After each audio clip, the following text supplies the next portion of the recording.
Ladies and gentlemen, welcome to the Startup.Tampere showcase. My name is Sanna. We will start the official program in 5 minutes.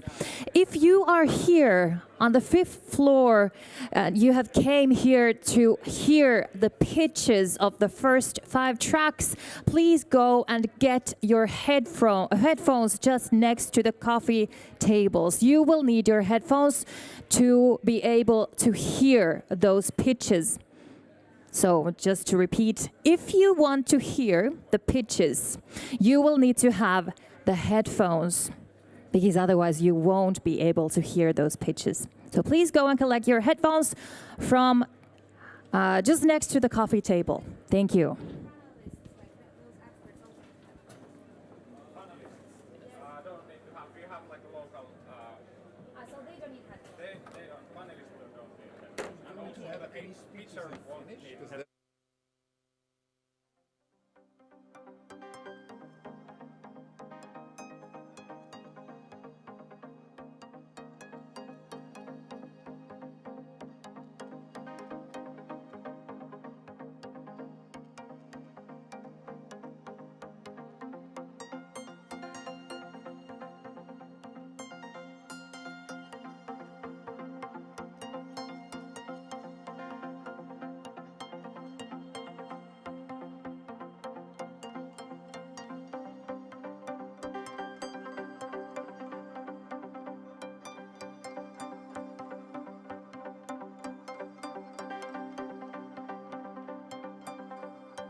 Hello, hello, hello! Welcome!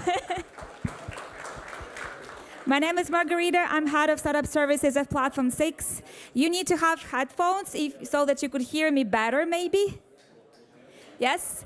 But it's my pleasure to welcome you to our full day of program, Startup.Tampere Showcase. On every floor there is something happening, so do check out the program. Do engage with our startups, with investors, with corporates. We expect roughly 400 people, so stay around for the evening program as well. So warm welcome. Let's enjoy the show.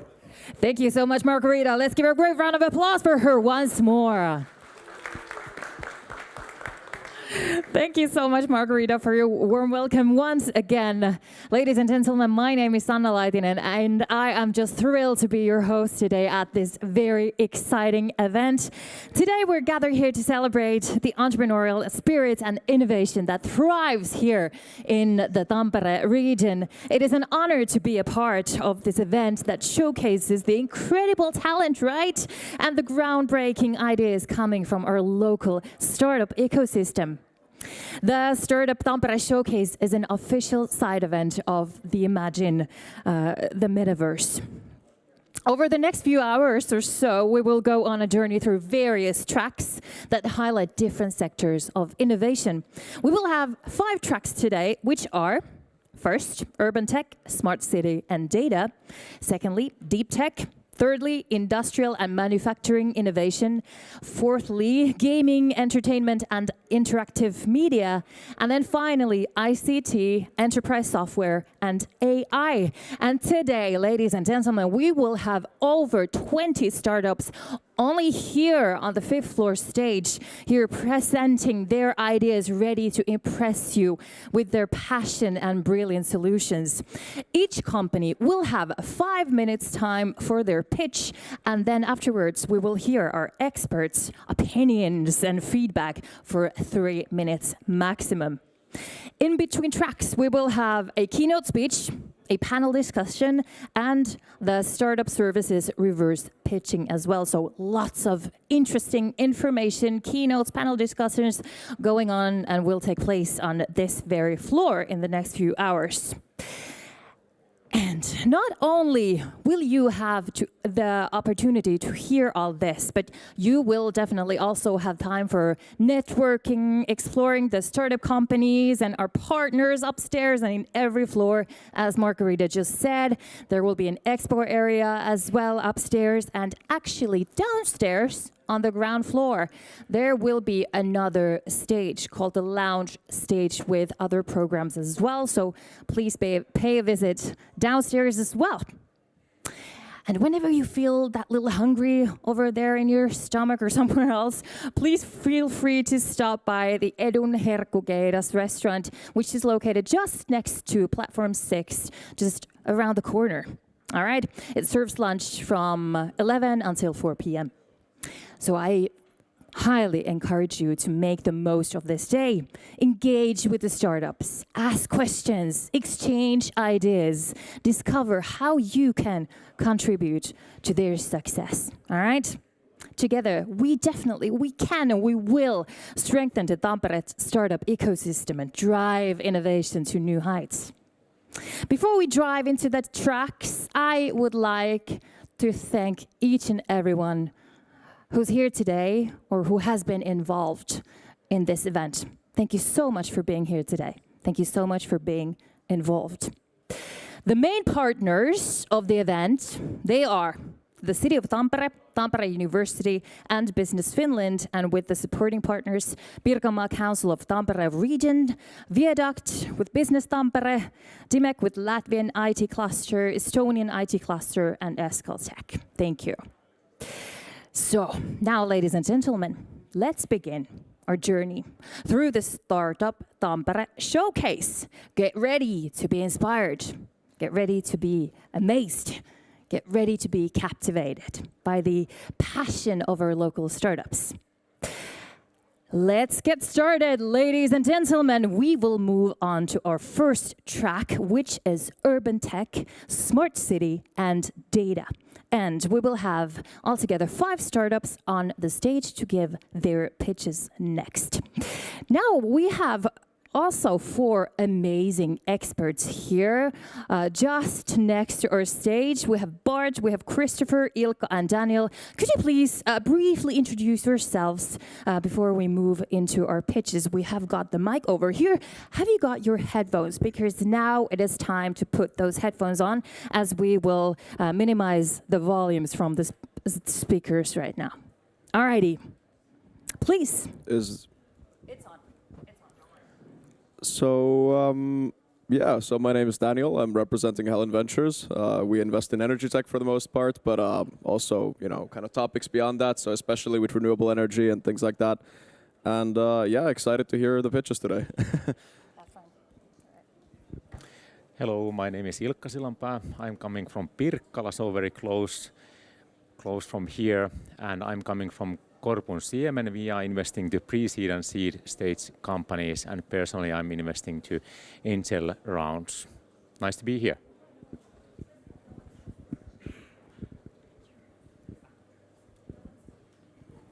Hi, I'm Christopher from Kielto Ventures. We're an early stage investor in pre-seed and seed startups in the built environment, so also urban environments, and looking for the sustainability angle in the startups. Wow.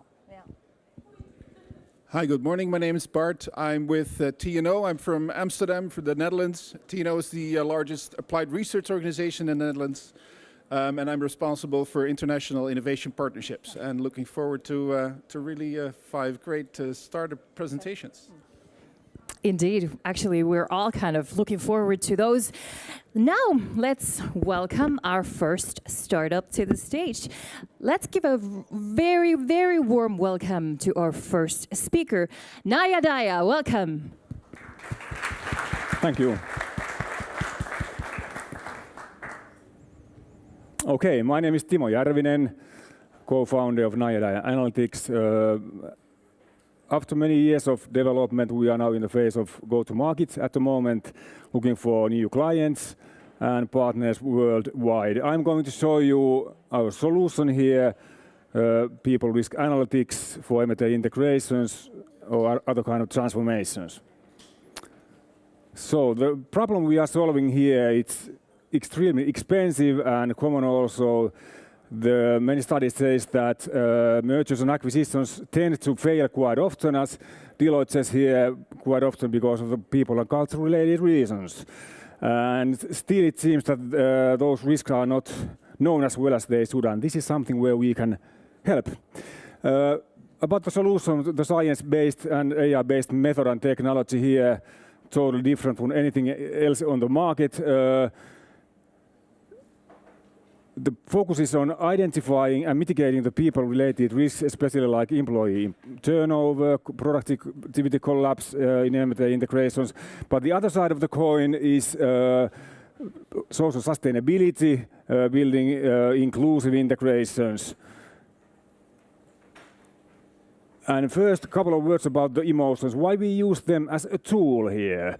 So we use a scientific model which is based on research in the University of Geneva in Switzerland. And in the left you see that actually all emotions have different kind of impact on behavior.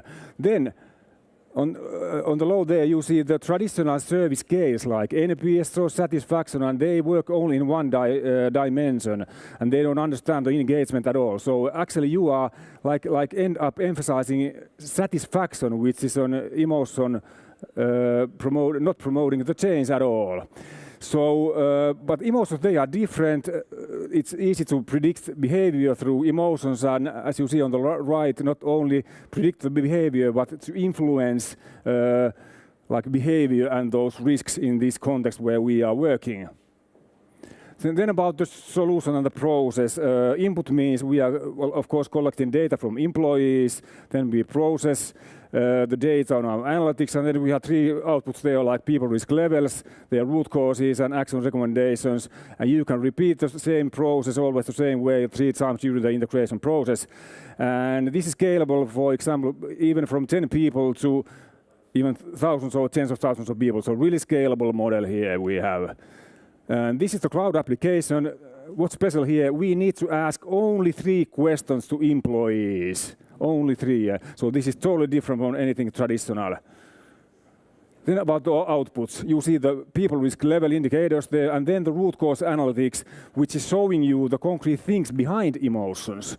And the size is about their weight and significance to people, and their location is about the behavior. Also, like risks and engagement also. These are all every time different. We don't know beforehand what these bubbles are about.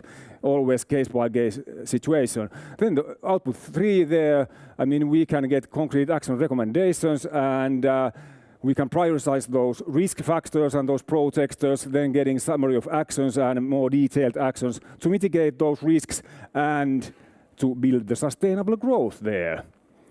Okay, then about the analytics a little bit. The first level there is science-based, it's emotional and behavior intelligence. Second level is about setting goals, as you see. Third level is science-based, multidimensional framework for finding out the right kind of actions. We've been building that together with Deloitte, actually. Then through the AI, we get to the 5th level where we can find out the actions needed to be taken. So through all this, you get those outputs, and by getting them, by asking all those 3 questions, you need this deep analytics with AI and science here. Getting back to where we started, I mean, this is like a way to look at the integration through the eyes of people, building value to them, with them. And when we use AI, of course, it needs to be used ethically. And this is what we promise. I mean, even if the focus is on avoiding those financial risks and tackling those failings there, it's always about building the sustainable, like inclusive integrations and sustainable growth. And so it's deeply also about being kind to people on the planet.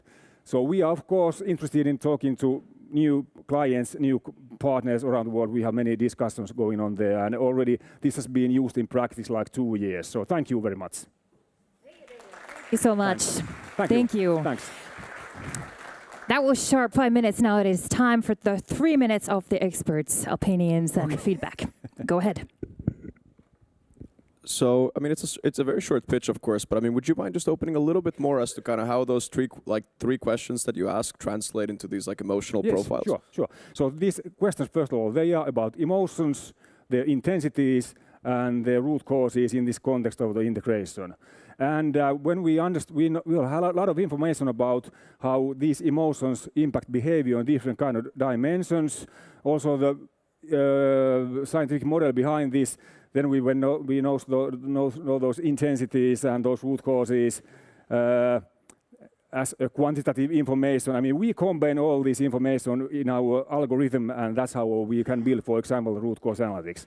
And then the action analytics, there's science, behavior, and emotion science, as also a process intelligence of M&A integrations. So quite like, the many things there.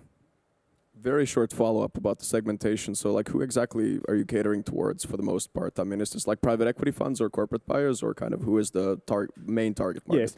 Okay. Our target companies are companies with inorganic growth, like making many. It's better if they may make multiple acquisitions every year. So that's, then we can repeat the same process many times a year. So that's also, about the business model.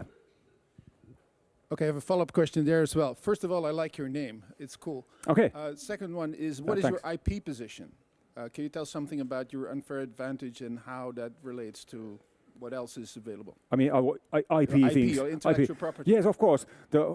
First of all, the whole solution, the method, the technology behind this, it's now patent pending, our own IP, all of them. And I mean, we use a public scientific research behind this, but there are several scientific innovations, and they are all, they are ours. Yeah, if I still have time to ask. You didn't mention money in your pitch. Yes. So how much are people willing to pay for this, and how do you have how do you value a case? Yeah, I understand. Okay, the prices of these processes start. It's not so expensive. They start. The 3 rounds during the integration. They start actually in the smaller case, like below the 10,000 euros, and then of course We are talking about bigger cases, they can be tens of thousands or so. But you need to think about this as a business case. This is not an employee survey. We are talking about risk management, and these expenses are really high there. I mean, if even one we can keep even one person, not losing even one important person, it paid itself back. And I don't have time to go through the calculations, but anyway, I would say that this process is easily paying it back for 20 times at least. Thank you so much, Nea. Let's give a great round of applause for our first startup. Thank you so much. And now, ladies and gentlemen, we will move on to our next and second startup. Let's give a great round of applause for Polar Night Energy. Welcome.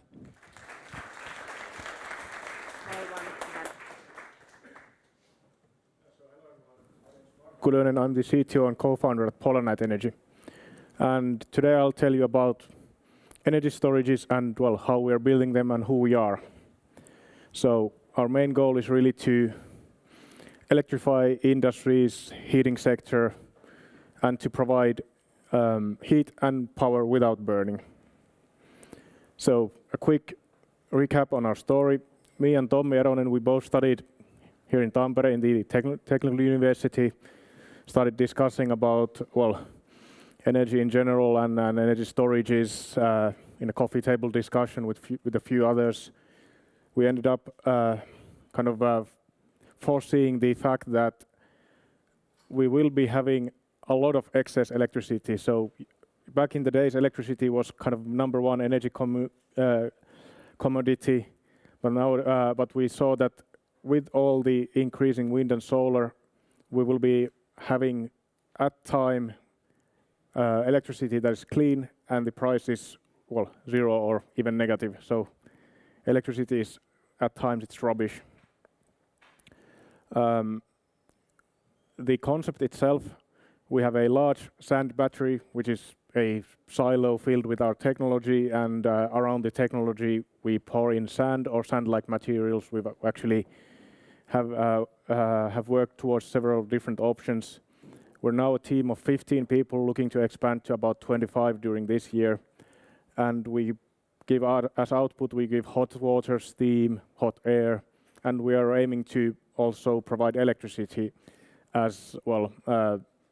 Modifying our technology can lead to, or can enable us to convert the heat back to electricity, which of course then opens a lot of market opportunities. So our patented technology really kind of relies on simplicity. There's a lot of pipes going inside the storage, but then outside there's only kind of simple industrial off-the-shelf components. We build these kind of huge volumes of energy storage, which means, well, for example, the next project is 15 meters in diameter, but we aim to go to 50 or even 100 meters in diameter when we get really scaled up. So large-scale energy storage is to really address the need to store, for example, a week of excess wind from a solar farm, from a wind farm. And a lot of energy storages have been now emerging in the market. Also, these kind of solid material centrifugal heat storages. But what we excel in is providing really kind of a large reservoir for energy.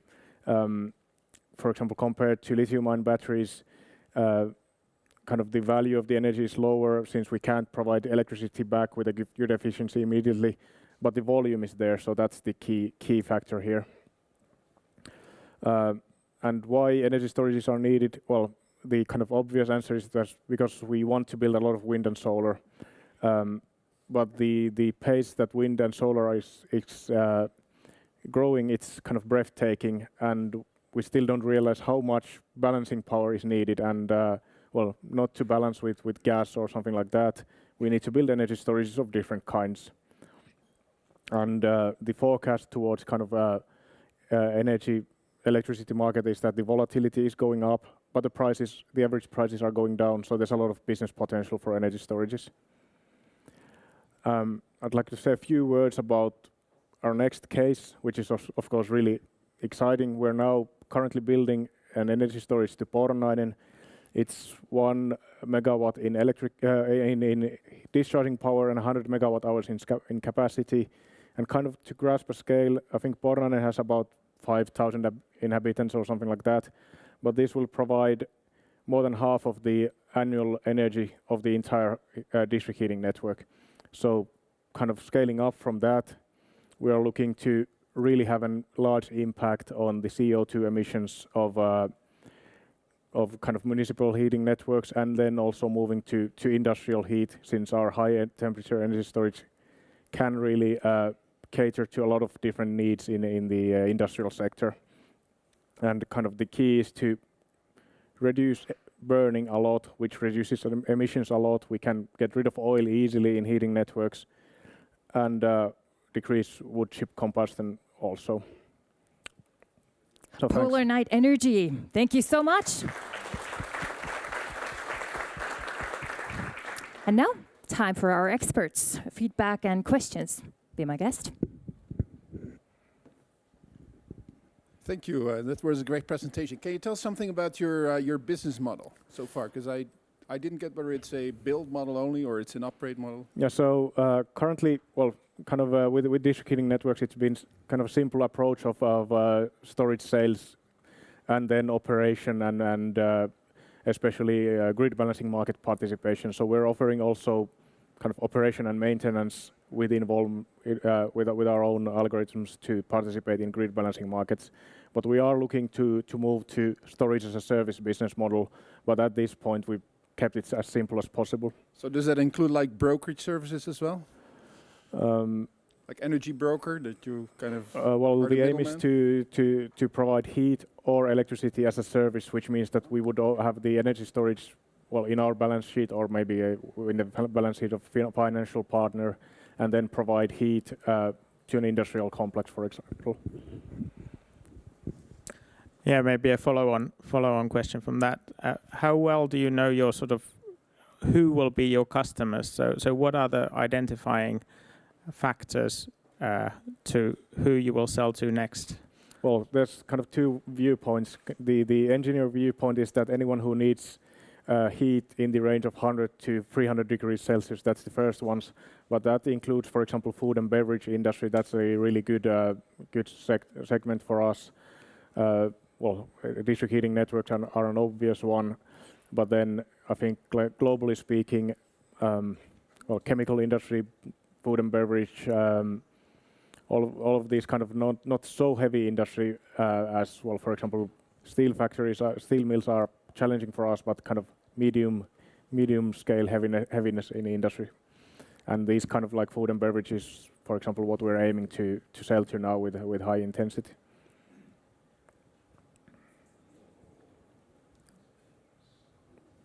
Yeah, I can keep asking. So is there a sort of cap on the scale? So if we think about wind power, then the blades are getting bigger and bigger and bigger, but there is a cap when the sort of engineering becomes difficult. So well, the energy storage is designed so that, well, you build bigger walls and that you can then fill in more material, and what's inside can be kind of implemented well, in a sort of a modular way. So there's no kind of physical limitation, but of course there's a practical limitation since heat must not be transferred for long distances. So if there's a need for 5 megawatts in a spot and 100 meters apart, there's another 5 megawatts, probably it makes sense to build two rather than one. Polar Night Energy, everyone. Thank you. Thank you. Up next, let's move on into our third company. Let's give a warm welcome to Tamnamus. Welcome. Thank you. Hello, I am Özgün, Tamnamus co-founder. Tamnamus is a high-tech startup that develops autonomous mobility solution for warehouse and factories.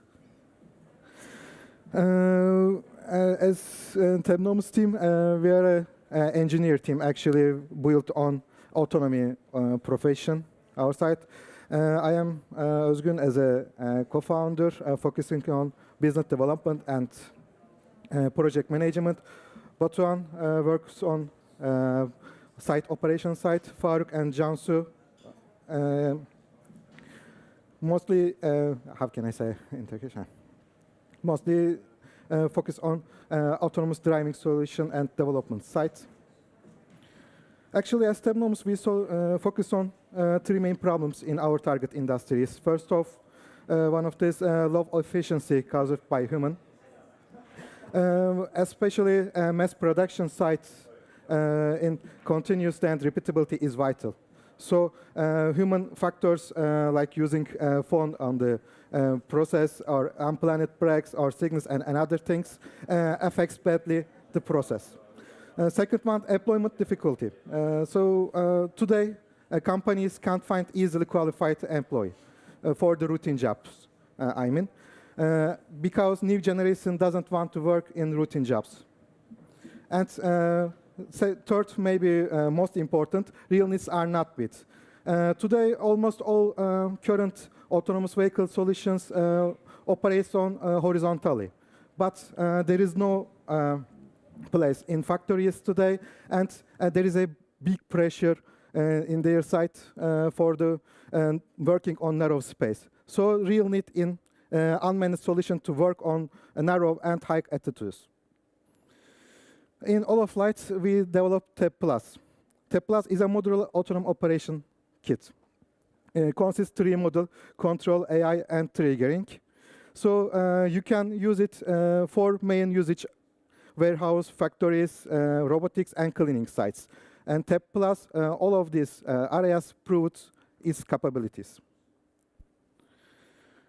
And it has 5 superior features. First, it's a modular, so it's a flexible site. So you can integrate it every type, industrial or normal vehicle. You can use it in a forklift or in a truck, in a tractor, bus, or another car cleaning vehicles. No problem for it. Also, it has a high repeatability system. Also, Tabnomus has AI capabilities, so it's a big difference other similar solutions. Firstly, it's identified and defects or obstacle. So it can make a scenario creating autonomously directly if it's see an human or mobile system or another vehicle or stack or pallet. So it can adapt the situation directly. So it can follow the human or vehicle directly, adapt it with speed directly. You can interrupt the current mission and add a new mission to system. TEP Plus doesn't care mechanical system. It's focused directly independent on mechanical structure. So it's a standard system. You can apply it in a week directly. So it means you can reduce the commissioning time from 12 months to a few days with this. Also, there are 5 main advantages. First, 5 application in a week and minimize project costs because engineering and labor needs are very low. And high efficiency is the main target of the system. This is our forklift type robot stagger standard product. So now we created it directly industrial needs. We have 4 main services. Our main service is turnkey forklift robot sales. Until today, we have 24 vehicles in 7 different sites, and they completed actually about 15,000 hours active field work, and over them made away 2 million kilometers and no accident or big serious malfunction. Thank you for your support. And Namas, everyone. Wow, thank you. Now, experts, feedback, questions. Stage is yours. A quick question about the, I guess, like training of these solutions. So, I mean, what kind of data inputs are you using to kind of develop the, I guess, the AI that is running this, and also, I guess, like in terms of sensors and such. I mean, how does that work when it comes to retrofitting it into kind of an existing solution? Because I mean, so you said that there's a lot of sensors for, you know, pressure and things like this. So, like, kind of like two questions in one. Okay. I can say shortly like this, and we have two 3D and 2D lidars on the vehicles. Also depends on the complexity of the fields. We use industrial camera on the system. So we collect lidar data and image data from the cameras. So we are collecting. We have 3 different advanced algorithms for this. We developed this more than 6 years before the sales process. And firstly, in under the 100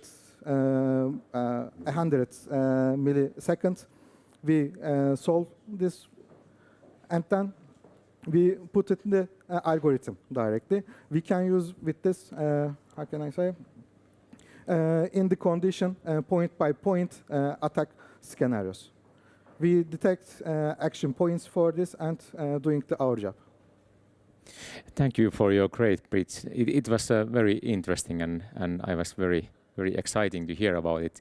I would be more than happy to know a bit more about what is your go-to-market strategy, and secondly, who is your target customer, and what is the target customer segments where you are aiming to?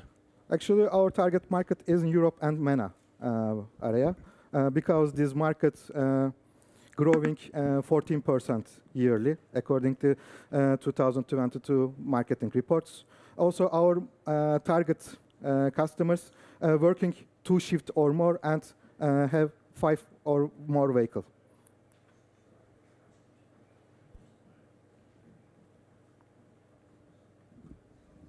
And maybe an obvious follow-up on that, but what market size does that mean in the next few years? So how many do you want to, by the end of next year, how many units will there be? Our zone markets about 700 million euros. Like in Europe and MENA markets in 3 years will be more than 9 billion euros capacity. So our first, under some sites, our capability, production capacity about 250 vehicles in a year for now. So we can catch 10% of the sum in 3 years. Thank you so much. Tamnimus, once again. Thank you. Wow. And I have to say, I love this energy. It's kind of, it's a little excited, curious, waiting for the next pitch, right? Yeah. Has everyone got their, whoa, I like this one. Thank you. Has everyone got their headphones with them? It is easier to hear what people are saying here on the stage when you have your headphones on, okay? All right, if you don't have them, go and collect yours from over there. Now, ladies and gentlemen, let's maintain this high energy as we welcome our next startup here on stage. Let's give a big hand to Sense Trend.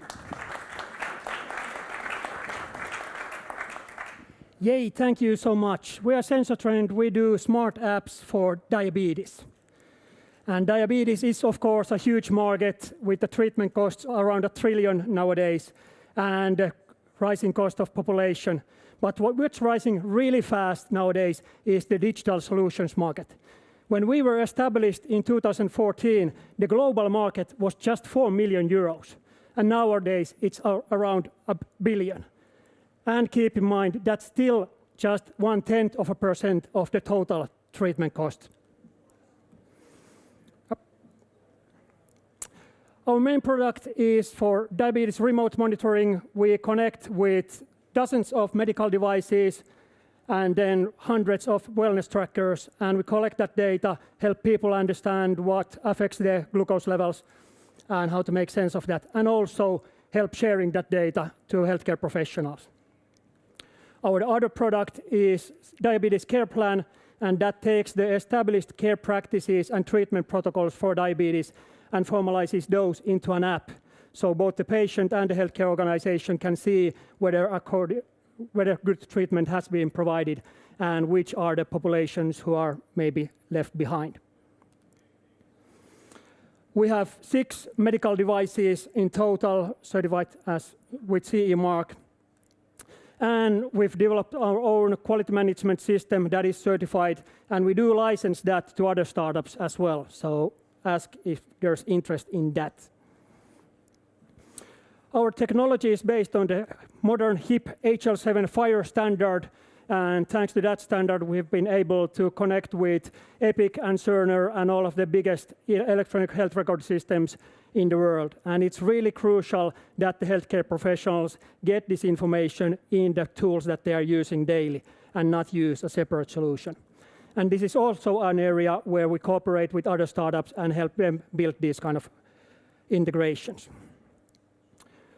We currently have deployments in Finland, Norway, and Switzerland, and we are keenly looking at Germany, France, and Belgium, because those countries now have a model in place where doctors can actually prescribe apps, and then insurance companies reimburse the apps.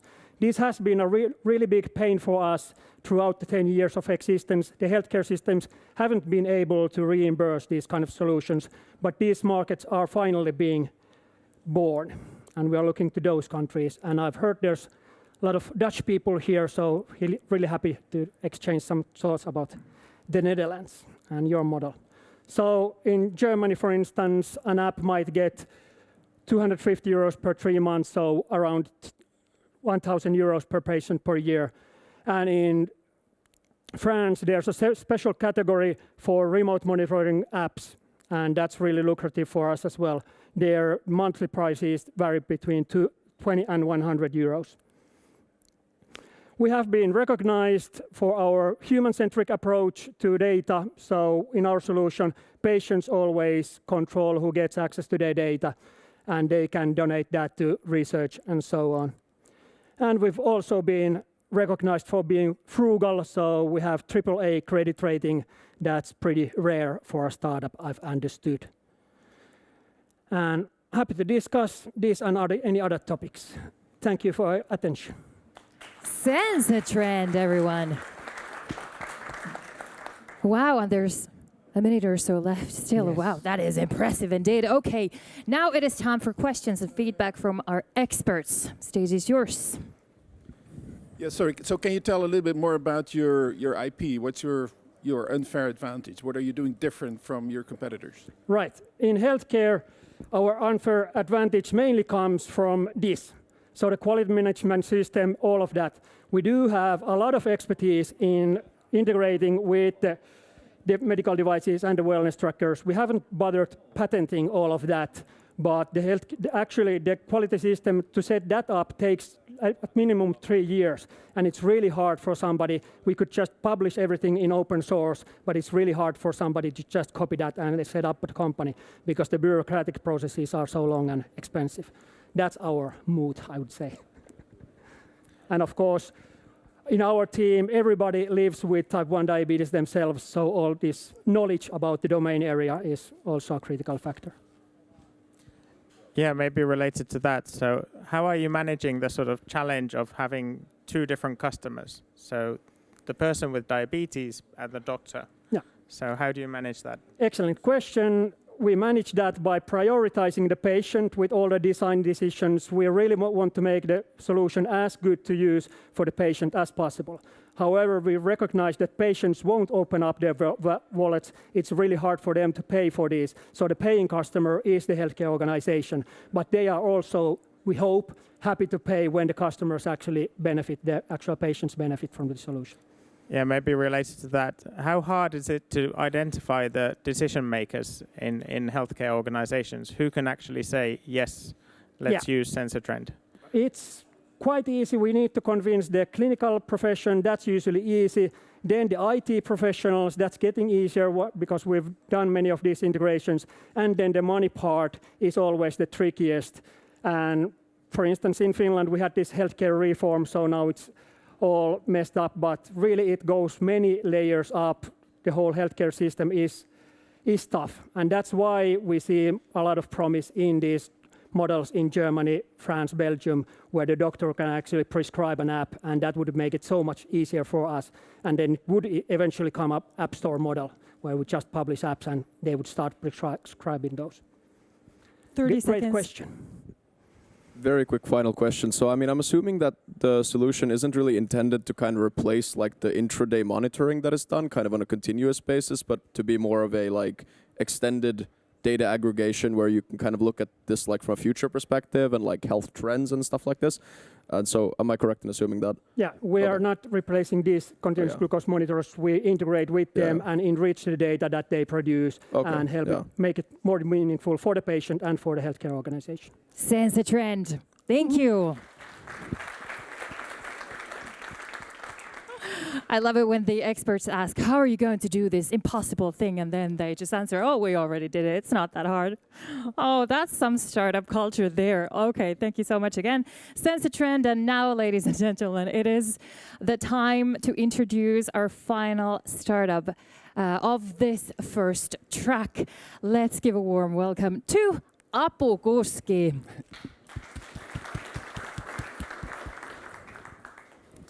Hello, my name is Tuomas and I'm here to tell you about the startup called Apukuski.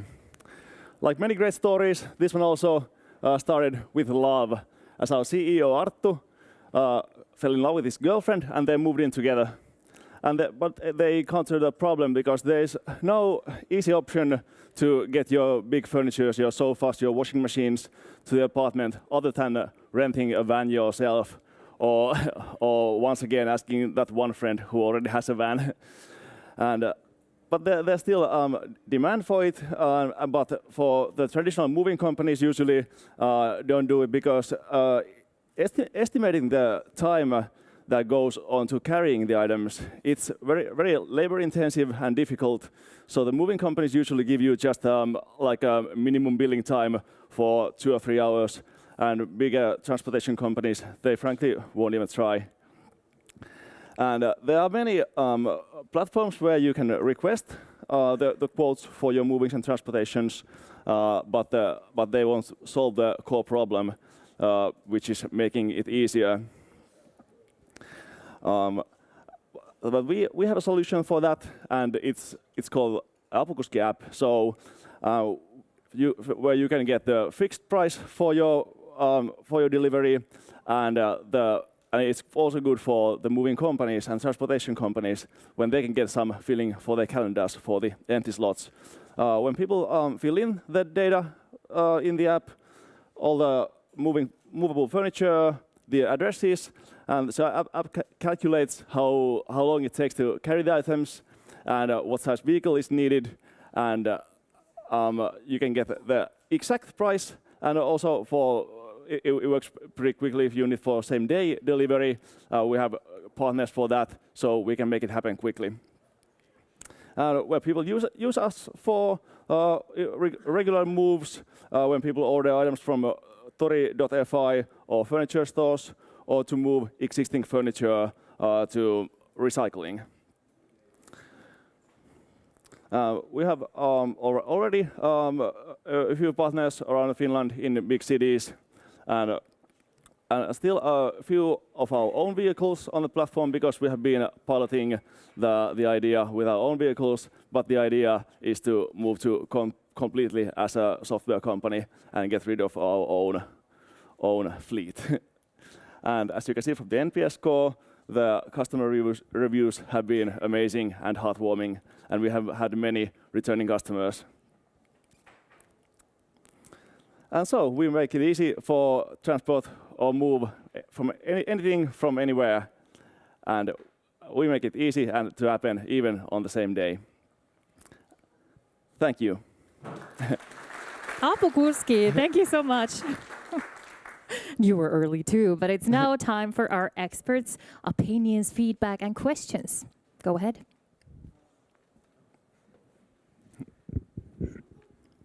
So from the perspective of the pricing, so since you provide this kind of fixed price, I mean, so I guess there's like two questions, which is, what if there's some sort of a situation where it actually ends up taking longer, it's more complicated than initially assumed? And then the second question is about, I guess, algorithmic part of the pricing. So, I mean, have you guys been feeding in some sort of like pricing data from your partners, or kind of how does that work when it comes to like, average time used, number of loads, etc.? So like, kind of how does the pricing algorithm work essentially, and And what about like kind of contingencies and difficulties that might arise? Yeah, thanks for the question. Of course, if it's for bigger move, it's difficult to estimate exactly all the items, but it's based on the hundreds of deliveries and moves we have already done, and that's where the data comes from. And if there are some cases that there is like a lot more stuff than what has been ordered, of course we can calculate the new price if it goes like a way over the stuff that have been told us. But if it's like a few items more, then it's like not a big deal if it's not exactly the amount. Can I ask a question about your scale-up strategy or your growth strategy? Because when I visited your website, it was in Finnish only, and I don't understand a word of your language, unfortunately. So, do you have any plans beyond Finland, and can you explain a little bit about that? Yeah, we have been planning on expanding on Nordic countries at first. My colleagues have been visiting Tallinn and Stockholm to gather data how they do this. And for example, in Stockholm, in Sweden, there's a similar kind of app, but it's they take like about anyone can register as a transporting partner, and the quality hasn't been exactly the best in all deliveries, but we aim to make a better option for that, because we pick our partners ourselves to ensure the quality that the customer gets. Well, maybe last question. So quality control, how do you do that? Because you're heavily dependent on the partners that you work with. Yes, we are using primarily moving companies, because they benefit from us as well. And even though they have already been on the business long, but we also have our own procedures that we teach them, even if it's repetitive for them. But we make sure that they all companies do things exactly the same way, our way, so that the result is the best possible. Thank you so much. Apukuski.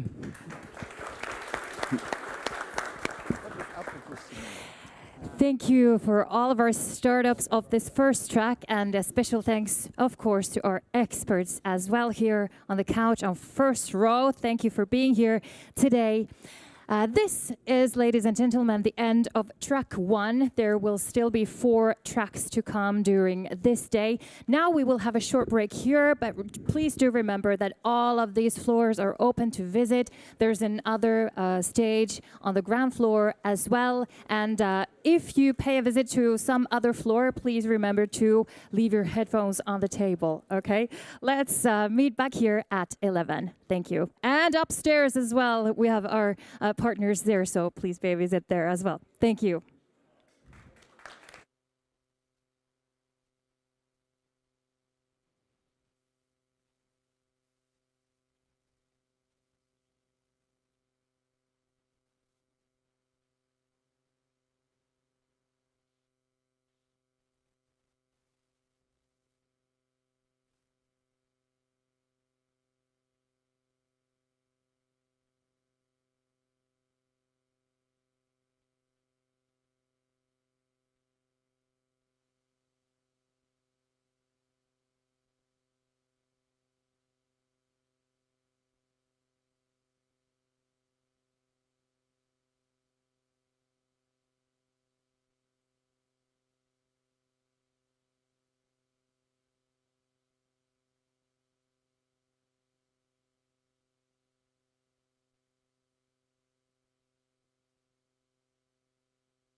Ladies and gentlemen, welcome back to track 2, actually. Yes, we are going to continue soon with our track 2. And if you don't have your headphones yet, please go and get yours from the table just next to the coffee table, please.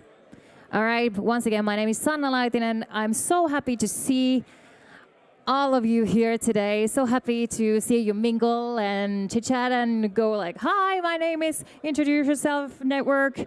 That's what today is all about. And today is also about interesting pitches of new startups of Tampere region. Moving on to the next track, ladies and gentlemen, for the next 40 minutes, we will dive into deep tech. We have an exciting lineup of startups ready to showcase their innovative solutions. And we also do have a bunch of interesting experts here lined up on the front row. We have Sri Jesh, we have Jana, Werneri, and Tuomo. Could you please introduce yourselves briefly before we move into our startup pitches? Please, we have the mic over there in the middle. Hello, my name is Jaana Rantanen and I come from Business Finland. I'm working with startups, actually with deep tech startups. I'm helping them to grow from the research to founding a startup. Thank you. Hi, I'm Werneri. I'm founder of Impactology, so it's a consulting firm / newsletter. I work with deep tech and impact startups. Hi, my name is Tuomo Veivo. I work at Taaleri Bioindustry. We invest in new innovative materials, replacing fossil-based materials by bio-based or circular economy alternatives, and we work a lot with startups, but also a bit later stage scale-ups. Hi, my name is Sri Jesh Nair. I'm an ex-co-founder. I had a startup company for some time, and now I work for Kempower as a research and development manager, and been working with a lot of startups too in that area. So yeah, good to be here. Nice to see you all. Nice to see you here, all of our experts and everyone else as well. Remember to go and collect your headphones from just next to the coffee tables. You will need them to hear those startup pitches. Now, let's kick off this track by welcoming our first startup to the stage. Join me in giving a warm welcome to Biomendex.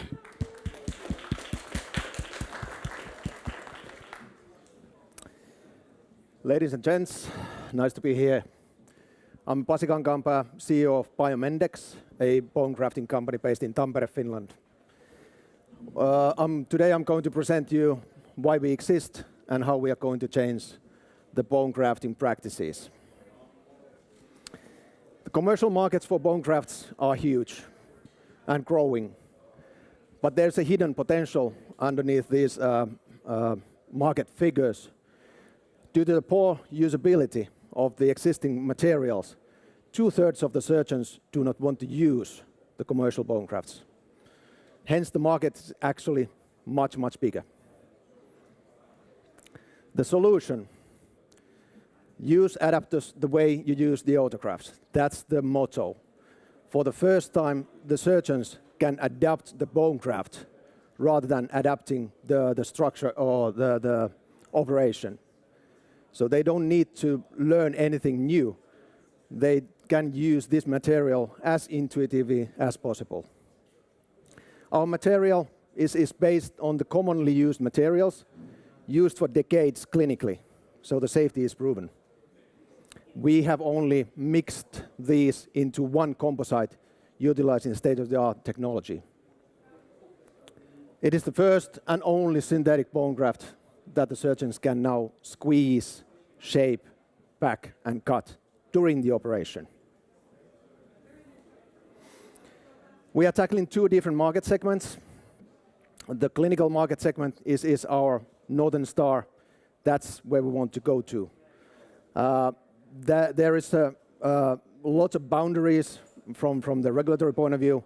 but we are tackling those as well. We are working with the FDA regulations as we speak, and we are working with the CE marking. But in order to access the early revenue, we have already started commercial operations on the veterinary side. And there we are expanding our distribution network in order to gain more revenue. Premium usability with affordable pricing creates value for surgeons, healthcare system, and for the patients.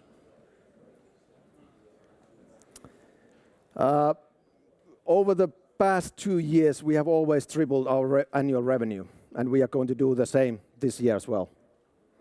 And that means we are going to hit for the first time 100,000 annual revenue milestone.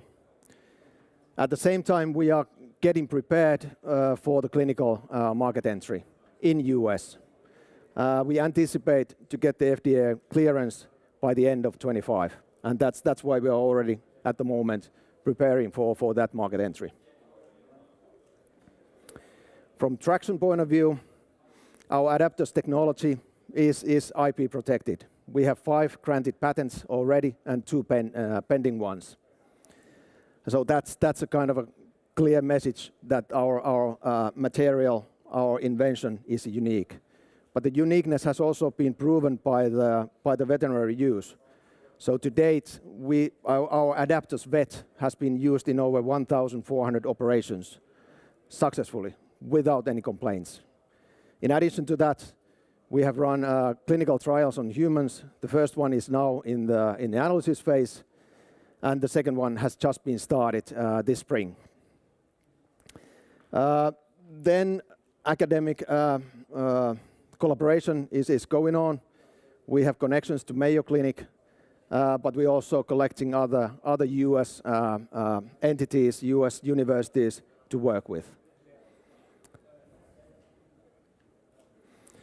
Here you see the core team, lots of experience on the medical devices, on the biomaterial science, on the regulatory parts, on the clinical trials.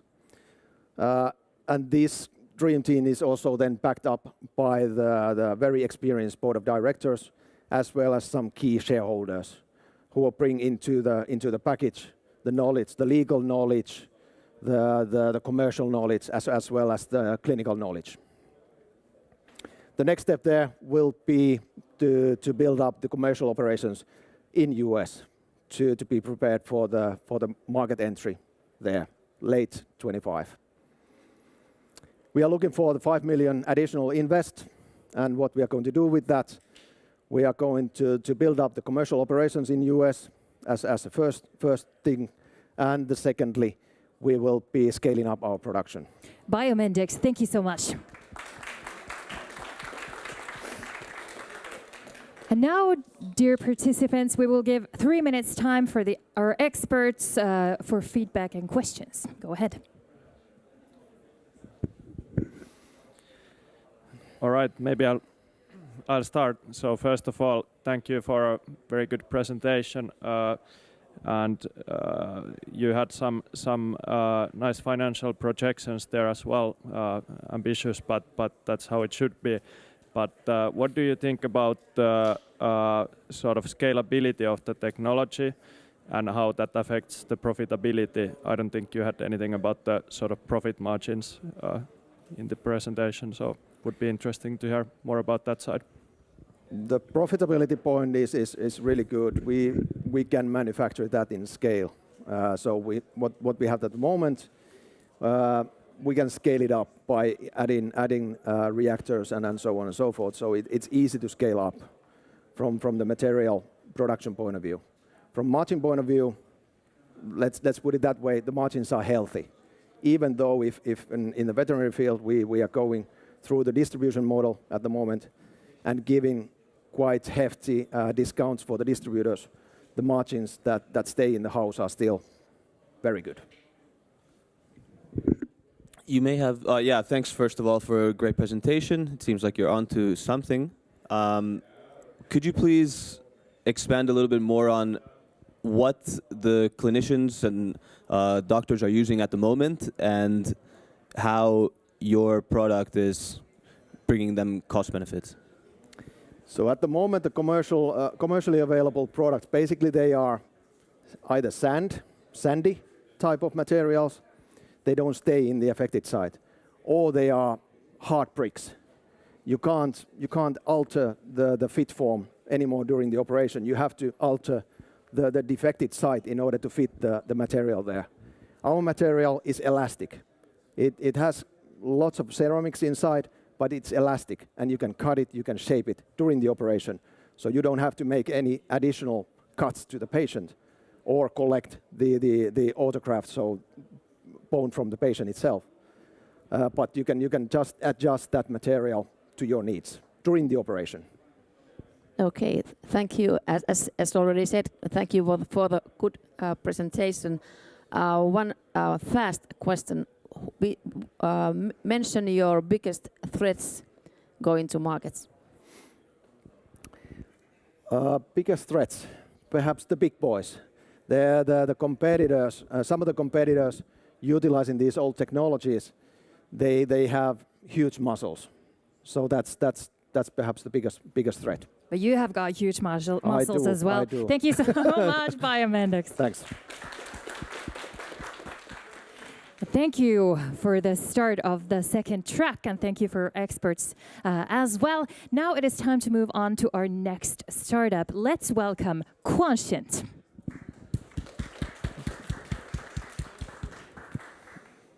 Hello. So good to be here. And those who don't know, we actually live a couple of floors down. And briefly on what we do. We are a simulations company, meaning that if you have a problem with your chip packaging, car design, airplane design, whichever kind of things, has airflows, thermal mechanics, things like that, we can do the simulation in that environment. And where we differ from our competitors is that we run everything on the cloud, which means that there's more efficiency when running the simulation. Traditionally, you run it on your desktop and you might have several hours or even days when you run complex simulations. But when we utilize the cloud CPU power that it provides, we can run the same simulation in minutes or even in under a minute.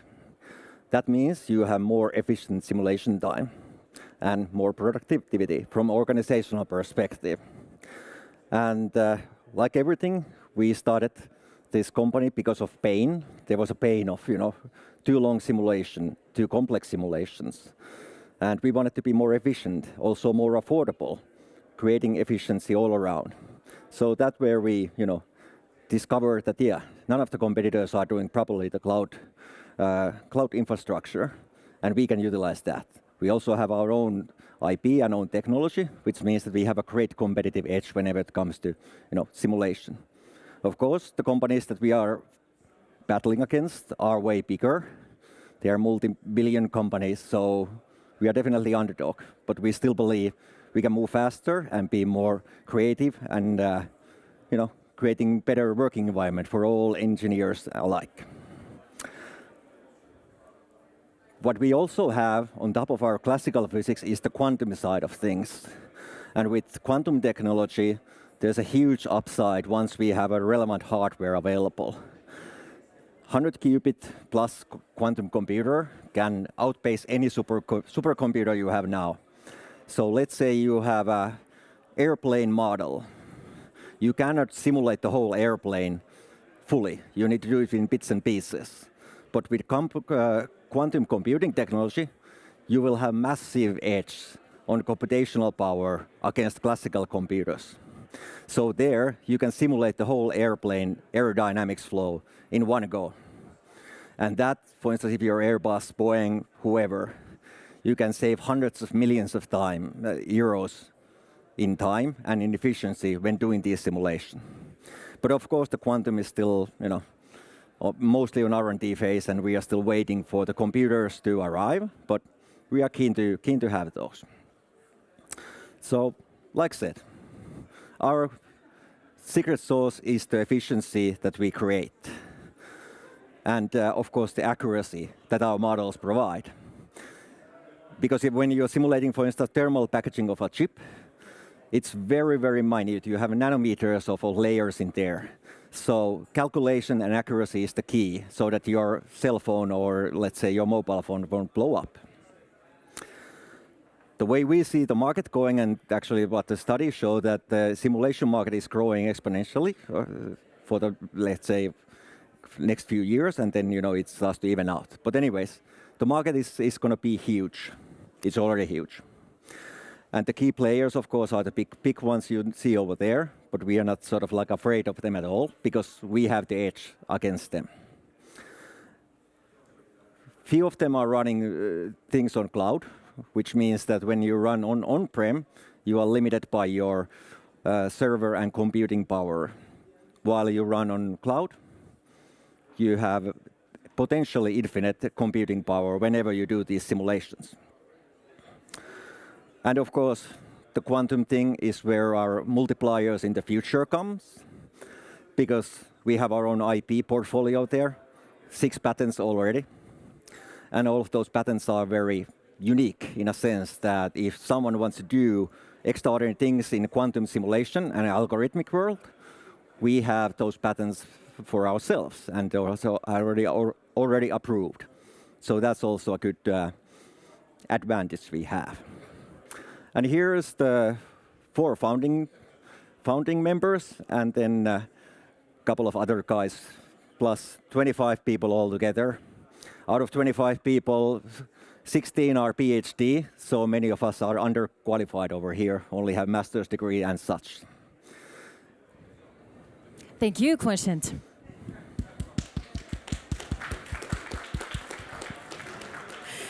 And now there is still 3 minutes time for our experts Q&A, feedback, questions. There you go. You mentioned, and thanks again for a great presentation.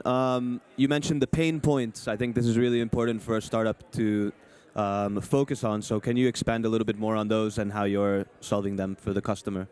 And which is the customer, actually? Yeah, well, the pain points, of course, is that when you have a simulation tool like ours, you definitely can expand to many areas, but then we have limited amount of salespeople, of course, working. So what we have identified is that, well, for instance, guys like here, Intel's, IBM's, and NVIDIA's, who we are working closely, and they are, using our product, we are doing simulation on them, so they are a good sales funnel for us in that sense, when, for instance, doing the packaging stuff. And but of course, if you look more traditional companies, it's always harder to get into that company if they are already having existing simulation tools, because changing a tool, it's not just like that. It's all the organizational workflow, etc., included in there. So it's also a matter of timing, that we need to be on the right time when their licenses are expiring, and we can, put our tools in. Hello. Hello. Hey. It works? Okay, great. Hey, thanks for the presentation. I have a question. What kind of simulations do you do right now? What are the areas that you basically work on? On the classical physics side, we can do anything on the MEMS and superconducting. So if you're doing like sensor design, LiDARs, chips, things like that, we can simulate those as long as you have a accurate CAD model in there. And then we also have a superconducting side, so magnets, meaning electric motors, fusion power plants, and things like those. Those are things that we are currently good at, but of course we are expanding it more and more. What we don't do, for instance, is chemical and molecular, simulation, because that's a whole different ballgame. And how about scalability with perspective to quantum computing? Scalable what? Scalability from quantum computing perspective, when you're basically saying you're a cloud solution.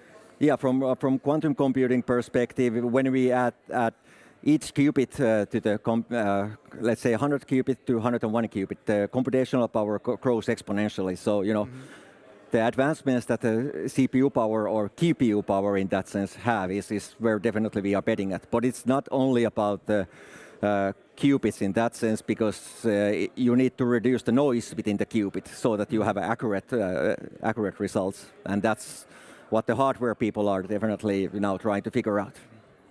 Thank you so much again, Quotient. Yeah, thank you. Thank you once again. Now our next startup to present their solution is Acricom. Let's give them a great round of applause. Welcome, Acricom.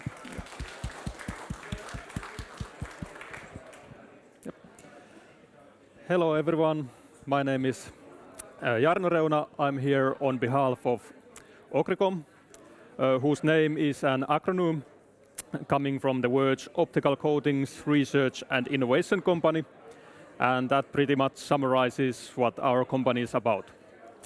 We are quite young business. We started in the beginning of this year, and I founded the company together with my wife, and for the moment I'm the only employee of the company.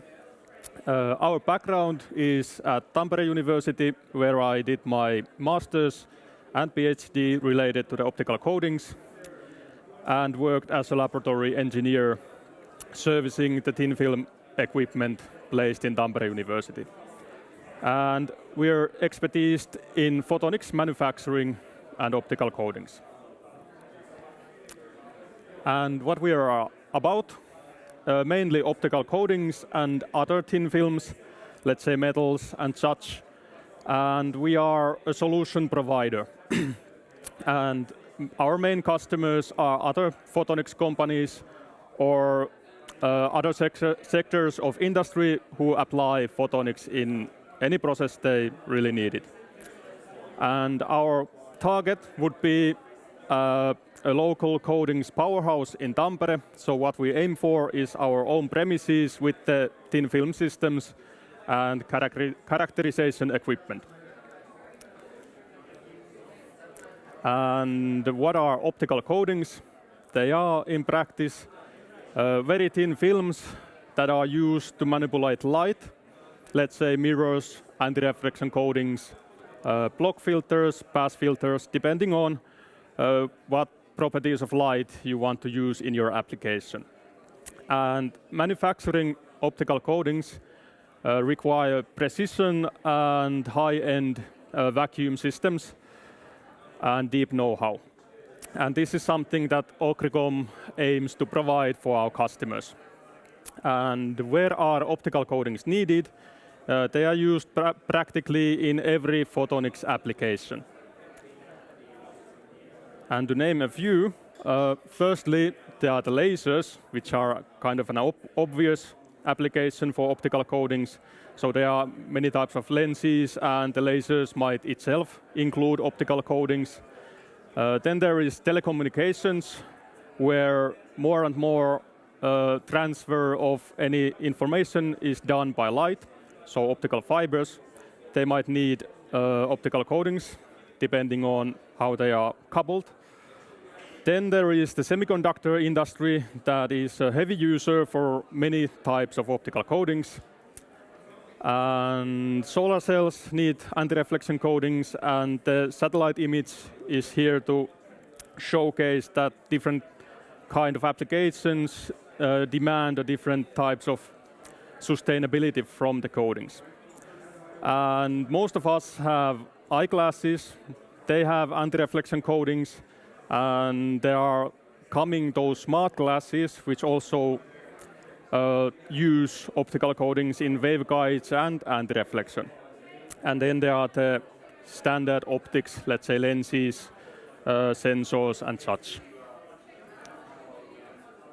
And although I'm the only employee, we are not working alone. So we collaborate with Tampere University, where we at the moment rent all the system time we need to fabricate or characterize our optical coatings. And then we work together with few system providers who can provide novel methods to use in any processes our customers might need.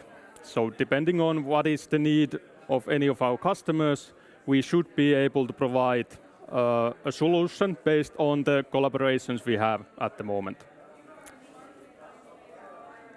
And that was, in short, what Acricom is about. Thank you. Acricom, everyone. And now the 3-minute time for the experts' questions and feedback. It starts now. All right, thank you. Thank you for a good presentation. One thing I was wondering was that,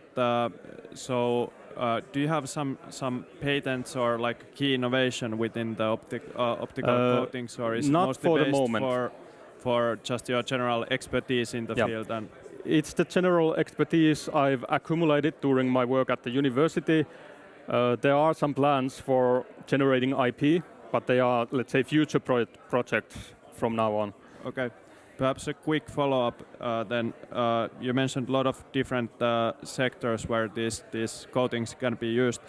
What would you say is the most interesting one for your company, and why? Well, photonics startups in Tampere region are mainly working with different types of lasers. So that is the, let's say, main sector we are focusing right now. So there are challenges to be solved, and that's always nice to have something to work on. But there are, let's say, different pathways, and we haven't really pinpointed yet which is the one we are going to follow. There are quite many options for the moment. Thanks for the presentation. I'm expecting a pretty good reason to why you would limit yourself to being a local powerhouse in Tampere, because I suspect there's a big market outside of Tampere as well. So is there a reason for that? Like, is deployment just easier locally, or what is the reason that you? The reason would be that there's, as I mentioned, local startups already manufacturing photonics here. So there's a customer base. We work together with the university, so we want to, let's say, benefit also them with our expertise and opportunities for the students. And then there are, let's say, these big players in the worldwide. We don't really want to be competitors with them at the starting. So at the point when we generate some novel IP, then the case will be different. But for the starters, we want to, let's say, increase the capabilities we have locally here. That's the main reason. Okay, I would recommend in investor pitches to sell the vision, like the long-term future. Yeah, but first, yeah. Yeah, thanks. 30 seconds left. That was the one thing I was also telling you, that this when you are talking about consulting, it's not very scalable. So you need to have IP, something new, maybe some inventions, and also some people to do and something to scale up. So this is hard for investors, hard for even for Business Finland to find how we could help you if you are selling consulting. That's true, and we are really at the starting point here, but it's nice always to present what we do. Of course, and thank you. You definitely have something to sell for others, so no doubt about it. Yep, thank you so much, Akricum, for that insightful pitch, and thank you for our expert this time as well. And now let's maintain the energy as we invite on stage our next startup. Ladies and gentlemen, this is Monicardi. Hello. You're having a good time? Great. So I'm Esa Räsänen, CEO of Monicardi. We spun out from Tampere University only about 6 weeks ago. So we are a fresh new company doing cardiac risk assessment with our software. So cardiac disease is the #1 killer in the world, accounting for about 1/3 of all the deaths worldwide.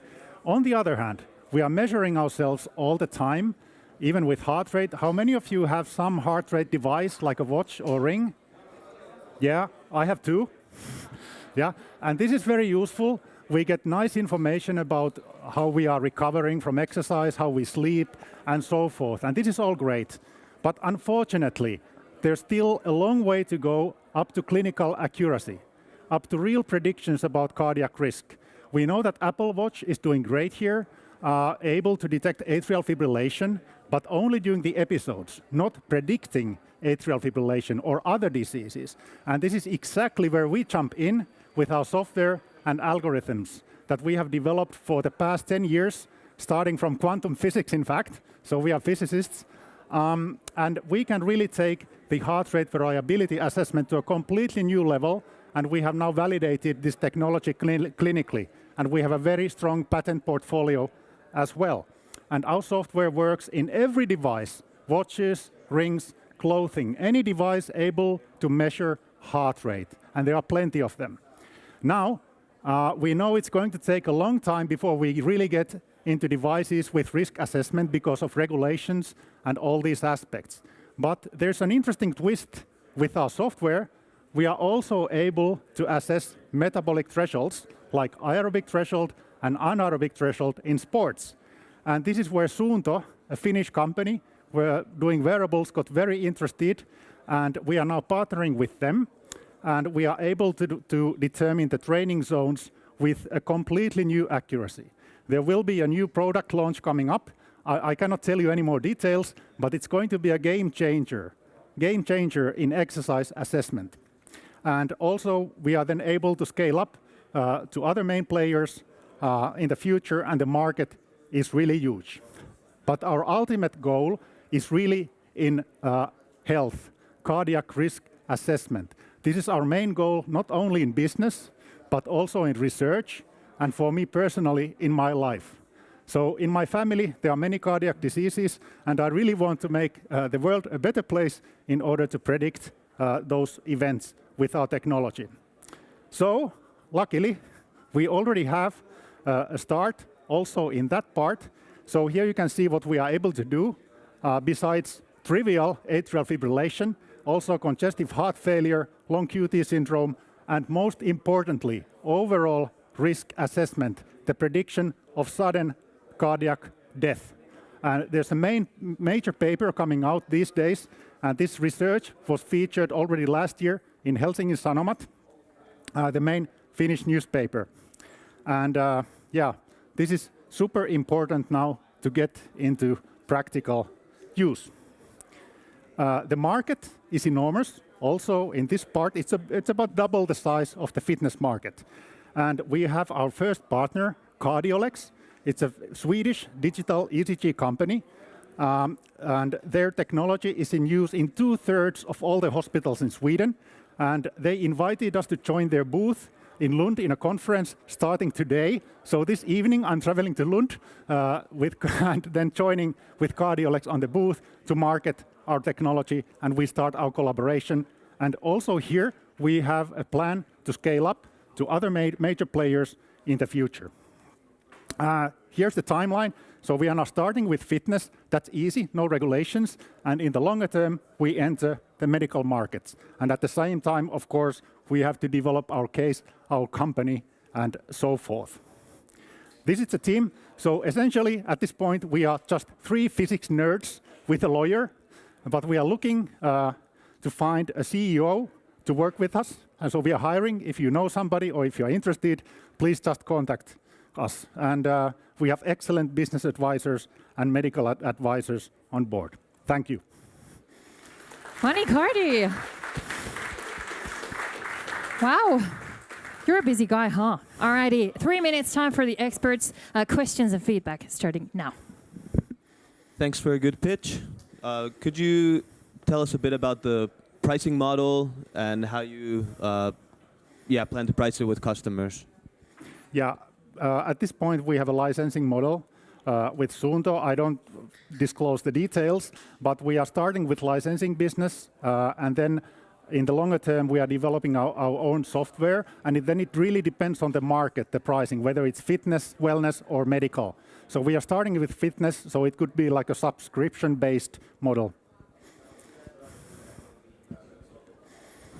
Hi, thanks for the presentation. Really good one. I'm kind of interested to understand, do you work on a different chip or do you work on a separate sensor, or is it only software that you're actually working on? Yeah, it's only software. It's only software. And that software can be implemented in any sensor able to measure heart rate with reasonable accuracy. Even a PPG, like a wrist monitor, is enough for us. So we are only analyzing the RR intervals of the ECG. Okay. We also do have a QT analysis if there's an ECG monitor, but we can do pretty well with only the beat-to-beat intervals, and that can be taken out of a belt or even PPG.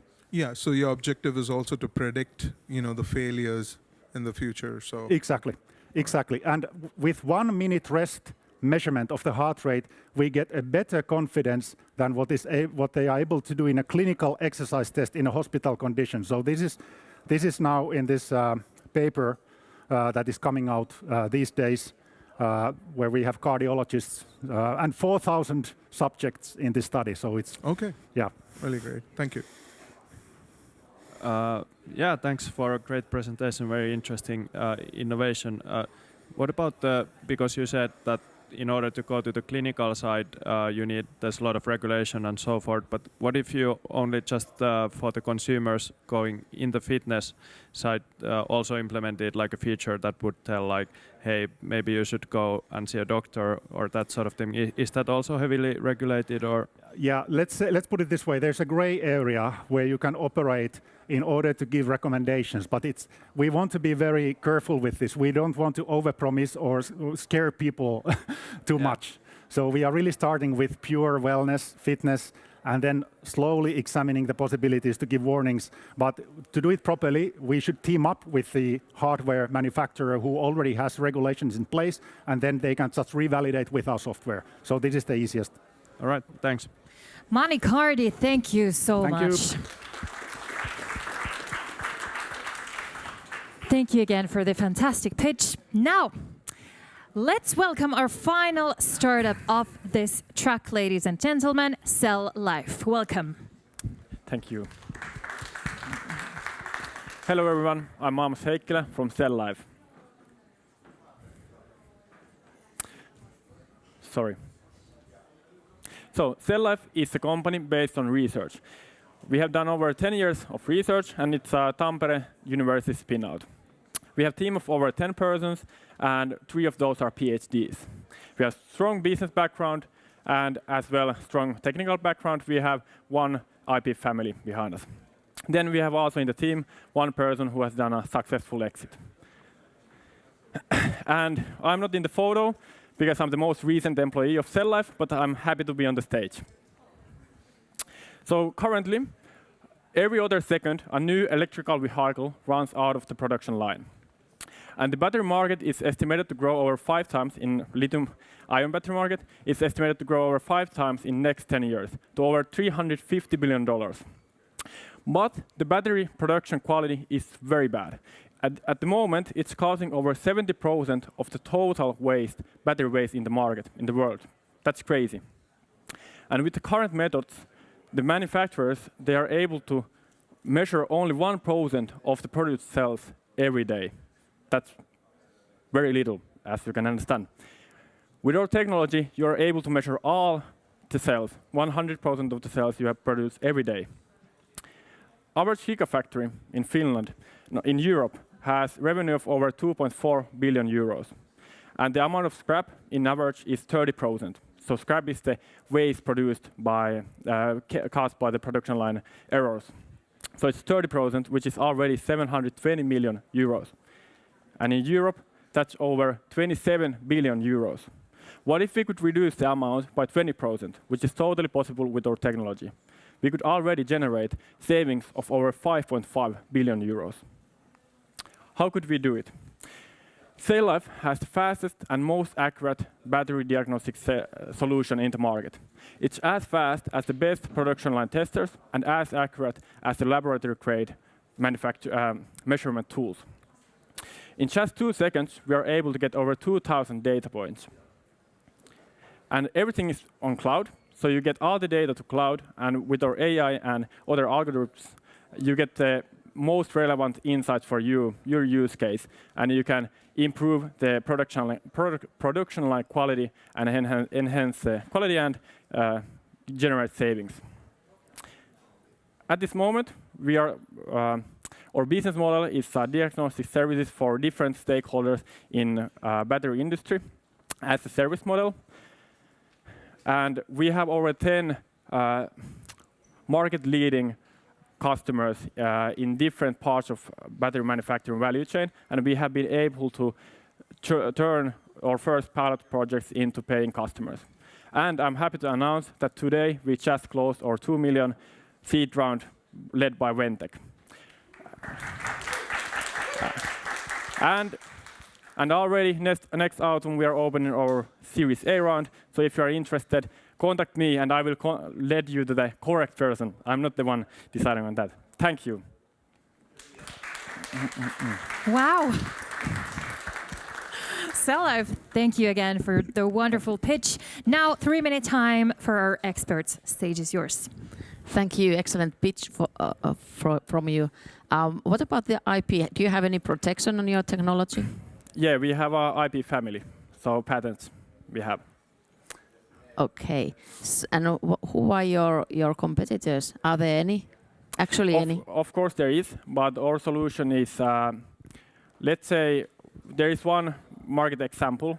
One large company, I can't say the name, but one large company in Europe is using the measurement tools, and for them they are able to only measure 1%. That's where the number comes from, and they need manual work for there. So with our solution, you get rid of the manual work, and you are able to get all the data from all the produced cells. So basically, you get more insights, so you can enhance the production quality with the data you get. And all the data is on cloud, so you can access it later on as well. With the current methods, basically the data is most of the time just you get the data on site and it doesn't stick anywhere. So what should we expect between now and August when you're opening the next round? Basically, we are with this 2 million seed round. It's for our growth. So we are turning these 10 pilot customers into commercial clients. And it's more on product market fit as well. And I can mention on this as well that this is only one part of our market, so the manufacturing side, but as well we are on the recycling side.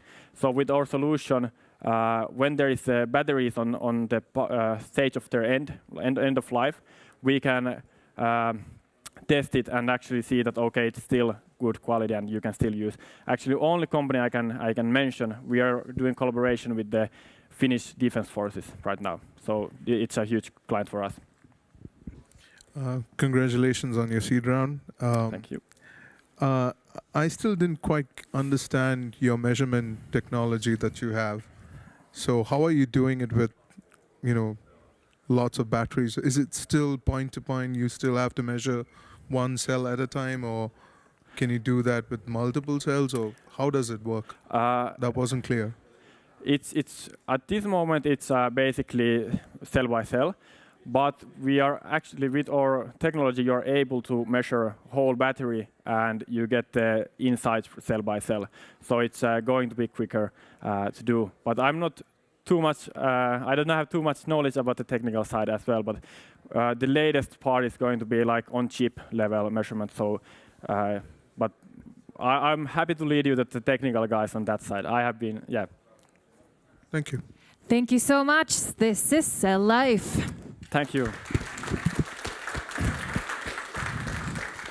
Thank you again for the wonderful pitches, Sellife and all the other startup companies on this track too. And of course, a special thanks to our experts here on the front row for the excellent questions and feedback as well. Now, ladies and gentlemen, we will move on towards our keynote speech of the day from Hackathon in Finland to acquisition by Zendesk. This is a keynote by Reetu Kaanulainen, who is the CEO and founder of Ultimate. The keynote will soon be live streamed straight from Berlin, and as we wait for the stream to start, this is a reminder for everyone who is willing to listen to the keynote. You will need to have your headphones on and set with you when the keynote starts. If you don't have your headphones yet, you can go and collect yours from just next to the coffee tables. Remember that all of these 5 floors are on your use. You can pay a visit upstairs where we have different booths from our partners and companies upstairs, and all of the floors, they're open. But now it is time to give a warm welcome to Reetu Kaanulainen from Ultimate. Welcome. Thank you, and hey everybody, I assume you're gonna hear me well. Yes, there's some waving in the audience. I see little faces. So great to be here. One day I will actually come to Tampere finally. I've been promising to do that for years and years and years, but maybe this is the summer. But let's get started. I am Ritu, one of the founders, the CEO of Ultimate. Originally from Jyväskylä, lived most of my life in Tampere and started the company there. So let's go through a little bit of when you put a lot of time, effort, blood, tears, and sprinkle of luck, what could happen from Tampere or from anywhere else. And this is the story of Ultimate. So briefly, maybe you don't know what Ultimate is. So Ultimate is basically an AI automation platform for customer support.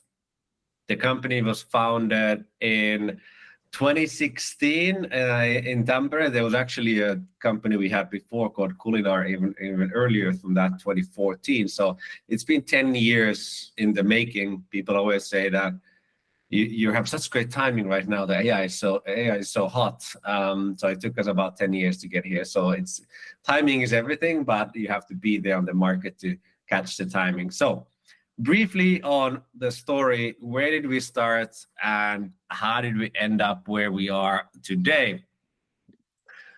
This is actually a picture from a new factory. It was the incubator in 2014, 2016 in Tampere, where we started. So we're all three of us, me, Marcus, and Jaakko, are from the Tampere University of Technology, where we met Jaakko. Marcus, I know actually since the kindergarten, so we go way, way back.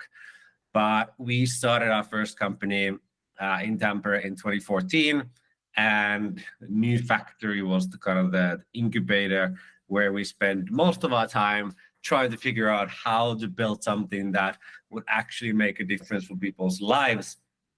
And it was absolutely different times. We had no idea what we were doing. We had no entrepreneurial backgrounds in the family or nowhere else.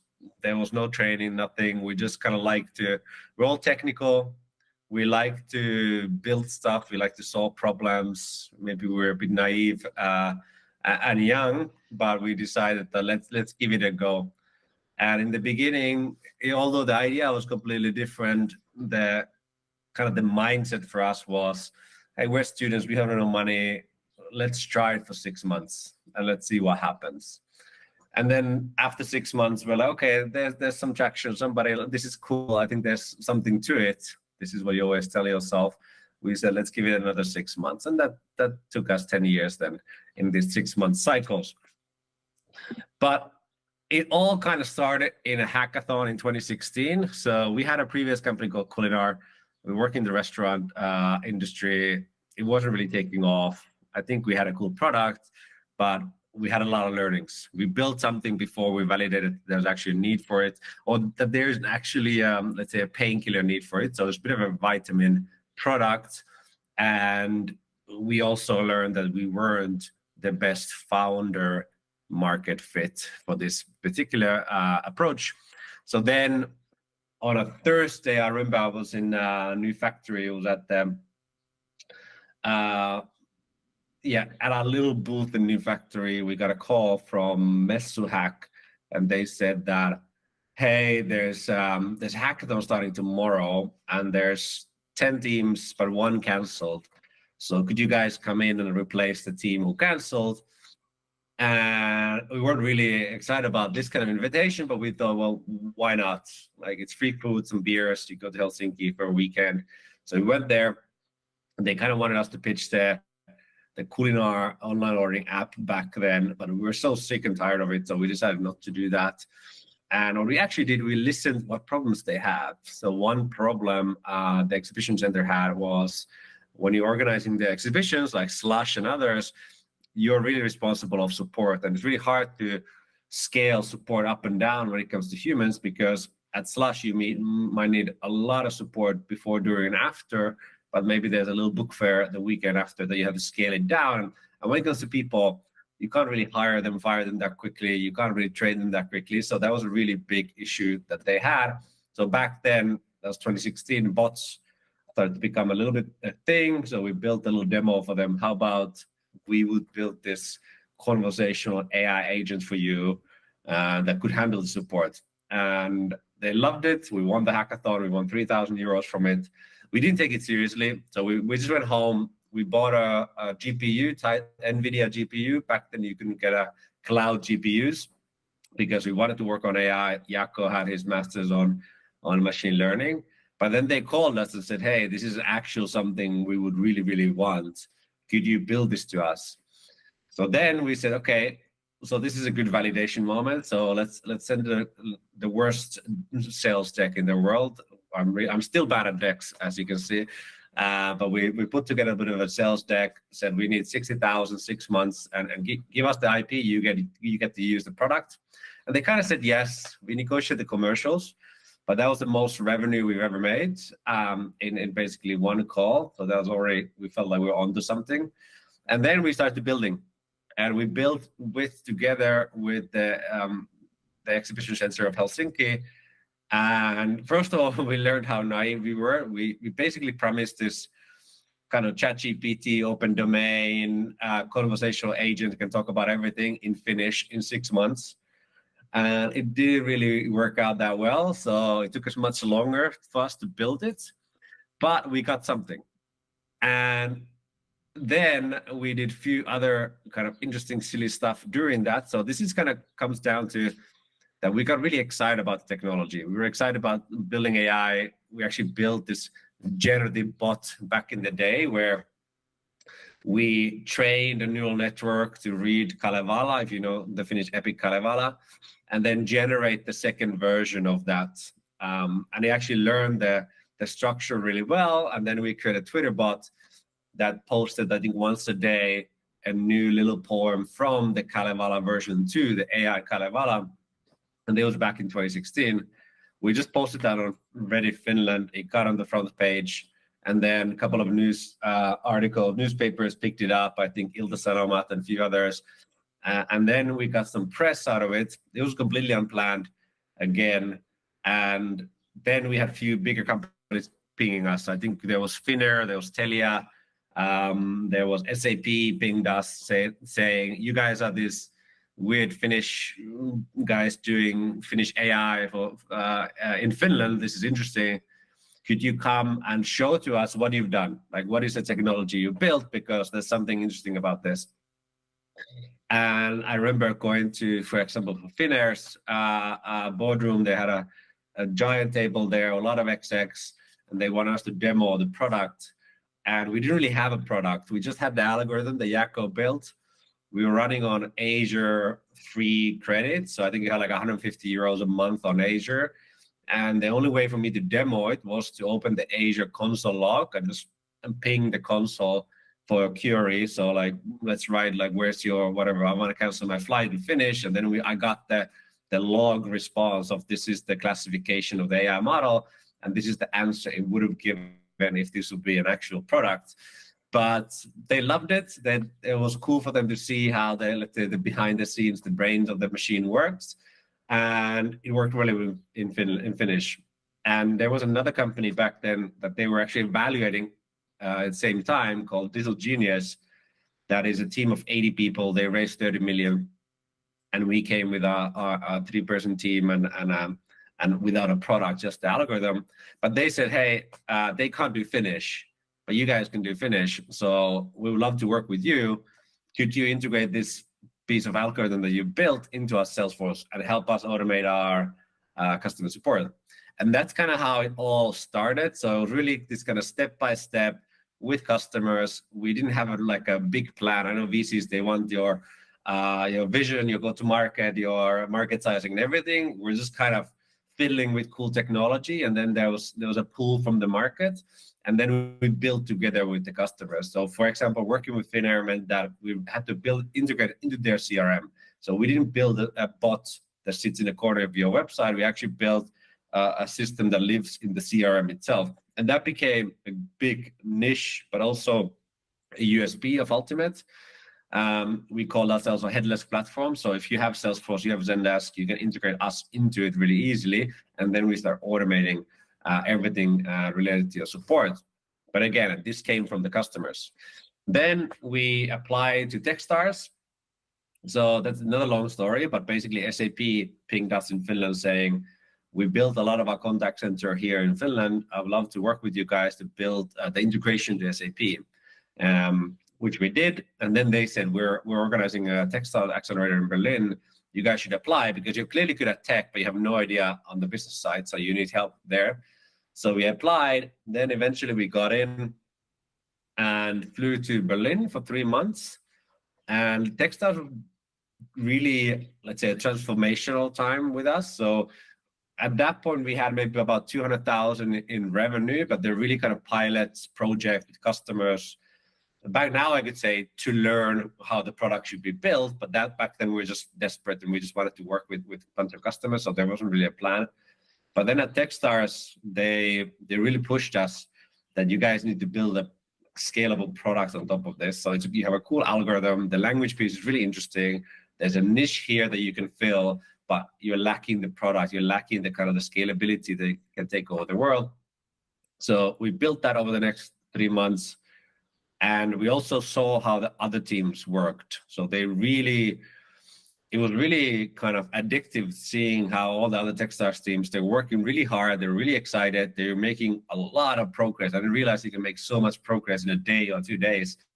So it really helped us to level up our game and feel like, okay, we can actually just do much more faster. We can aim higher.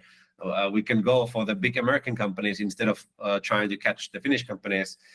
And that was really transformational. And then by the end of Techstars, we were supposed to leave back to Finland, but I really felt like we have a good momentum here in Berlin. We started to talk with some investors. We signed Zalando as our first customer here in Germany, which is still one of our largest customer 6 years after. So I decided that, okay, let's stay in Berlin. I'm going to stay in Berlin. The Markus and Jaakko are going to stay in Finland, and we're going to start kind of scaling and getting customers outside of Finland. And then we got our co-founder, Sarah. So Sarah was working for Techstars. So we are her portfolio company. She came from investment banking, wanted to work in tech. And we begged her to join us as a founder because there were 3 technical founders and we had no idea what we were doing in terms of go-to-market and business. And she kind of came from that world. So we asked her to join as the 4th co-founder. And she did, luckily for us. And then she joined us in Berlin.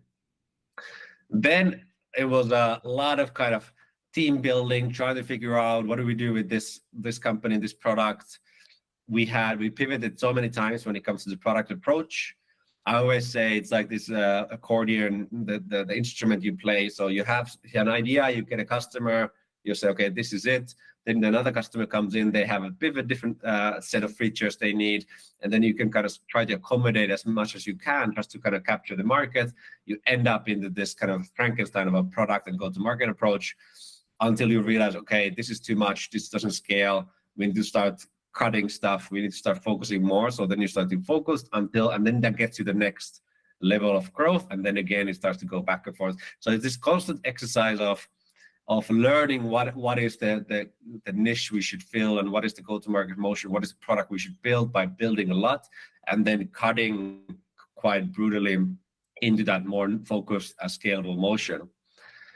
Then I think our biggest learning through this was, well, first of all, we started to hire. So we fundraised from Holtzbrinck Ventures or Mackie Ventures. So Mackie from Finland, Holtzbrinck from Berlin.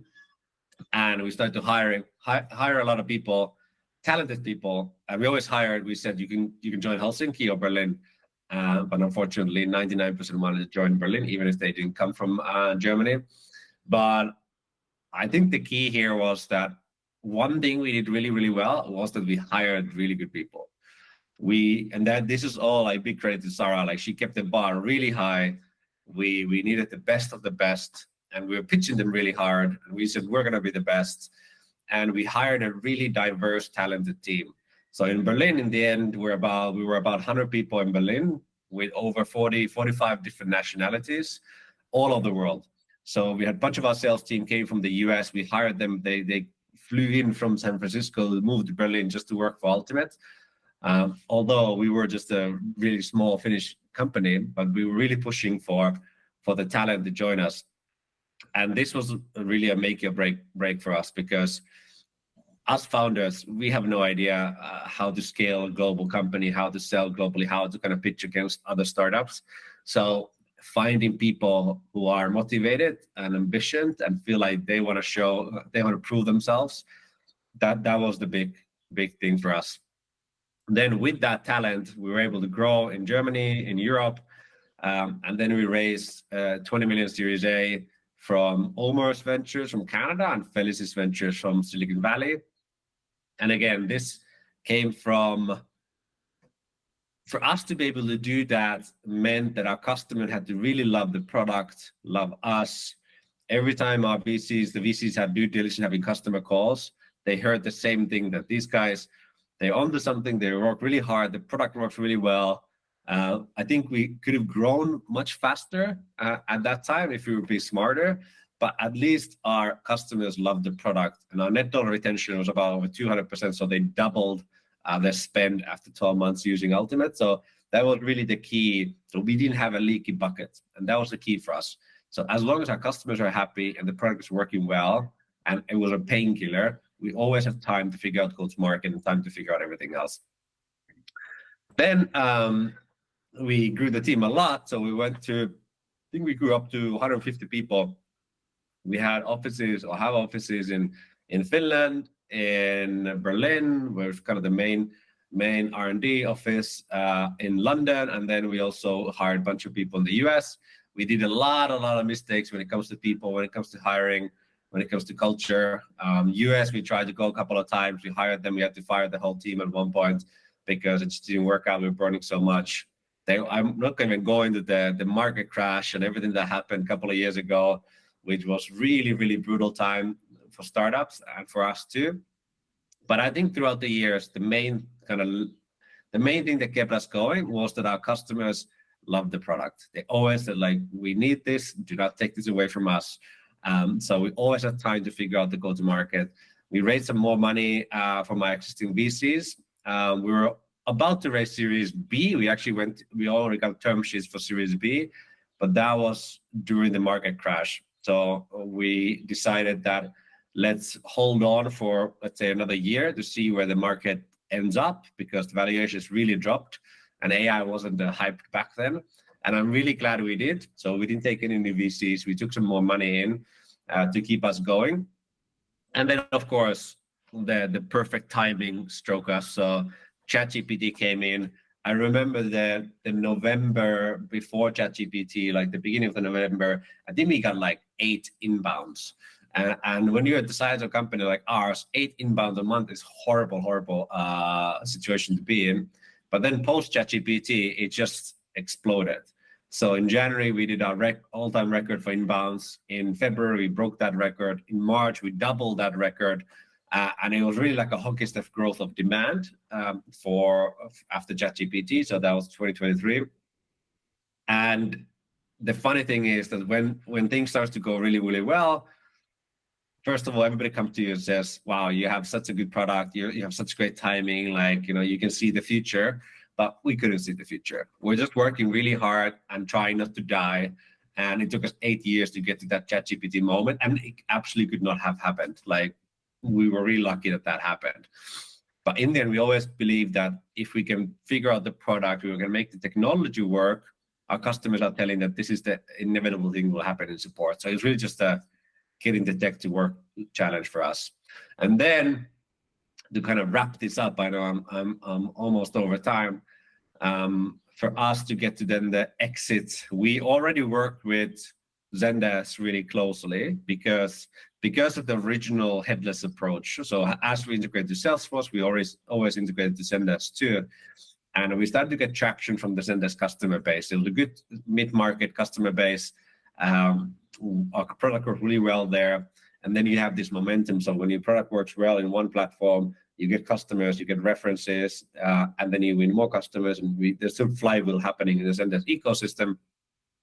And then after ChatGPT, Zendesk kind of leadership, they decided that they tried to outbuild us first. So they tried to compete, of course, with us and everybody else. But then they came to the conclusion that we can't win startups who are building much faster. We need to adopt, let's say, take a leap in AI and buy a company. And then they did a big evaluation end of that year. And I think they looked at like 1,000 different companies. But in the end, they ended up giving us an offer. And it really came down to that we were working with them already closely as partners. We had a great culture match with them. We had an amazing product. Again, they will call all of our customers to ask, do you like the product? They said, we love the product. It works really, really well. This is why it's better than everybody else. And then that ended up them making the switch to give us the offer. And from our point of view, it's always funny because when it comes to the acquisitions, first of all, exits are incredibly rare. So it's not like already accept it's not going to happen. But if it does, especially if it's strategic and they come to you, so you don't go to them, I think what went in our mind was there's this huge opportunity to join forces with this big American company. They're like 6,000-7,000 people and really scale. They have 150,000 customers, so we can really scale the product. And their pitch to us was, we'll make you guys as the center, so we'll help you grow. So we're not going to dissolve you into the company. But on the other hand, we were doing the best we've ever done. Like that was also the moment we were growing. We were in double-digit millions in ARR. We're almost doubling year over year. The team was excited. The technology was exciting. So we were really growing fast and felt like we would be in a very good position just to fundraise. But then we kind of decided to take the chance because we felt like this is the best way for us to accelerate. It's also been 10 years, so we felt like as founders, it's going to be a great learning experience to join a big corporation and scale the company there.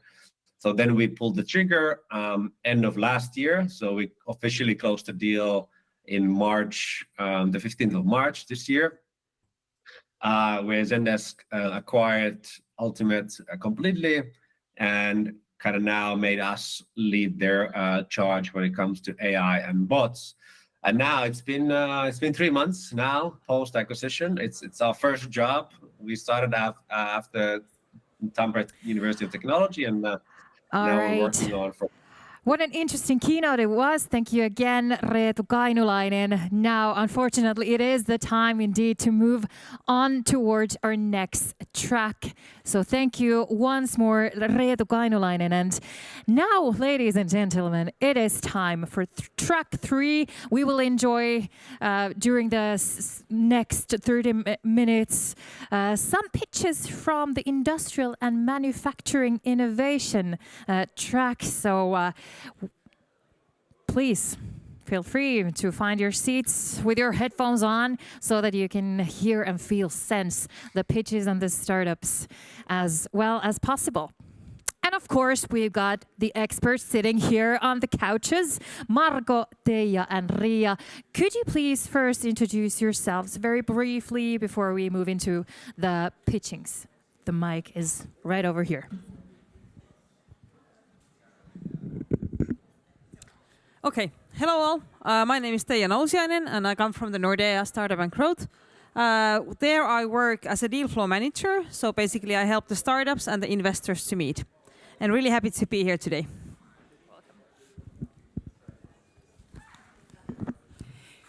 Hello all, my name is Ria Kalevo and I come also from a Nordea Startup and Growth unit where Teija works. I'm a financing manager and I help startups to leverage their growth with loans, and I'm handling all the banking needs, whatever you need. Hello, my name is Marko Kotonen. I'm with Business Finland and I have been with industrial companies and manufacturing about 25 years already, even I'm young, and 11 years in USA and 11 years in China as well, so I have quite extensive background. Welcome to our experts as well. Now it is time to welcome our first startup of the third track.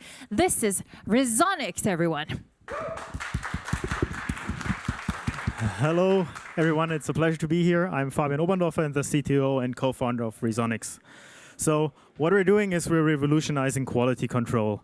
So if you ever worked in manufacturing, you most likely came across the ISO 9001, which means it's like a quality control way of checking how good are you producing. But even if you're using that ISO, 7 of the 100 defects most likely are not identified. So why is this the case? Okay, that was just, let's go back a bit. Here we are. Most of the manual quality control is still done via manual inspection. So think of it that way, you have your full automation, full production automate, and then later on people actually look at every part and say, yeah, that's good or that's bad. And what is even worse, of course there's the human error, but nowadays 42% of the factories actually are missing those skilled employees to actually do this testing. So we have customers where they had to shut down their whole full manufacturing line just because they couldn't find the people actually doing the quality control in the end. So how do we want to solve this? So we're doing acoustical testing of the system. So first we take the part, we really hit it with a small hammer. Then we listen to how it sounds.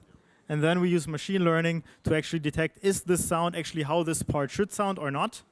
And then our system pretty much tells you, yes, this part is good or it's bad. And we can hear a lot of different kinds of defects with this. So how do we do this? So we have built our precision sensor, which consists of a small hammer and a microphone. And from then, our machine learning algorithm can actually define a kind of a error histogram where we can define like the error values, and we can sort parts according to good and bad.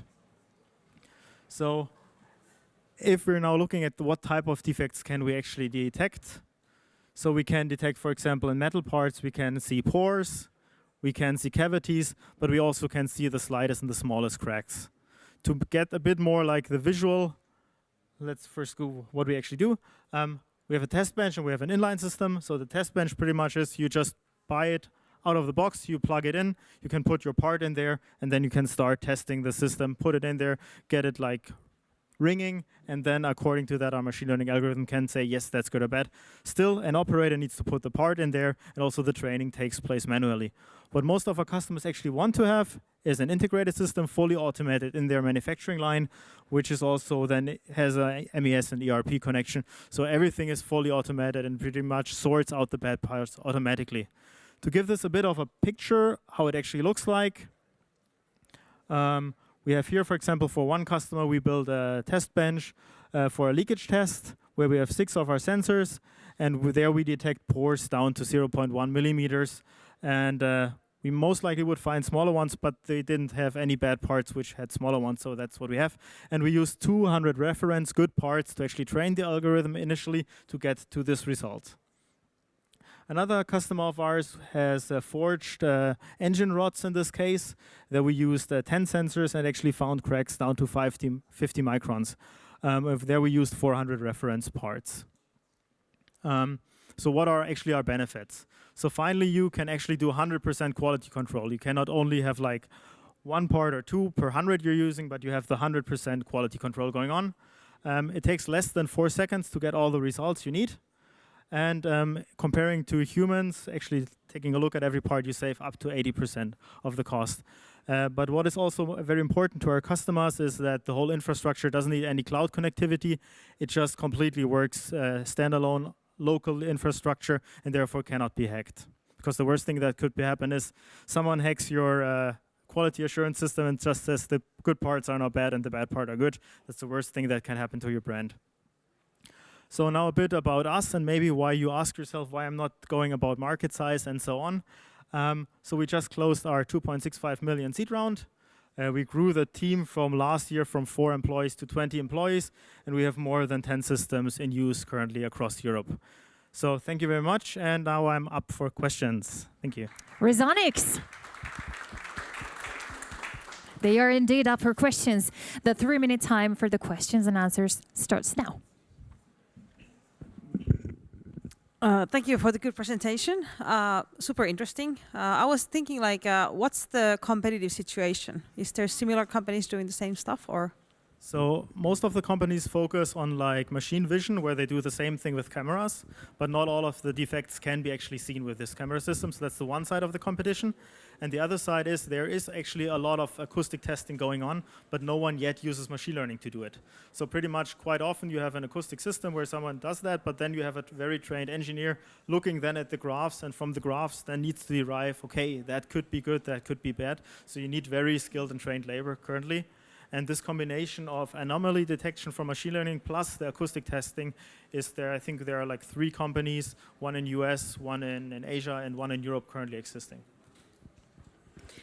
Okay, thank you. Really good presentation on behalf of me. Also, the thing that came into my mind: what is the landscape for the market? Like, where do you want to go, and what's the plan for the internationalization? Yes. So we're operating quite everywhere inside of Europe. Main market currently is Germany. We're a bit lucky that 2 of our co-founders are originally from Germany, like me, that helps selling there. Then when we go, our go-to-market strategy pretty much is we start from the top. So most of our customers are actually OEMs, either like in aviation, automotive, and so on. Because what we realized is, in the end, the customer decides what kind of quality needs to be checked. So pretty much if the OEMs are happy with our system, then they will drop us down to tier 1, tier 2, and tier 3 suppliers, and we can already see that happening. And first, the European market, mainly focusing on the DACH region, but also on the Nordics, and then, of course, growing. We now start seeing also customers in, for example, Portugal and Spain.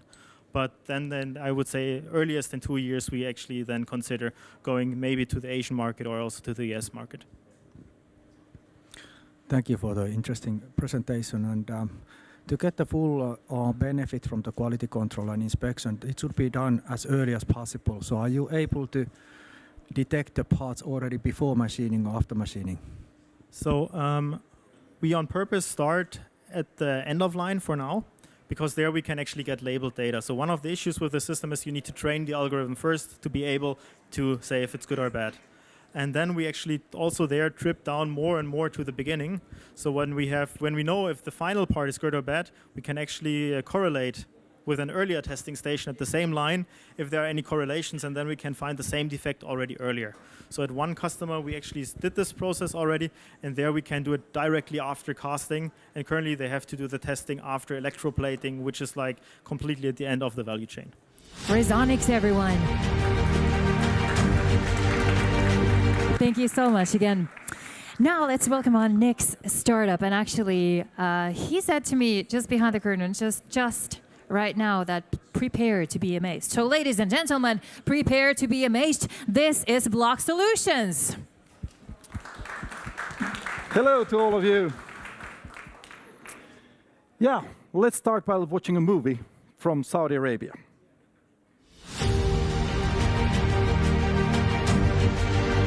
This is how it looks in Saudi Arabia at the moment. They're building quite fast, but the thing is, not even close as fast as we are building. What I call myself, I'm the adult-size Lego guy. This house here in Riyadh in Saudi Arabia was built in just less than 2 weeks using our technology, using recycled materials to create these building blocks made from recycled polypropylene and different fibers. As you can see, it was quite hot actually. It was 52 degrees when we were building that house over there. And now we have started our local manufacturing of these building blocks in Saudi Arabia. Okay, what is the problem? We're facing a huge problem with affordable housing. About 3 billion people would need affordable housing by end of 2030. And 39% of global carbon emissions are related to construction. And 90% of all the plastic waste in the world is actually going to landfills. So we need to change that mentality. Our solution is that we have a local collection system. We collect the waste plastics, then we produce actually transform that into pellets. Then they produce blocks made from recycled plastics and different fibers. And then we have easy way of building houses over there. So it's actually a globally scalable way. We establish license factories around the world. We have now actually a factory in like I said, in Saudi Arabia. We have 2 factories in Indonesia, 2 factories in Egypt, 1 factory in Ghana, and more are coming actually to the Americas, into South America, into North America, the Caribbean, and also areas around the Asians. It is environmentally friendly, and this is actually how it works. We find a local partner. We create a local factory over there. We train the people on how to operate the factory. And then they start actually producing the blocks on a local level. We're using local raw materials. Just for example, Indonesia, Lombok, an island, they're actually close to Bali. We started a factory over there last year, and now you already see that the nature has been changing. The plastics has been disappearing from the nature, and that's what we want to take rid of. A square meter wall weighs only about 20 kilograms compared to conventional ways of building. Like a brick and mortar wall or a concrete wall weighs about 200 kilograms, which means that already due to mass, we're reducing the carbon footprint quite significantly.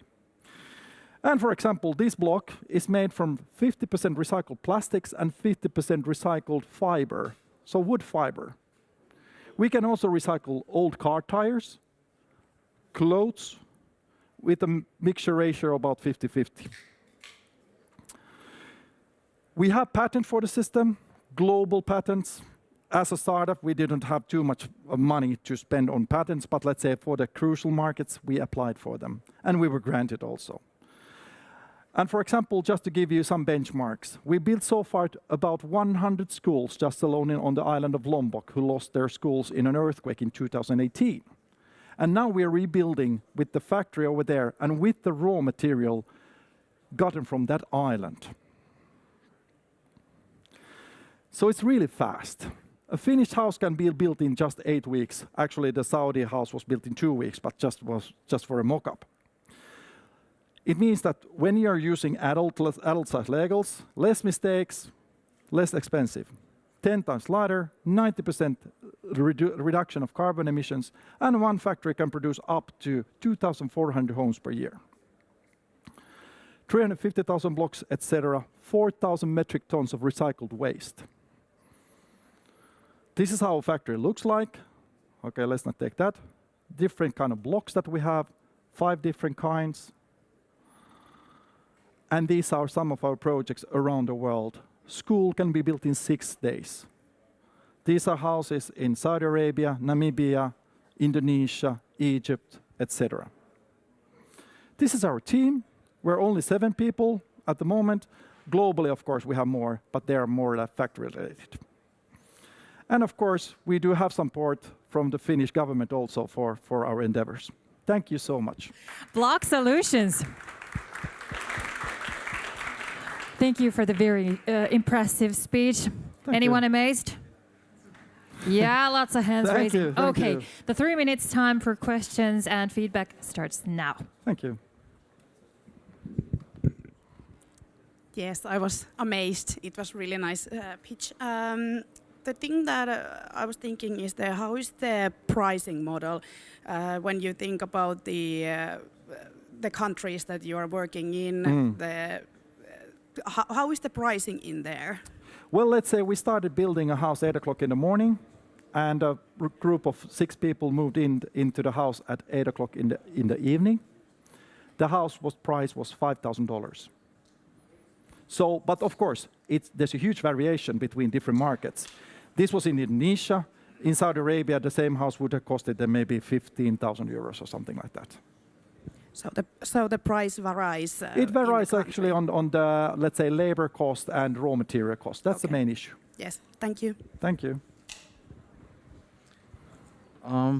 Thank you for the presentation and it's very interesting application. So what about Nordic countries and Western countries? What's preventing you to start the business over here? Very easy. It's actually ETA approval. So you have to have a European, let's say, product assessment before that. So we have been applying for the ETA approval, so which means that it's just going to take some time. Okay, thank you. Yeah, super interesting. I was like, is this really true? Are you really doing it? But obviously you are. You have the houses already up. You said that it depends like what kind of raw materials are you using in the it might be clothes or tires or something. Yep. So is it so that the process is always the same?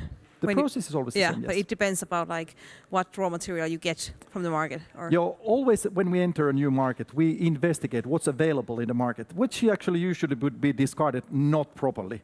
So let's, for example, in India, we're using rice husk. So when they're burning the rice fields, a lot of carbon emissions are produced. But we produce the first blocks made from rice and recycled plastics. In Indonesia, we're using bamboo. In Saudi Arabia, we're using recycled rubbers and recycled plastic. By the way, we were the first ones to convince the Saudis to start recycling plastics. Quite good, actually, for a Finnish company, I would imagine. Yeah. How's the competition? Is there something similar that someone else is doing? Yeah, actually, in the US, they started like have a similar kind of, but let's say it's like that's first generation. Well, like compared to the I don't want to sound arrogant, but it's like we're fifth generation compared to them. But there are some competitors, but our main competitors are the conventional ways of building, not actually. And we invite everybody to do that. I think this is the greatest time to give a great round of applause for Block Solutions once again. Thank you. Amazing, just amazing. I've been to Lombok, a lot of plastic over there in the sea as well.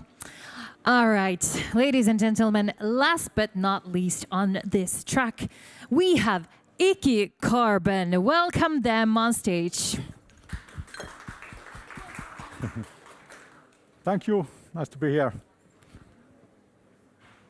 Yeah, my name is Tuomo Hilli. I'm CTO, 50 Innovation, and it's 50 Innovation is the main company, but Iki Carbon is our material innovation. And we have a laboratory, or we are not like in a production phase, but we have a laboratory in Kangasala here in Tampere region. Our team is nowadays 5 full-day workers and 2 part-time workers, and then we have several hours like people back of us, and then there is already some investment money and investor in the company. We have collected something like 1 million pre-seed money, and now we are then continue the money collection. What is our problem, or what we are doing, solving in here, is so that there is a lot of construction industry is a problem because there is, or it's creating about 40% of the CO2 emissions in globally, and it's its biggest CO2 emission source in the world, and there is no really solution of that. So we have tried to find out what is the way helping them to make it the construction and living carbon neutral or even the negative. I like always go to the little bit the dark side, so starting from there, so a lot of material is wasted in world. There is huge amount of biomass that is combusted, not really making even the heat. It's make it just burned onto fields, making huge amount of the CO2 or emissions that affects the human's life, like Brazil, India, everywhere in a globally. And that material we can use something else. And then also market, it's let's say very low utilized if it's used energy. It's wasted if it's just burns. But if it's things like construction material, then the truth is totally different. Also the impact is huge. We can basically do the Europe carbon neutral in that way, even the negative side. Sorry, it's going. But let's go to Iki. Iki is our material. It's a pure carbon. It can look like this. This is what I showed here last time, a couple of years ago. This is a pure biocarbon. It can be this kind of molded pieces that can be then used like construction, but not this one. Our material is 100% like bio-based, no mixing with plastics, no volatile organics, and also it's a fire resist, and there's plenty of other options or possibilities in our material. How it changed the world? It's if you use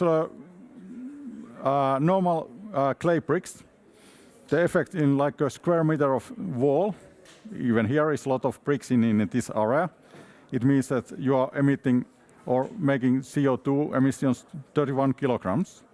If we change it like IKI, it's minus 93. It can be even minus 200. It depends a little bit which kind of products we do.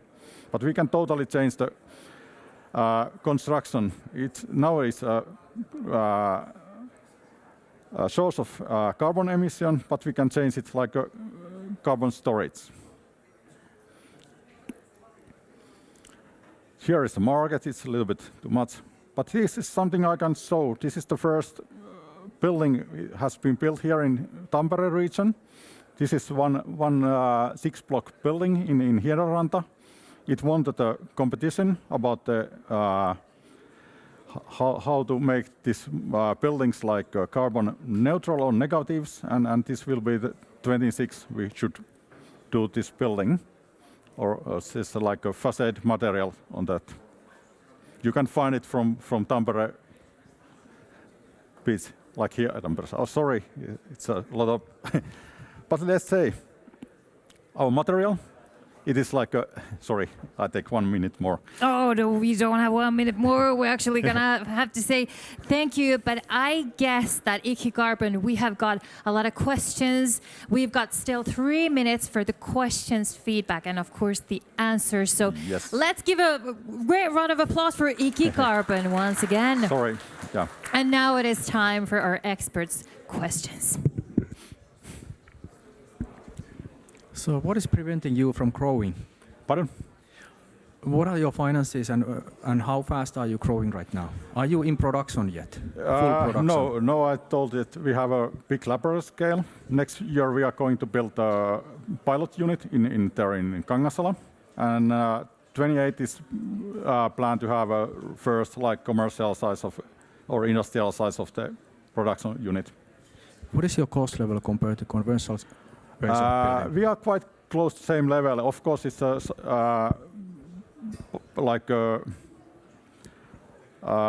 which size of the plant you have. But if you have same size units as existing brick plants, we are about the same level.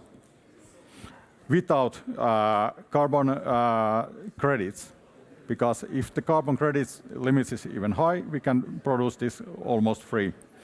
But that's different. We don't calculate about the carbon credits, but still we are very close to the level of the normal bricks.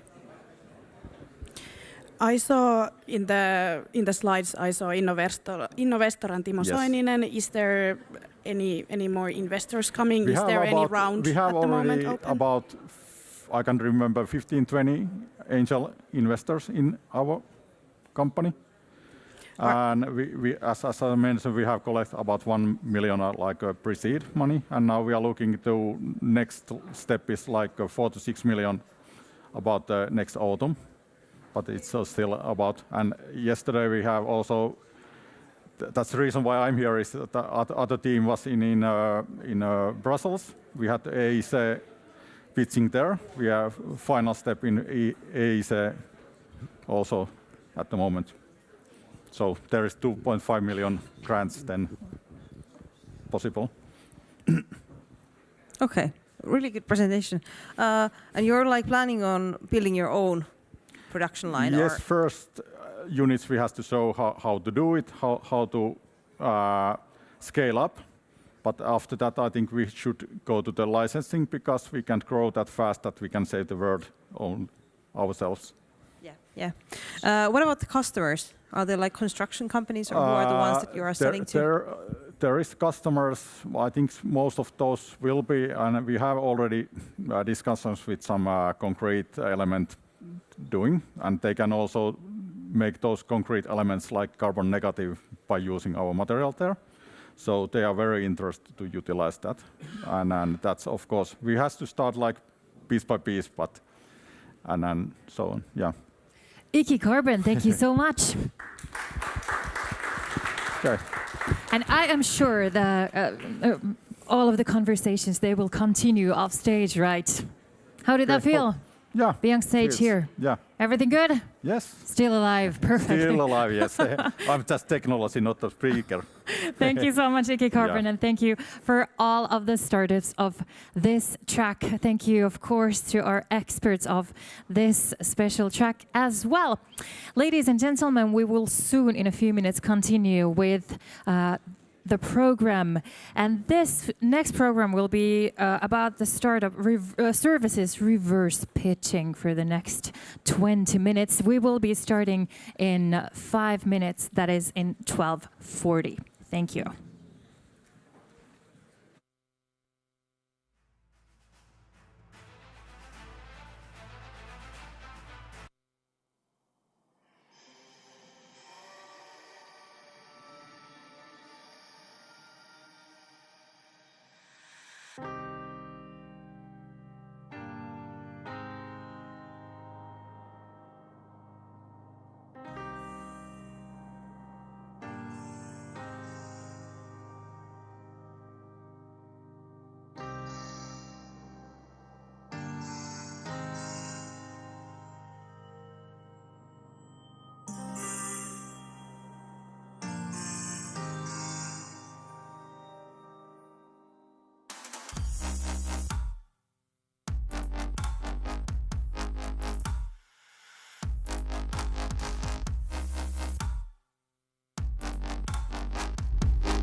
Ladies and gentlemen, dear guests, welcome back.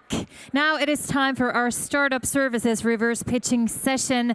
And just a quick note, if you don't have your headphones yet, now it is a good time to go and get yours so that you will see and hear as much as possible, sense everything that is going on and happening here on stage, on this main stage.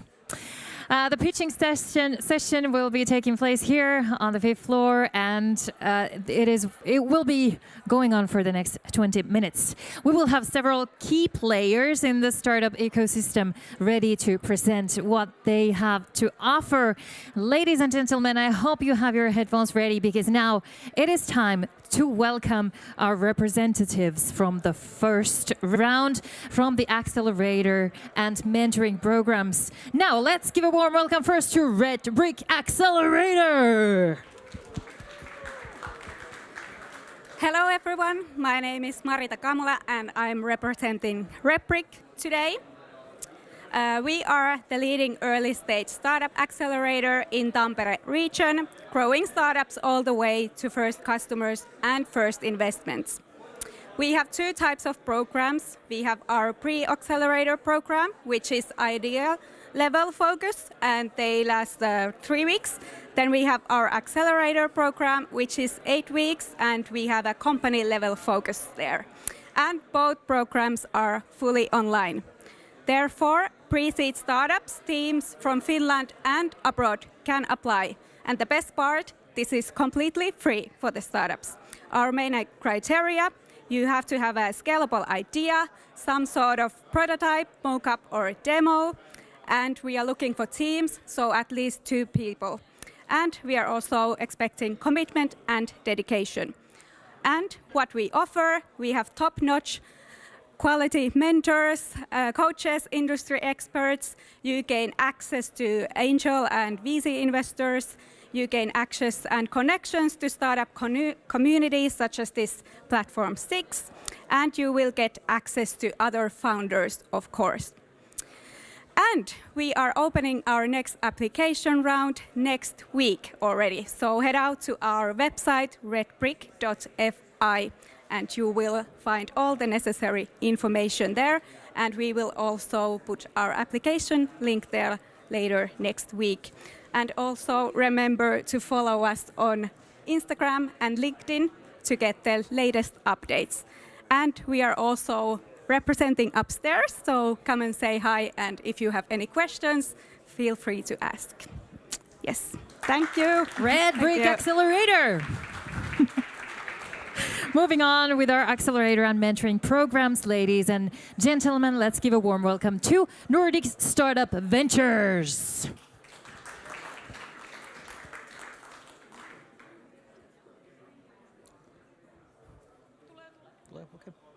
Okay, patience. Okay, well, while we are waiting for the slides to appear, then hi everybody, my name is Pasi Pohjola. One of the partners of Nordic Startup Ventures, and also nowadays heading to board of directors there. Well, this is now we actually call ourselves Deep Venture Partner, and what does that mean? So basically, a bit of the history. So we started back in 2019 as a Tampere-based accelerator.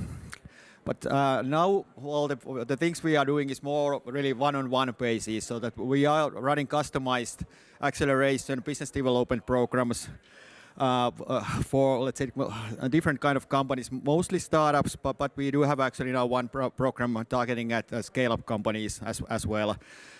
But first and foremost, we are investors, so venture builders who are also investing.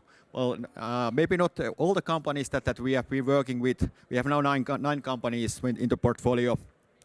But let's say the best ones, then we do invest in. And basically also then the whole network, we have, let's say, partners and mentors, more than 100 professionals all over the world. And what we actually then provide, well, so these are the main themes in our work and in our programs. So really, we help companies to really validate and improve, in some cases, the product market fit. because that's the key thing for the investors, and that early stage investors are looking for. That's the number one thing. So basically, then with that information, with the fit, then we help then to get companies, startups, especially to get ready for the first real funding round. And also then at the same time, we'll help them to improve the performance of the team. I'm around here, so grab my arm if you want to hear more. Let's talk. Thanks. Nordic Startup Ventures. Thank you so much again. Wow, this pace is very can be tough. 2 minutes for the presenters. All right, the last speaker of this accelerator and mentoring programs track comes from Tampere Game Hub. Welcome. Come here. Come here. Welcome. Wow, already lost 3 seconds, but hey, let's go. So Tampere Game Hub is here Tampere based, but we work in the whole nation. What we're doing is that we want to support the developers in Tampere, make more jobs, make more companies, and promote the industry from here within Tampere, within nation and internationally. We provide opportunities like the Finnish Game Incubator, which is a 10 weeks incubator program, Tampere Game Spaces for starting studios to take a place in Finland. Networking events, business delegations, matchmaking to other developers, publishers, etc. Quickly, Tampere.Games is something that you should remember because that is the hub online for everything regarding our activities. And then our flagship project, which is the Finnish Game Incubator, is done every year together with Alman. And in that incubator program, we are helping teams to be confident in their pitching. We teach them how to close the publisher deals because there's a lot more than just pitching in order to get money. We connect them to investors, publishers for the teams that reach a certain maturity. And of course, like any incubator, we'll provide constructive, focused feedback for that team's needs, as well as we provide mentoring from seasoned specialists from the game industry. But I'm not the guy who you should be talking to. Actually, I'm going to run away from this building immediately after I'm done. But you should pay attention to this guy, Lauri Komulainen. He is our operational guy with Tampere Game Hub. Thank you. Oh, can you just stay for a little while? Tampere Game Hub. Thank you so much for this. All right, we will be moving on to a track called Internationalization and Growth Services. And our first speaker comes from the International House Tampere. Welcome. Welcome everyone. My name is Murat Demirez. Actually started my time and I'm from International House Tampere. So it is a single service point for supporting internationals with living, studying, working, and then connecting them to the local employers. So these are our partners and some of our services. So we support companies to find international talents in Finland or outside Finland. We support talents to find a job, and also we run talent and startup attraction campaigns and activities.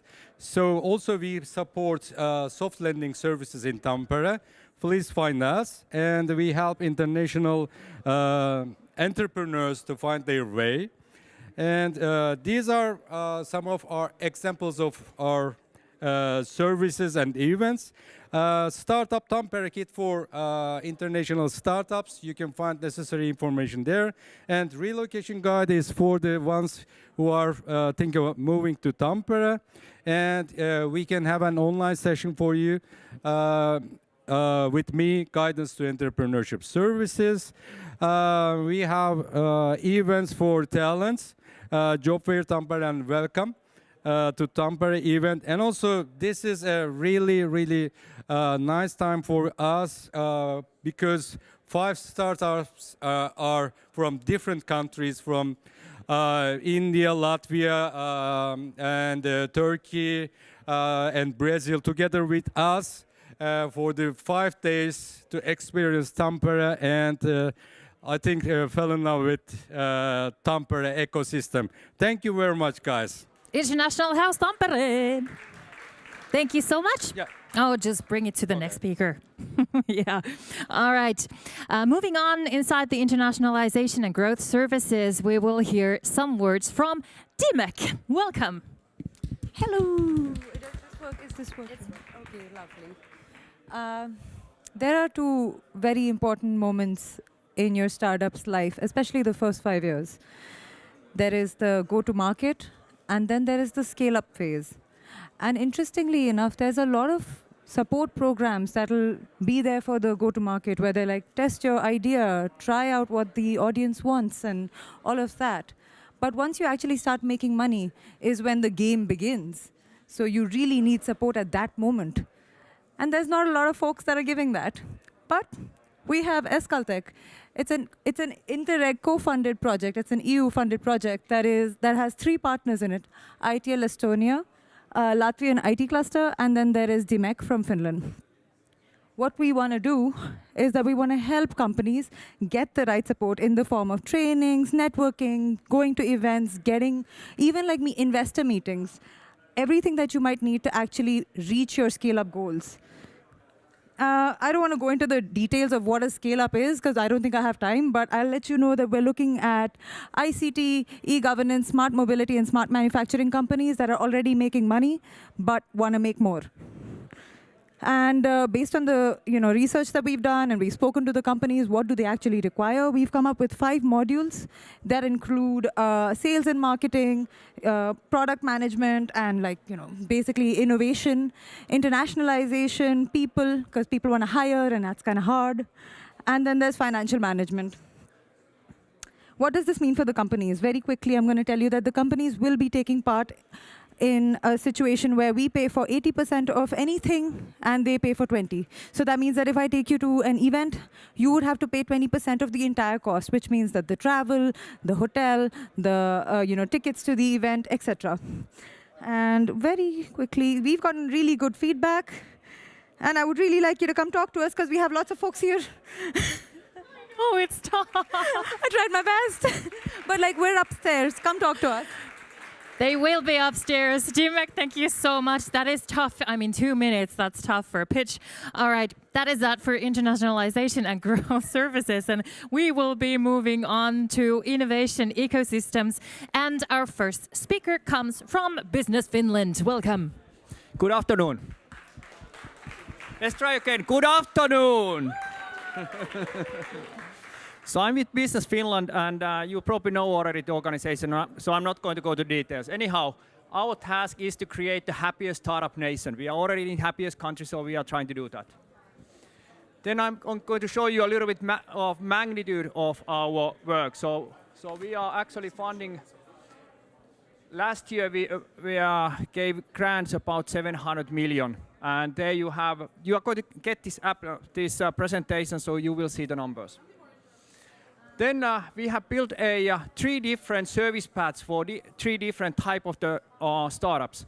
And startups are going to see this, are going to get the presentation, so you can go through it. So anyhow, there is a innovative startup committed to global growth, so born globals. Then there is a service path for deep tech startups. We have seen a couple of several deep techs here today. And also slowly internationalization, newly established companies. So what startups should be thinking, you should not be thinking about the next service, but you should be thinking about the whole path of the services with us as well. So that way you can be building your system and building part of your funding, but of course you need private funding as well. This is what we are looking for. We are looking for companies which are interested in growing with international market, and there is going to be impact on Finland. And then of course the team is important, resources are important, and then of course our board is also committed to international growth. Thank you. It is the time to think big, right? Business Finland, thank you. Now, ladies and gentlemen, we will move on inside the innovation ecosystem. When last we heard a pitch from Business Finland, now we will hear one from Business Tampere. Welcome. Thank you. Hello, everybody. My name is Tero Tsykin. I come from Business Tampere, and I'm here to give you a brief description of the scale-up services that Business Tampere is providing. First, we have the startup funnel, which is a depiction of real-time depiction of startup-based companies within Tampere region, allocated according to their respective development phase in their startup journey. Here's a little task for you. Try to find this funnel in the web, and let us know how hard or easy that was. Then next we have Innovation Hub Partner Network, which we are developing with the objective that we have partners in the international scene providing low threshold opportunities for startup-based companies to test the waters in international markets and hone their plans for expanding and growing internationally. Funding guidance, my colleague Tapio Siik will be or is actually providing the funding clinic, and all other funding related guidance can be received from TAPSA. Then Hippo analysis is a new service that we have. It doesn't have anything to do with hippopotamus, the animal, but that's briefly a pre-due diligence analysis on your investment readiness, for example, and I urge you to take a look at it, come to us so we talk about it. We can do that for you and with you. That is free of charge. And then sparring partner, TAPSA and I, we are actually located on the second floor in this building, and our door is always open if we are there. So anytime you have an urge to come and talk about anything except marriage counseling, we'll be there for you guys. We can do that as well. Business if Tampere. But that's it. Come and see us, second floor. Thank you so much. And that was exactly 2 minutes. I love this. Very precise. Okay. We've got our next speaker on stage. All righty, let's give a big hand, a great round of applause for Tampere University and Ilves. Yes. Hello, I'm Jan Kolkkinen from Tampere University, and I'm here to tell about what we do for the startup ecosystem. This is my first slide and last slide. So in the university we have 2 organizations, Innovation Services and Hubs. Hubs is the old name was Y Campus. So Innovation Services, where I'm coming from, we have services for the researchers, the staff. So deep tech startups or the R2P cases that are pitching downstairs, they are the research from university.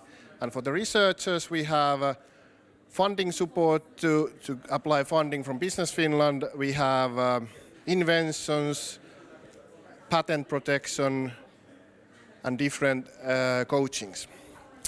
And for the students, what Hoops is organizing is they are having different kind of courses for students, and they are the, say, promoter of the sustainable entrepreneurship. If I could give you one thing, what we are looking for in the university for the research to business teams are the business developers. So if you are, or if you know someone who is excellent business developer and could be helping the teams to bring new innovations to market, then the teams are looking that kind of talents. Right now we have 6 cases in coaching and 3 cases from previous round that are going to apply R2P funding, and let's say half of them are still looking for business developers. So anyone interested in a business developer position in R2P team can try to contact me or someone of my colleagues in this event. All right, that was it. Tampere University. Thank you so much. We still have one pitch from the innovation ecosystem track, and they come from Demola.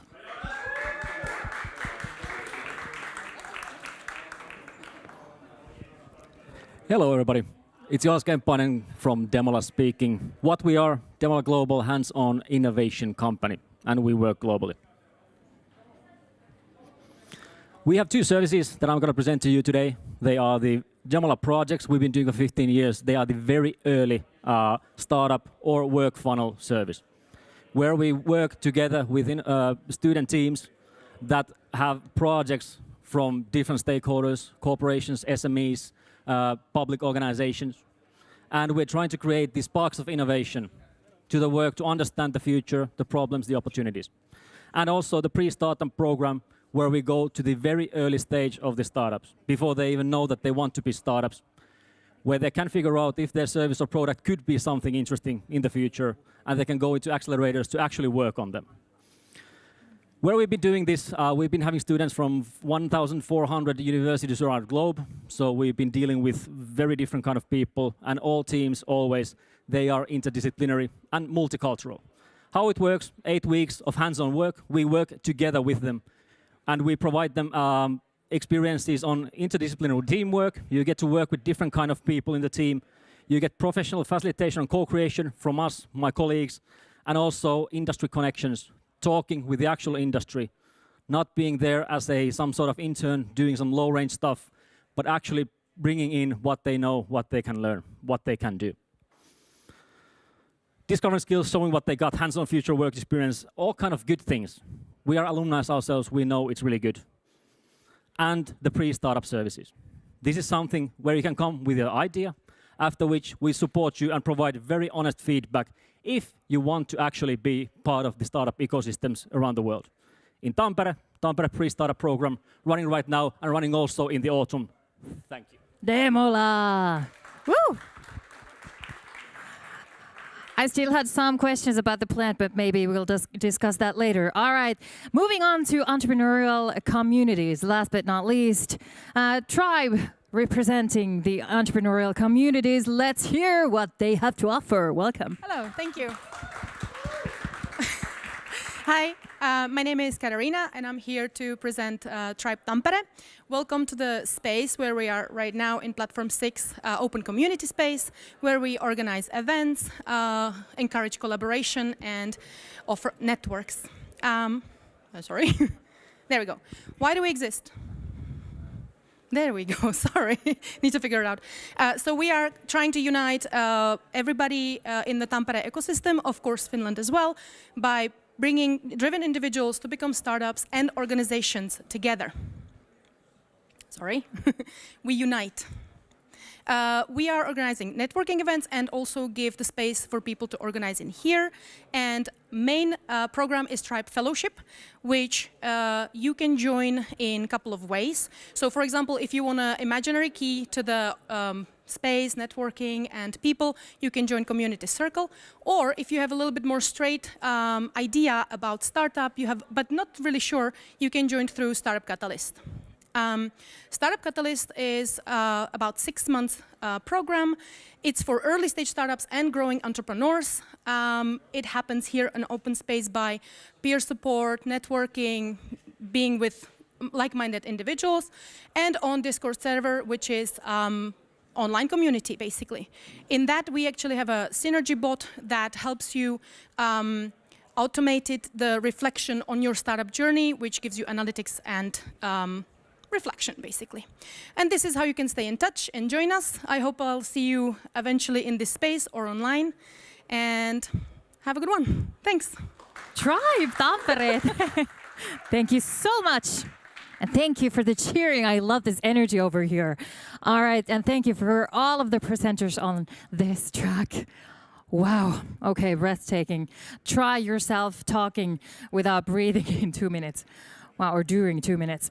All right, following the startup services reverse pitching, we have track number 4. Yes, we do. This is gaming, entertainment, and interactive media. This will take place for the next 40 minutes or so. And our experts on this track are sitting, all but one, sitting on this couch. We have Sointu, Yuri, and Tero, right? Could you please briefly introduce yourselves before we move on to the pitchings? Please, the mic is right over here. Hello all, nice to be here. Jyri Partanen from Sampo Games. Really eager to see new ideas, new concepts, games, and me as a finance guy, Sampo Games is seeking finance for new startups, so I'm always interested in knowing how the startups are going to grow, so that's my thing. And yeah, I'll pass it on to the next one. Hello everybody, Sointu from FOV Ventures. We are a pre-seed seed fund operating in London, Helsinki and Tampere. We invest in spatial computing, 3D, AI and some gaming. So interesting to hear who do we have here tonight. Great to meet you all. Hello, my name is Tero Latalo and I'm the CEO of one of the local game companies called Tentans. We've been making games for 20 years now, so we're actually officially the oldest game company in Tampere. And we're developing and self-publishing games for multiple platforms. So that's our expertise. That's about it. Thank you so much for our experts, and Riku will be joining us a little later. And now this is the final notice for you, or everyone sitting here in the audience. You will need your headphones. If you don't have yours, just please go and collect them from the table over there. Now let's give a warm welcome for our first startup in this track. Join Play Games. Welcome. Oh, okay. Thank you. Hi, everyone. I'm Michel Quinja, the CEO and Creative Director at Join Play Games. And I'm excited to talk to you today about our journey at the intersection of entertainment, culture, and social impact. The video game market, a industry projected to reach 667 billion by 2029, has a significant blind spot. And many games fail to authentically represent diverse culture and perspective. This lack of representation, this lack of representation not only limits the richness of the storytelling, but also leaves a massive audience underserved. At Join Play, we are changing that narrative. Our mission is to create games that promote inclusion and diversity. We achieve this through a multicultural team coming from various cultural backgrounds and bringing a unique perspective to our projects by telling authentic storytelling from underrepresented culture, ensuring that these narratives are not only heard but also celebrated. And finally, by creating engaging gameplay that can convey meaningful stories. Our game emphasizes both entertainment and cultural richness. To maximize our impact, we adopt a flexible business model. Our flagship title, Ama, Chronicle of Lost Stars, offers an immersive experience inspired by the Dogon mythology of West Africa. And our second project, Labyrinth of Twist Memory, will combine free-to-play access with live service updates, ensuring ongoing engagement and diverse storytelling opportunities. Our team is not just strong with cultural diversity, but it's driven by strong experience and varied expertise, combining their passion to our mission, shaping the future of gaming by diversifying the narrative. We are not just making games, we are building a bridge between culture and expanding the boundaries of storytelling in the gaming world. We invite you to join us in this journey with high growth potential. Together, let's create a gaming landscape that truly reflects the diversity of our world. Thank you. Yes. Question. Time for question. Thank you so much, Join Play Games. And now, as you said, probably time for questions. Now our experts are ready. You have got your mic over there. Now it is time to start the 3 minutes for questions and feedback. Stage is yours. Okay, nice to meet you, Michael. And my question relates to your unique selling point, which I believe is the inclusion and diversity. Yes. So how do you actually monetize that? How does that translate to more users, and what's the catch of actually transferring that unique selling point into business? Okay.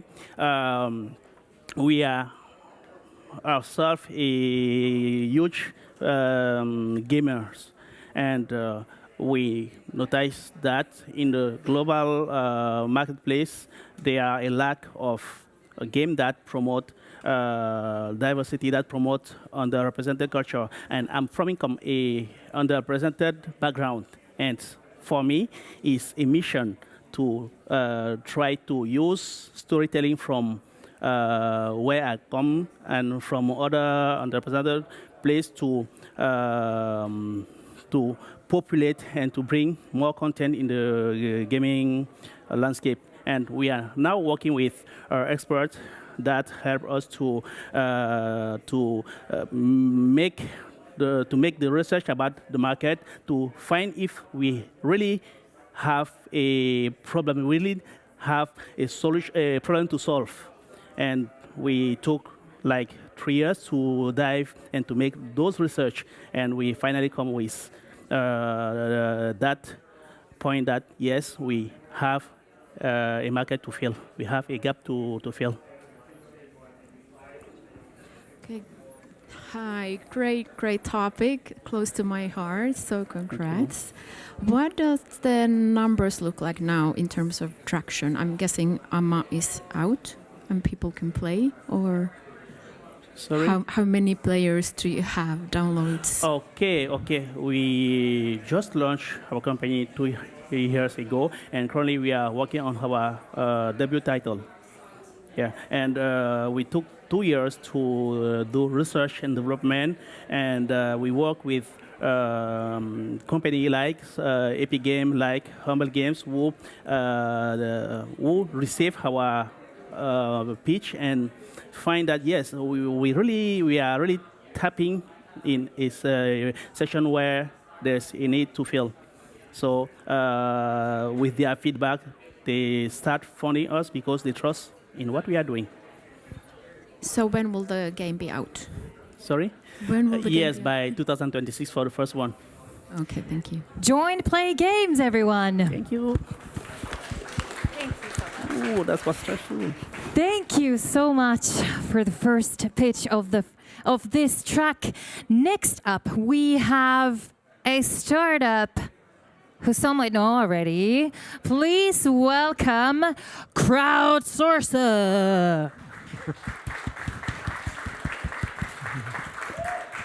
Well, many thanks for that. We're Crowdsourcer. I'm the CEO and founder of Crowdsourcer, Toni Paju.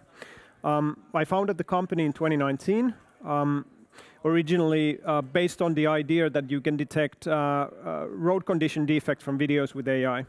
So I thought, why not create some kind of a crowdsourced road condition monitoring system, because anyone can take videos. So, the game Pac-Man, I made this kind of a real-life Pac-Man where people collect virtual fruits that are worth money from roads or cycle lanes by recording video. AI analyzes the road condition, then you insert it into a road asset management system, and you can make maintenance plans, or cities can make maintenance plans with that data. But we already early on we noticed that it's super fast to collect data this way.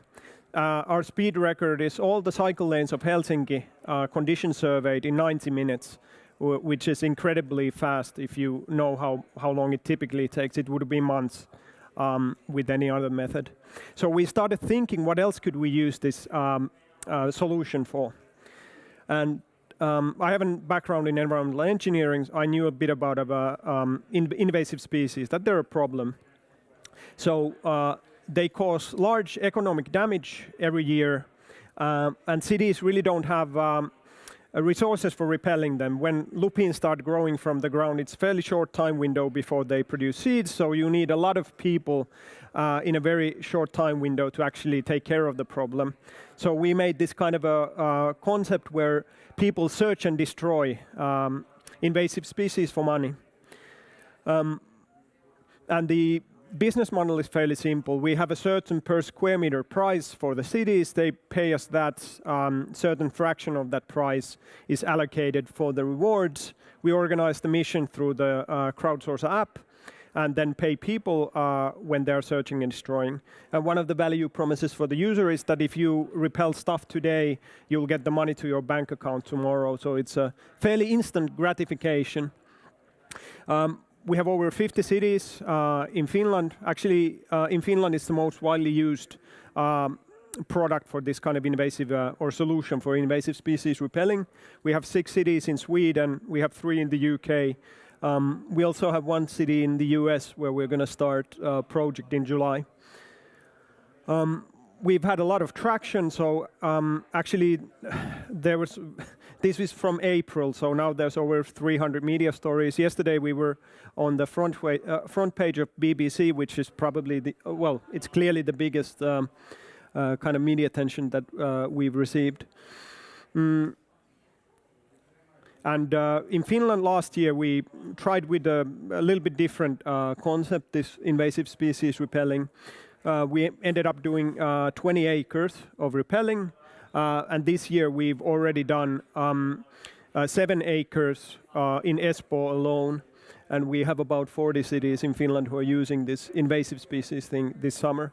So it's quite proving to be a really effective tool for this problem. Shortly about the target market. So, I guess the competitors here are the most relevant ones. So one of the problems for the cities is also that even if they wanted to hire a contractor, they may not be enough contractors out there in the market who are doing this. So that's why it's kind of a blue ocean kind of situation. We have a fairly international team. We just expanded with 2 sales positions. So Asha and Anissa joined into sales roles. And then we have obviously the development team from Indoors, and Juhani and Ashley were in the audience. So they were one of the first people to join the company. But that's Crowdsourcer.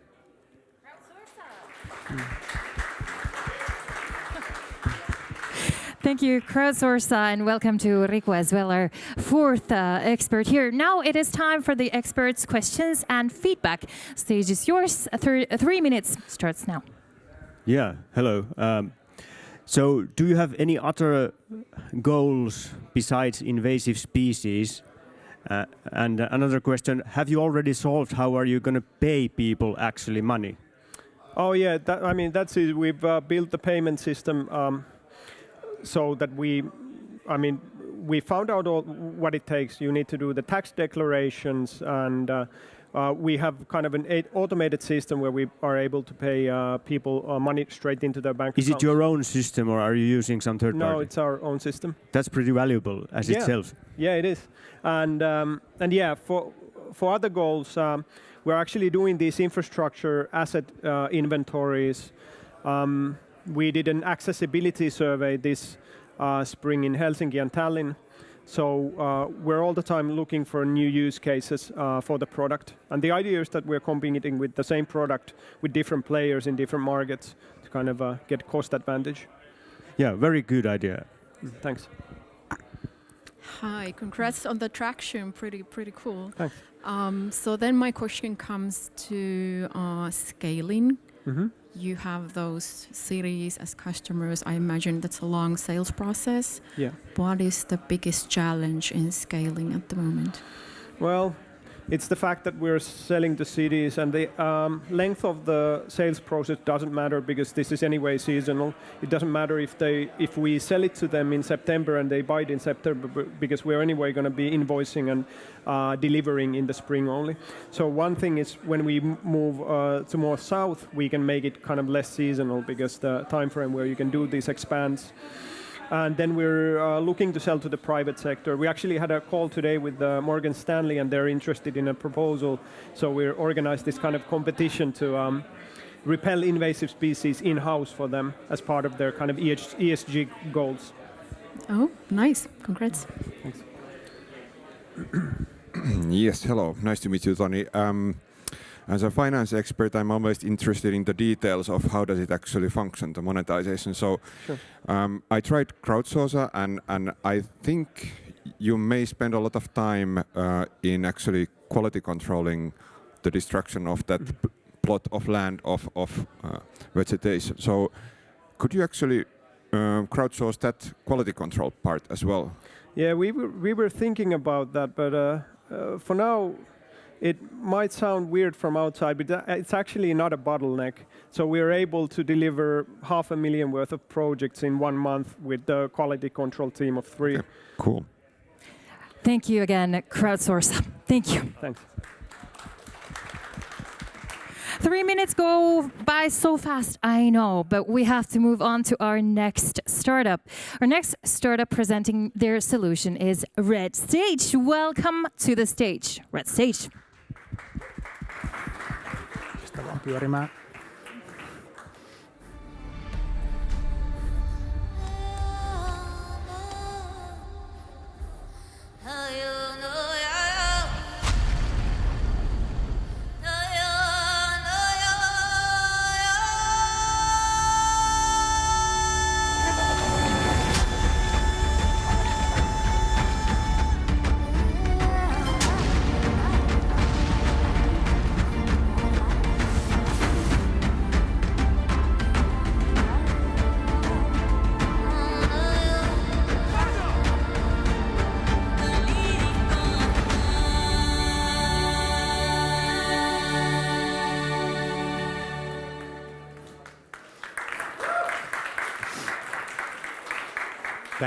Thank you. Hello, I am Sahin Sengits from Red Stage. I am the director, founder, and CEO of the company. And what we do is make memorable stories through video games. What we aim to do is bring the next Remedy entertainment into this spotlight here. And at the end of the day, what we believe is that video games have been the most meaningful way to tell a story, most memorable way to tell a story for us. Of course, there's gameplay mechanics and all that, but at the end of the day, video games are so versatile that they are things that you can remember for many, many years. I believe that dopamine is temporary and stories are forever.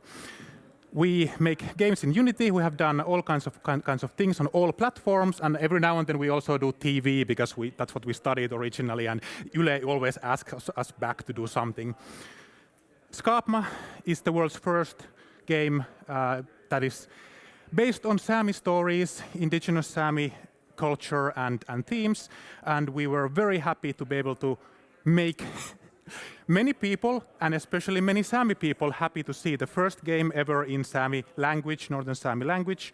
And we were able to make another one with Sami thematic, which is for mobile and like Android and iOS platforms, basically the second Sami-inspired video game in the world. At the moment, we're trying to get this game on consoles because it is a more fitting platform to monetize this specific game.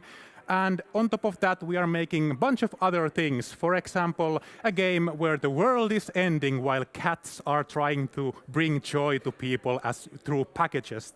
And this is a social game where we're kind of aiming to make a multiplayer experience with focus more on branching storylines.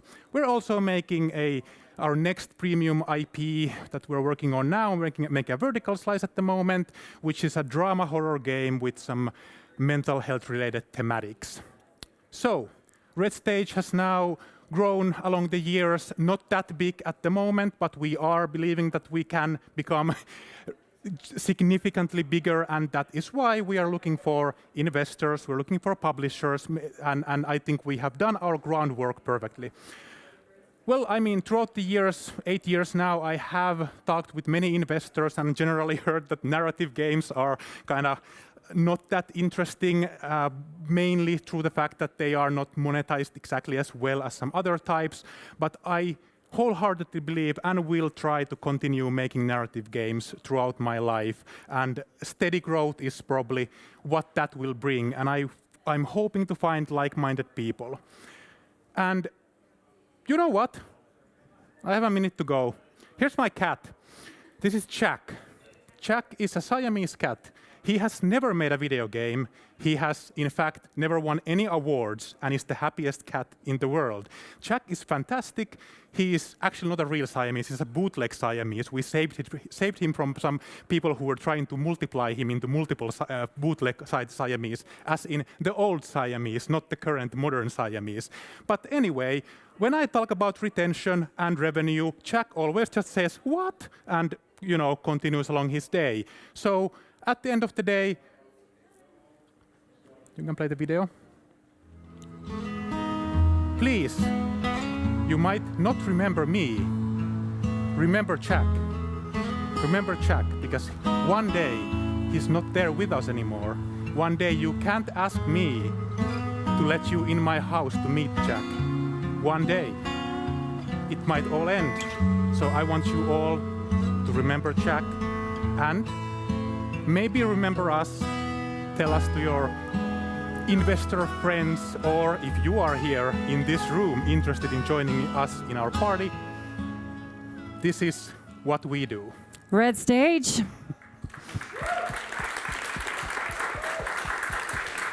What was it? Dopamine is temporary and stories are forever. And now our 3 minutes of forever starts now with the questions and feedback from the experts. Go. Hi, I'm Riku. Nice to meet you. And I actually saw your game in Malmö as well. Great. But I have one question about the team size. Given that you're quite small in headcount right now, why did you choose to make quite many games at the moment? So what's your main focus on? I mean, there's 8 of us, but we are not really making them at the same time. We have been making them back to back while getting money from client projects and the previous projects. So we've tried to get a couple of prototypes up so that we can then sell those and focus on whatever is actually getting the most interest. Okay. Then another question about the Sami theme. That's a very interesting theme. Have you kind of like benchmarked that, or do you think that it kind of has this global potential or interest? I believe it has. I mean, there's a lot of Greek, Viking, etc. mythology games and so on. And with Skaapma, it is a modest success. I mean, we won awards, but also like it's getting more players all the time. And we have to start somewhere. Same with Rana. It has a bit over 100,000 downloads, which is relatively little. But someone has to bring that into the spotlight. That was us, and I hope we get to make more of these games. That's great, thanks. Okay, nice to meet you again. My question is about finances again. Mm-hmm.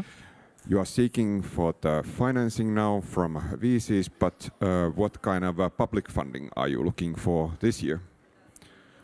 I mean, we've gone through all the public funding options almost, but we are of course like talking with Business Finland and trying to see what we can do. Like of course the loans would be the next step for us. All right, thanks. Hi, thank you for a great demo. I loved it. When the cat game comes in, let me know.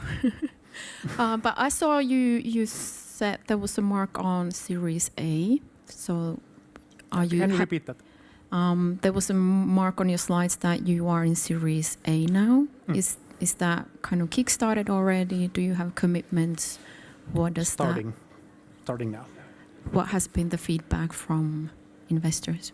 So far, mainly the idea that narrative games, how would I say it? We focus on technology within our games because that is the interesting part. We have for both of our newer games, next games, there are elements that do use case AI, for example, for branching storylines and like some unique mirror-related mechanics that the horror game has. So that is the main thing that we have heard is that make sure that there is like some interesting new technology along the story side of things. Thank you, Red Stage. Thank you. Thank you for that impactful pitch. Now let's maintain the momentum as we invite our next startup on stage. Ladies and gentlemen, Videobot. Hi guys, I'm going to tell you today our company called Videobot. But before we jump in our solution, let me tell you a little about people's consuming habits and how they have changed. If we think about the format which has concrete all over the world, which format people want to nowadays consume, all social media platforms are full of this format. This format is video. So, if the video is the content what people want to consume, why companies' websites are still mostly static? Boring text, boring photos. So, the websites are still the place where normally some kind of transaction happens. Buying, contact request, booking a service, or whatever, which can boost companies' business. So what if we had a way to influence the customer's online experience and buying journey through an interactive video marketing solution? That is what we are. VideoBot is a video marketing solution and tool where people can use videos in interactive ways on websites or different kind of digital channels. So what that actually means, let's watch an example.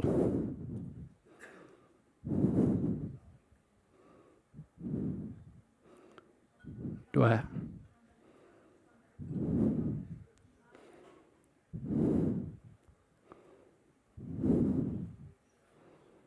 Okay, maybe we don't watch. Yeah.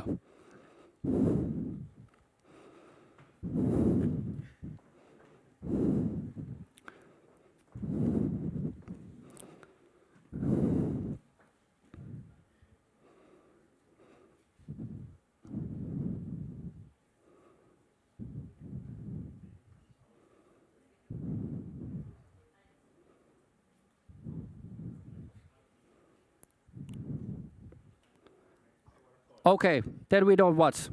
Then we make a different kind of way to watch that. Use that QR code. Take a phones. I'm talking about interactive and videos, and I'm still talking and showing just photos. So take that and see what happens. So as you can see, we don't force the people to watch long 6-minute videos and content what they don't want to consume. We give the power to people watch only that kind of themes and things what they want to watch. But what makes us interesting about the company is that we are not only in the websites, we are omnichannels. And what that means for us is that we can make, example, the QR codes what you just try. This is our client Atria, and they give their customers the value how to cook the perfect chicken.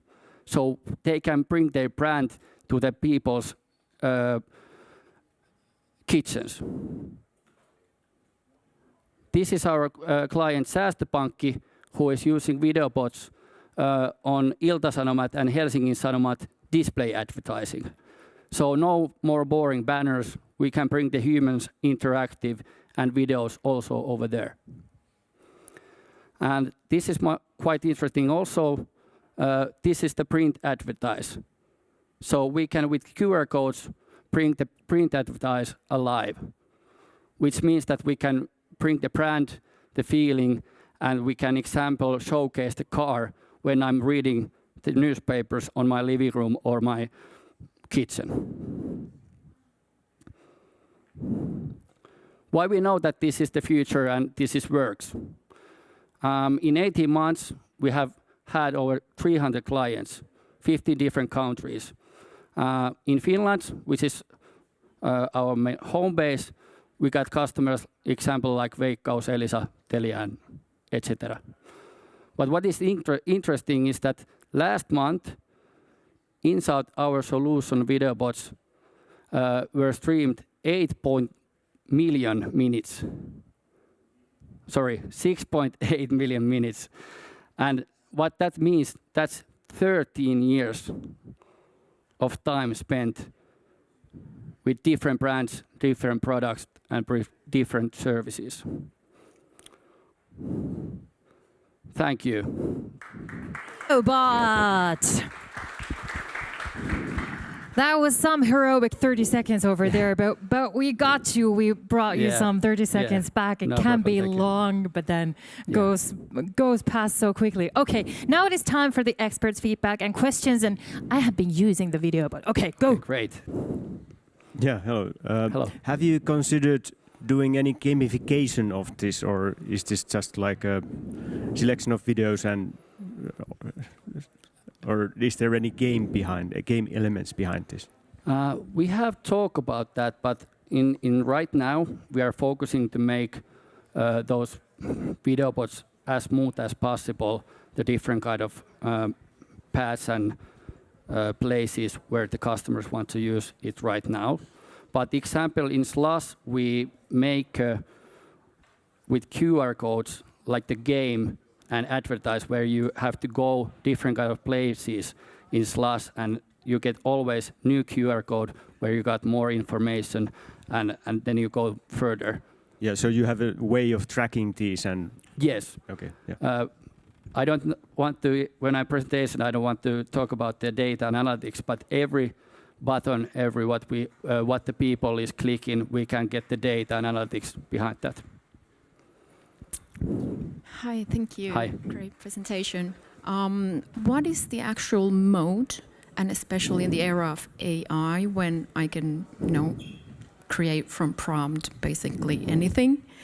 So we see live AI agents on website that you can interact with. Yeah. So how do you compare? That's a great question. If I think about example B2B business, which one built more trust, more brand image, and that kind of stuff? AI or like real people. But there is places where you can also use AI videos or avatars if you want. So we are the solution, and you can update that kind of videos over there what you want. Did I answer the question? Yep, thank you. Thank you. All right, nice to meet you, Oscar. Nice to meet what about your funding status at the moment? I checked your background, and you already received the Young Innovative Companies grant, 1 million. Yep. What's your plan in public funding and VC funding? That you have to ask in our founders, Anssi and Matthias. Okay. They are the money guys, and I can't go those meetings. You don't need the money. Yeah. Okay. But of course, we always need the money, but you have to ask and talk with them. I only have one quick suggestion. Please add subtitles to the videos, because if you consume on mobile, I think it's sometimes you're without the sound, so. We have subtitles. All right, cool. Yes. All right, they do have subtitles. Okay. Of course they do. Video bot, everyone. Thank you. Now, last but not least, let's welcome our last startup of this track. This is Neatly Productions. Welcome. Joo. Thank you.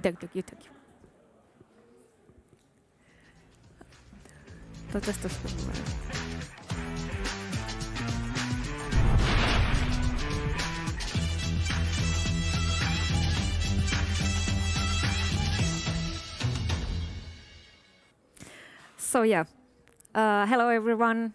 We have seen so great pitches today, and now it's time for end this track with some grand finale. We are also called Neatly Production. Actually, I need this clicker. Thanks. We are a small team of 3. I'm Nilla, and I'm our CEO, and I'll also do our marketing. And in gaming world, I'll focus mostly on VFX.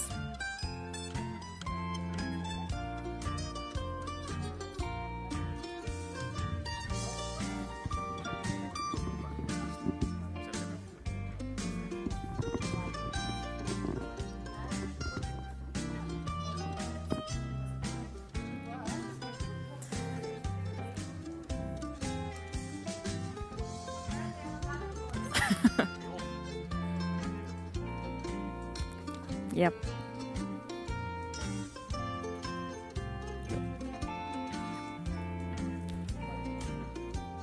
Nope. Nope. No? No. Okay. Okay. So, hi from me too. My name is Linda, and I'm the 3D artist and level designer of our team. We also have third member, Miika, who is a technical wizard and lighting artist. And we don't want to put any words in Miika's mouth, but he would probably say that today's the day for the beautiful ones be on the stage. So unfortunately, he's not here. Yeah. And if we go back in time, not so long, but to the year of 2022, when Neatly was founded, there were actually 6 of us. But now, Linda, what happened? Well, only a few months later, there were only 3 of us. And, well, I don't know what happened. Well, actually, I do know what happened. We're not going to go into that. Yeah. I mean, we're on a clock here, so let's just move on. Yeah. We actually realized that it was for the best. First of all, we finalized our school project, Punch Plant, for the VR arcade. And with the abilities we have left in our team. And then we got a whole new project. And we are honored to say that we have been working with Dreamloop, Notovia, and Red Stage. And that game was called I'm Observation Duty 6. To this game, we did the level design, made the levels and props. But most importantly, we got actually that project was really good for us. I mean, we learned a lot about working professionally in the game industry. Yeah.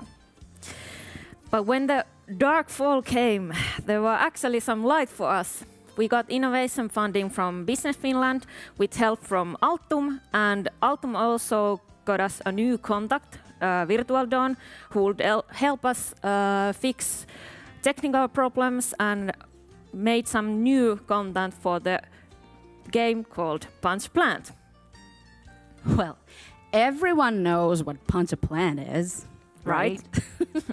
But we kind of have to tell you about it, and there's probably one person in the audience who doesn't know about it. So, Punch Plant is a VR action tower defense game where the player or players have these gauntlets on their hands that work like boomerangs, punching these mutated plants who try to destroy the generators of your spaceship. And now, with the help of Virtual Dawn, we have been able to fix some things in the game and also add some new cool stuff like turrets, first aid kits, and so on. So it's awesome. It is.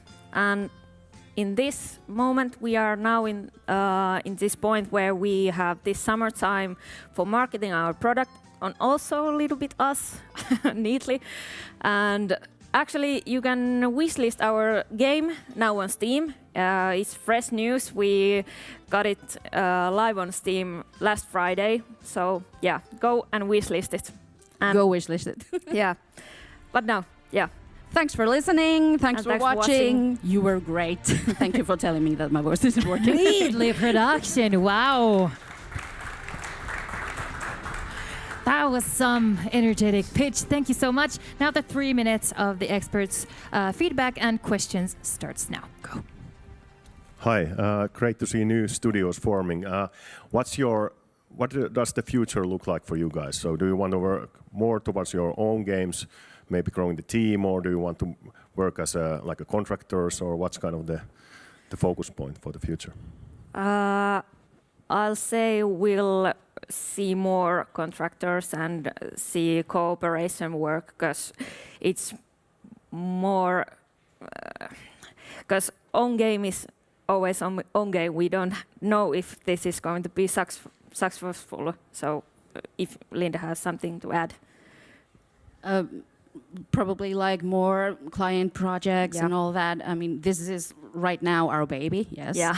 But we don't see that we have a next big project or anything, maybe more client things and so on. Okay, cool, thanks. Okay, nice to meet you.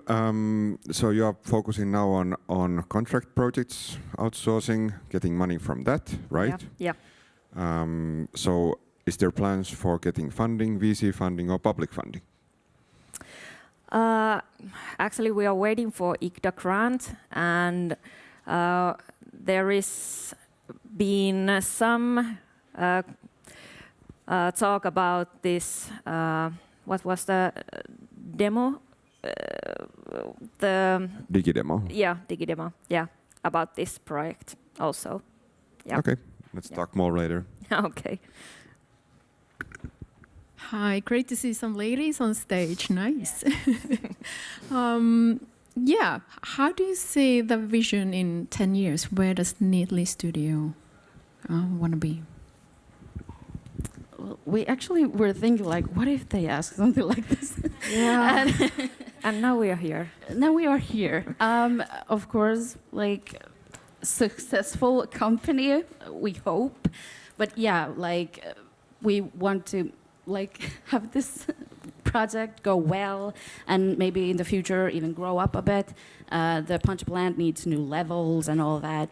And this summer is about marketing and get it out there. And yeah, and it would be great to have a real job in our Neatly production. So we don't have to do any other jobs. That would be the dream. Yeah. Yeah, thank you. Thank you. So how did you decide on the project Punch Plant? This is going to be so fast. Actually, we started this in our school year, and I got a friend in this VR arcade and just asked them if they want a personal game, and they would love that idea. So, yeah. Thank you so much again, Neatly Productions. Thank you. Let's give a great round of applause for these ladies. Yay, lady power. That's what I like. All right, everyone. Thank you for this track. Thank you for our beautiful startups. Thank you for our experts. Now, ladies and gentlemen, we will straight up move towards our next and the final track, which is track 5, the ICT, Enterprise Software and AI. And just a quick note while we get our experts, next round of experts sitting on the couches. Remember that there is another stage. Yes, first floor. That's the ground floor in Finland, because in France the first floor is the second floor. Yeah, that's how it happens in France. All right, but on the first floor, ground floor, on that stage, there will be an Eskeltech session starting soon. So if you wish to see that one, now it is the time to go on the ground floor and find the lounge stage over there. And now, I guess I have the first startups ready over here. And now it seems like we have got the 1, 2, 3, 4 experts sitting here on the couches. I guess we are ready to get going with track 5. Just a quick note, please remember to go and get your headphones so that you will hear perfectly what the startup presenters are going to say on their pitches. ICT, Enterprise Software and AI, and as our experts, we have now sitting on the couches Timo, Henri, Rob and Olli. Could you please very briefly introduce yourselves before we move into the pitches? The mic is over there. Stage is yours. Welcome. All right, hi everybody. My name is Timo Fölling. I'm from Vendip Capital. We do B2B SaaS-focused investments into pre-seed to Series A companies. So talking about $500,000 to $3 million in terms of the initial tickets that we do. Come and talk to me if you're in B2B SaaS, any kind of verticals. Thanks. My name is Olli Siderma. I work in Business Finland for ICT, entertainment and gaming, and also generative AI, and I was just enviously watching the gaming track there that I would have so much to say there, but hopefully I have here also. My name is Rob Connell. I'm the CEO of Null Venture. We're a software development house and venture builder, working with scaling businesses such as Proverse Interactive over at the Metaverse event going on today. I'm also a venture partner with AA Capital and a group of family offices looking at Series A, 5 to 100 million type investment tickets. Hi, I'm Henry, currently at FVCode as, I think it's a senior AI consultant, I guess, if I remember correctly. Previously, I used to be the chairman of Tampere ES, one of the founding members of Tampere Tribe, which has grown into this huge thing after me, so it's not me, it's somebody else. I was part of a couple of interesting companies, Sentinel and then Sensible 4, which went gloriously bankrupt a year ago as well. Now I'm, as said, an FVCode. Thank you. Thank you so much. And now, ladies and gentlemen, it is time to welcome our first startup of the track 5. Let's give a warm welcome to 1080 Coaching.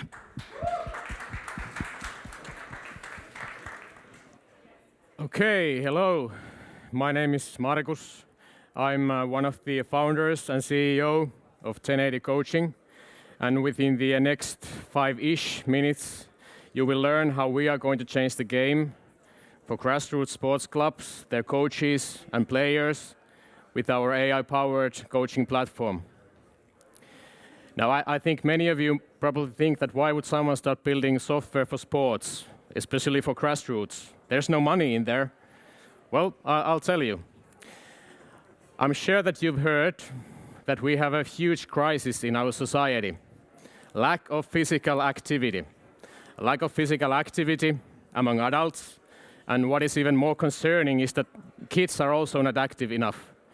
And today, sports clubs play a huge role in organizing physical activity to kids, and volunteer coaches play an equally important role in sports clubs. We have been there doing voluntary coaching for years, and we have seen how it's becoming increasingly difficult to recruit volunteers. Coaching takes time. People feel that their skills are not enough, and club communities are not as close as they used to be. And keeping the volunteers is also a challenge because they become overburdened and tired. And without volunteers, the crisis will become even greater. And this is where we step in. Our solution combines technology with knowledge to make the everyday life of volunteer coaches in the grassroots easier, yet making sure that the players get quality training. We help coaches save time, learn, and above all, experience that I can freaking do this. This is fun. The cornerstones of the solution are simplicity, AI, automation, and knowledge, and support for continuous learning. And with more visibility and data, the clubs can support their coaches with the right kind of support at the right time. Do we have competition? Yes, we do. In the other end of the competitive field is pen and paper, and in the other end is YouTube, where coaches spend countless hours searching for drills. In between these extremes are a range of services and applications for coaches, but what sets us apart is that our solution can be actually used by anyone. Any of you, any mom, any dad who is brave enough to take on the challenge of becoming a coach once their kid picks up the sport. So now you may wonder, okay, there seems to be something in here, but how are they going to make this a business? Well, it's quite simple. Coaches can download the app from the App Store with a monthly fee, and coaches will also be an important platform for us to spread the solution. Players, they have their own application for individual training, and it is also tagged with a monthly fee. Clubs, they can access the platform with an annual fee to create their own content, search for content created by our partners, and analyze the data created by the teams. We have no turnover yet, as our baby hasn't been born yet, but as the solution is scalable, both geographically and across sports, we believe that we will reach a cumulative turnover of 500,000 within the next 24 months. Currently, we are doing the final testing of the coaching app within selected football clubs in Finland. And from 2025 onwards, we are going to focus more on the internationalization and also other team sports besides football. Our team, we are passionate about sports, and that passion is backed up with long experience in IT, software business, and business management. Right now, we are looking for an investment of 150K against a 5% stake, and this will help us speed things up, launch internationally, and make sure that we create revenue that enables us to grow further. So we are passionate. We want to make our part in tackling the crisis. So now it's your turn to open up your wallets, let the cash flow, and join us. Thank you. 1080 coaching. Karle, I'm expecting money from you. Oh, I love this sporty attitude over here. Now, 3 minutes time for the experts. Questions and feedback starts now. Go. Okay, as this is the AI track, I'm going to go straight for the jugular. You said you are an AI company, so what's your usage of AI in this? Why are you an AI company, not just a software company? Well, we are using AI to create training programs for the coaches, for the teams, to actually remove all the time that the coaches are spending on planning trainings. So we are using AI to create the content for the coaches. So like generative AI, LLMs, or what are you using? Sorry?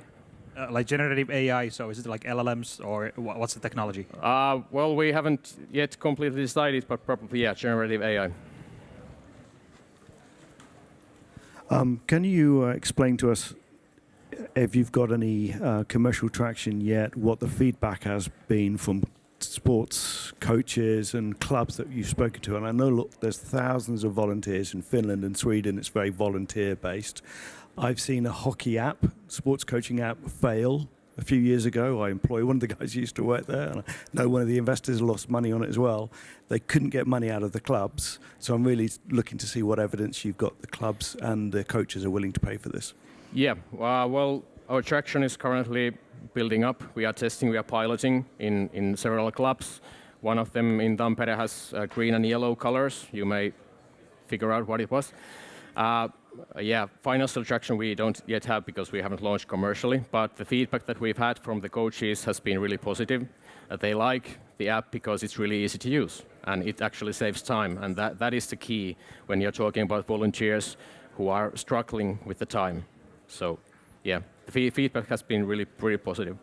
Sorry, just to extend on that for a second. So the feedback, is there any methodology in the market research you've done? Is it statistically valid, or is this talking to your mate next door? Well, we've gathered with different forms the feedback from the coaches who have been using the app. So yeah, it's in a way it's statistically relevant, but not perhaps completely. One kind of issue with these kinds of apps, and especially since it's so competitively priced, let's say, and inexpensive. So in making the unit economics work, so the question is really, what have you thought about the go-to-market like in the future? Right now, I mean, you can still talk to everybody, and it's not sustainable. But in the future, how do you think this will scale? Well, it will scale basically in Finland. It will scale through the coaches, through the clubs, through players. But our market basically is in outside Finland. So yeah, it's a lot of marketing that we need to do, a lot of effort to actually reach the coaches. But as I said, there is a big interest on among the coaches currently. There is. Thank you so much, 1080 Coaching. Thanks. Yeah, and as a footballer's mom, I'm very looking forward to see you thrive. All right, let's welcome next our second startup of this final track. Ladies and gentlemen, this is Amplifiles.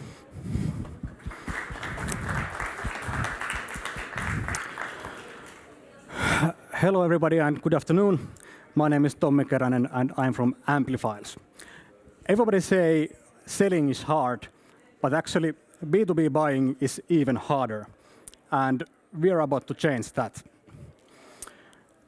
Did you know that 40 to 60% of all deals are lost, not because you were outcompeted, but because the buyer was never able to make the buying decision? Why is that? Well, there can be multiple reasons, but one of the biggest reasons is that sales reps have limited access to influence B2B buying committee members. Instead, they need to rely on internal champions, static sales materials, and countless emails in order to deliver the message. With Amplifiles, you always deliver the perfect sales pitch. Instead of sending the static PDF, just upload the PDF to our platform and we will automatically generate a perfect sales pitch and deliver it in 29 languages. And we all know that the sales pitch isn't enough, because there are multiple stakeholders and they have different questions. For example, CFOs are interested about the ROI calculation, legal is interested about the terms and service. And nowadays, the buying organization sends emails to the seller, and it's a long process. With Amplifiles, you can build a knowledge base and enable buyers to find answers on their own 24/7. Our business model is very simple. We are B2B SaaS. Everybody can start using our service for free, and if you need more features, you can upgrade to the paid plans. We are positioning ourselves between presentation tools, video creation tools, and digital sales rooms. So you can keep using your PowerPoints, Google Slides, or whatever, and when the presentation is ready, just upload it to our platform, and we will do our magic. And instead of videotaping yourself, we can create the pitch on your behalf when it comes to the looms and etc. And instead of sharing materials through digital sales rooms, which are static, you can share the material through our platform, and they are more engaging and more entertaining. Few words about the roadmap.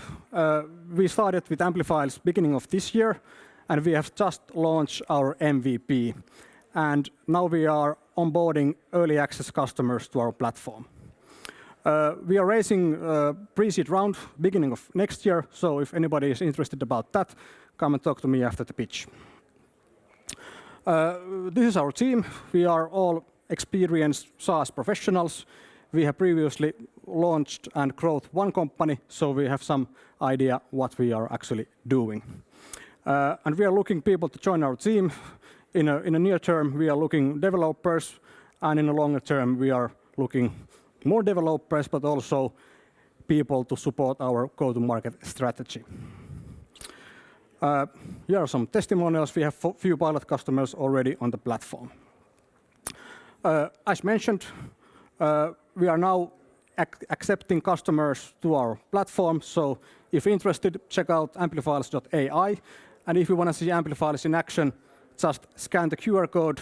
Actually, I don't know, is it visible because it's on the screen, but you can also visit amplifiles.ai to see the Amplifiles in action and how the product actually works. Thank you very much. Amplifiles.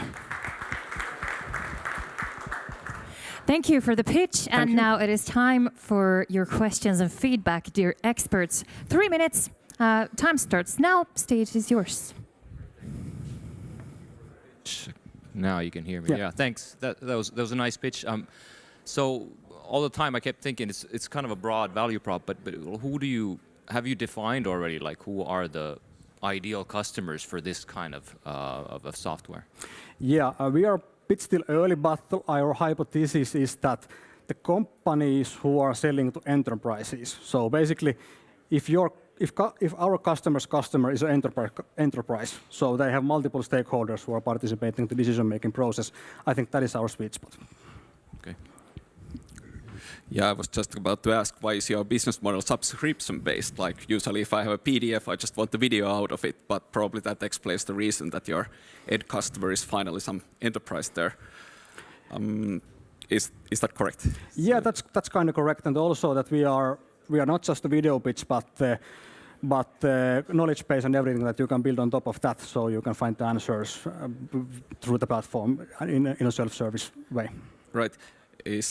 What is your differentiation between other PDF to video platforms like Steve AI and others? Yeah, I think that is kind of good question in a way, but the chatbot feature, meaning the knowledge base, that is one thing, and also in longer term, what we are aiming to build is that when we are getting more data that what kind of presentations and pitches are actually working, we can provide insights to our users that, okay, you should build your pitch in this way and this way, and it's more effective.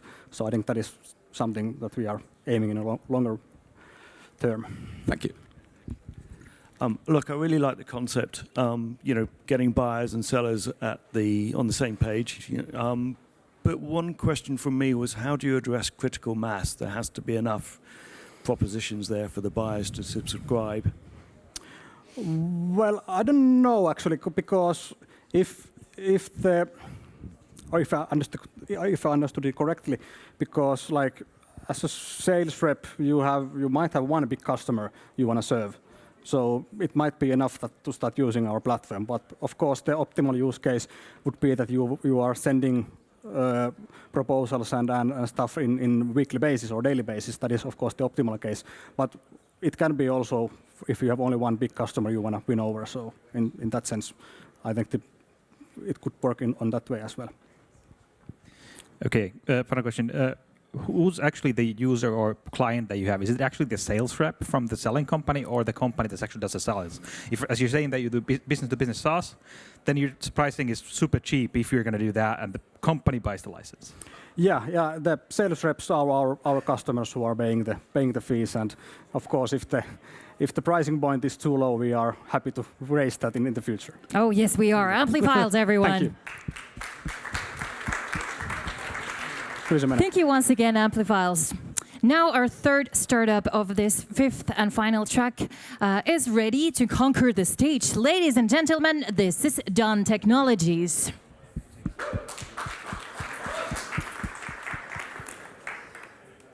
Even today, Facebook is full of posts where people are selling their skills. This is not happening only in Finnish Facebook groups, it's happening all over the social media, it's happening all over the world, and it's actually a huge and growing trend.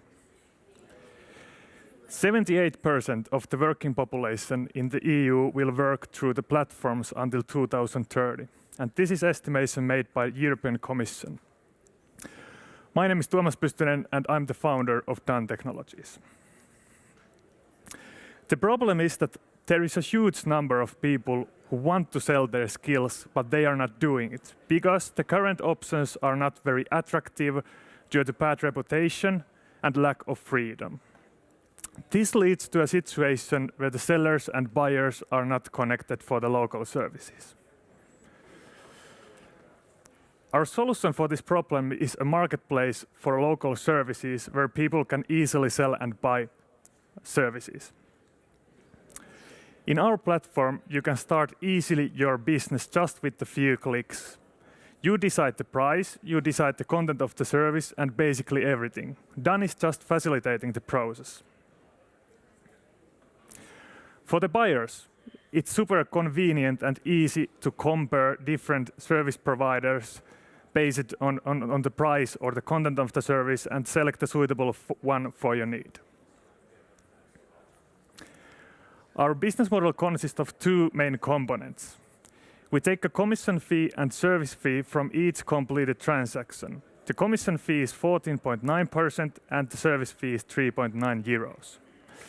When we have reached the critical mass of customers, we welcome the companies to our platform as well. And companies will be charged based on subscription fee.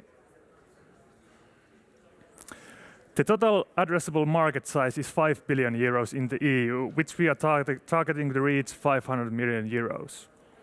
And the market is growing fast. Just in 4 years, it's expected to grow 52%, which means that there will be 43 million platform workers in the EU in 2025. The point that differentiates Done from its competitors is freedom. As I told previously, in our platform, the service provider decides the content of the service and the price and basically everything, and we are facilitating the process. So far, we have proven that the concept works pretty well. We have over 5,000 downloads, which 1/3 has registered as our user. We have over 600 orders, and the number of the orders is growing 17% per each month. And what is the best here is that our customers love our product. We are doing interviews continuously, and the average review or feedback is 4.9 out of 5. So how we go to market? We have done tens of interviews, and we have identified that we have kind of ideal customer profiles who are in the middle of the life change. Let's take an example. 35 years old woman living in Helsinki is moving, and he needs different kind of services, for example, home installation, furniture assembly, handyman services, and other. And we have built this kind of service packages for each ideal customer profile. This is our team. We have 5 guys in our team. We have finance professional, lawyer, application developer, and 2 marketing guys. And we are ready to execute. So if you're interested to hear more about our case, you're an investor, you are interested to invest us, please come and talk to me. Thank you.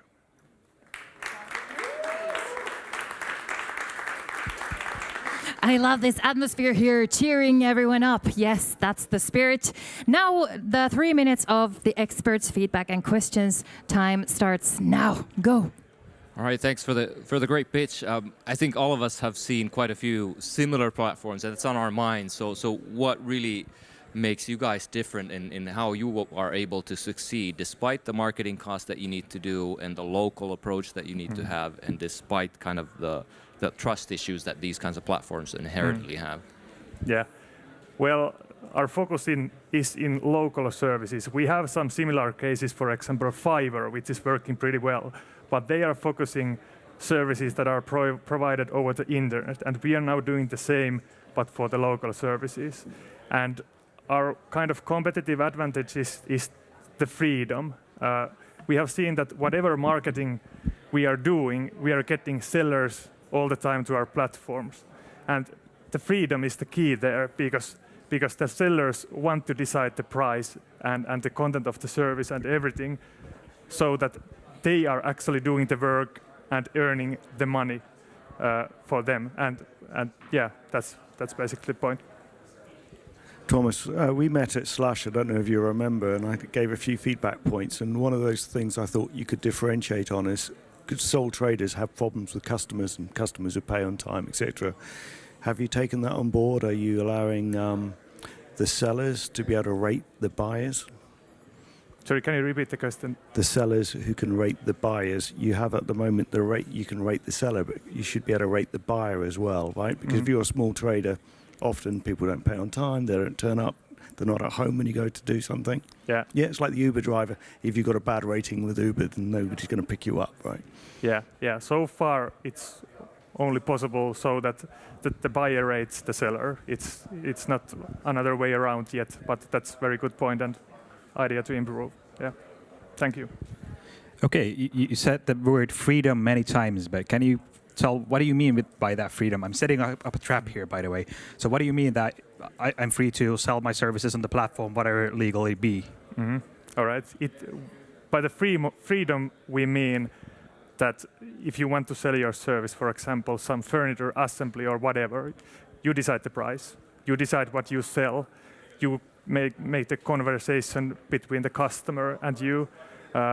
If we take an example of another platform, for example, Airtasker or something else, they are pushing people to decide the price and set the price to some level.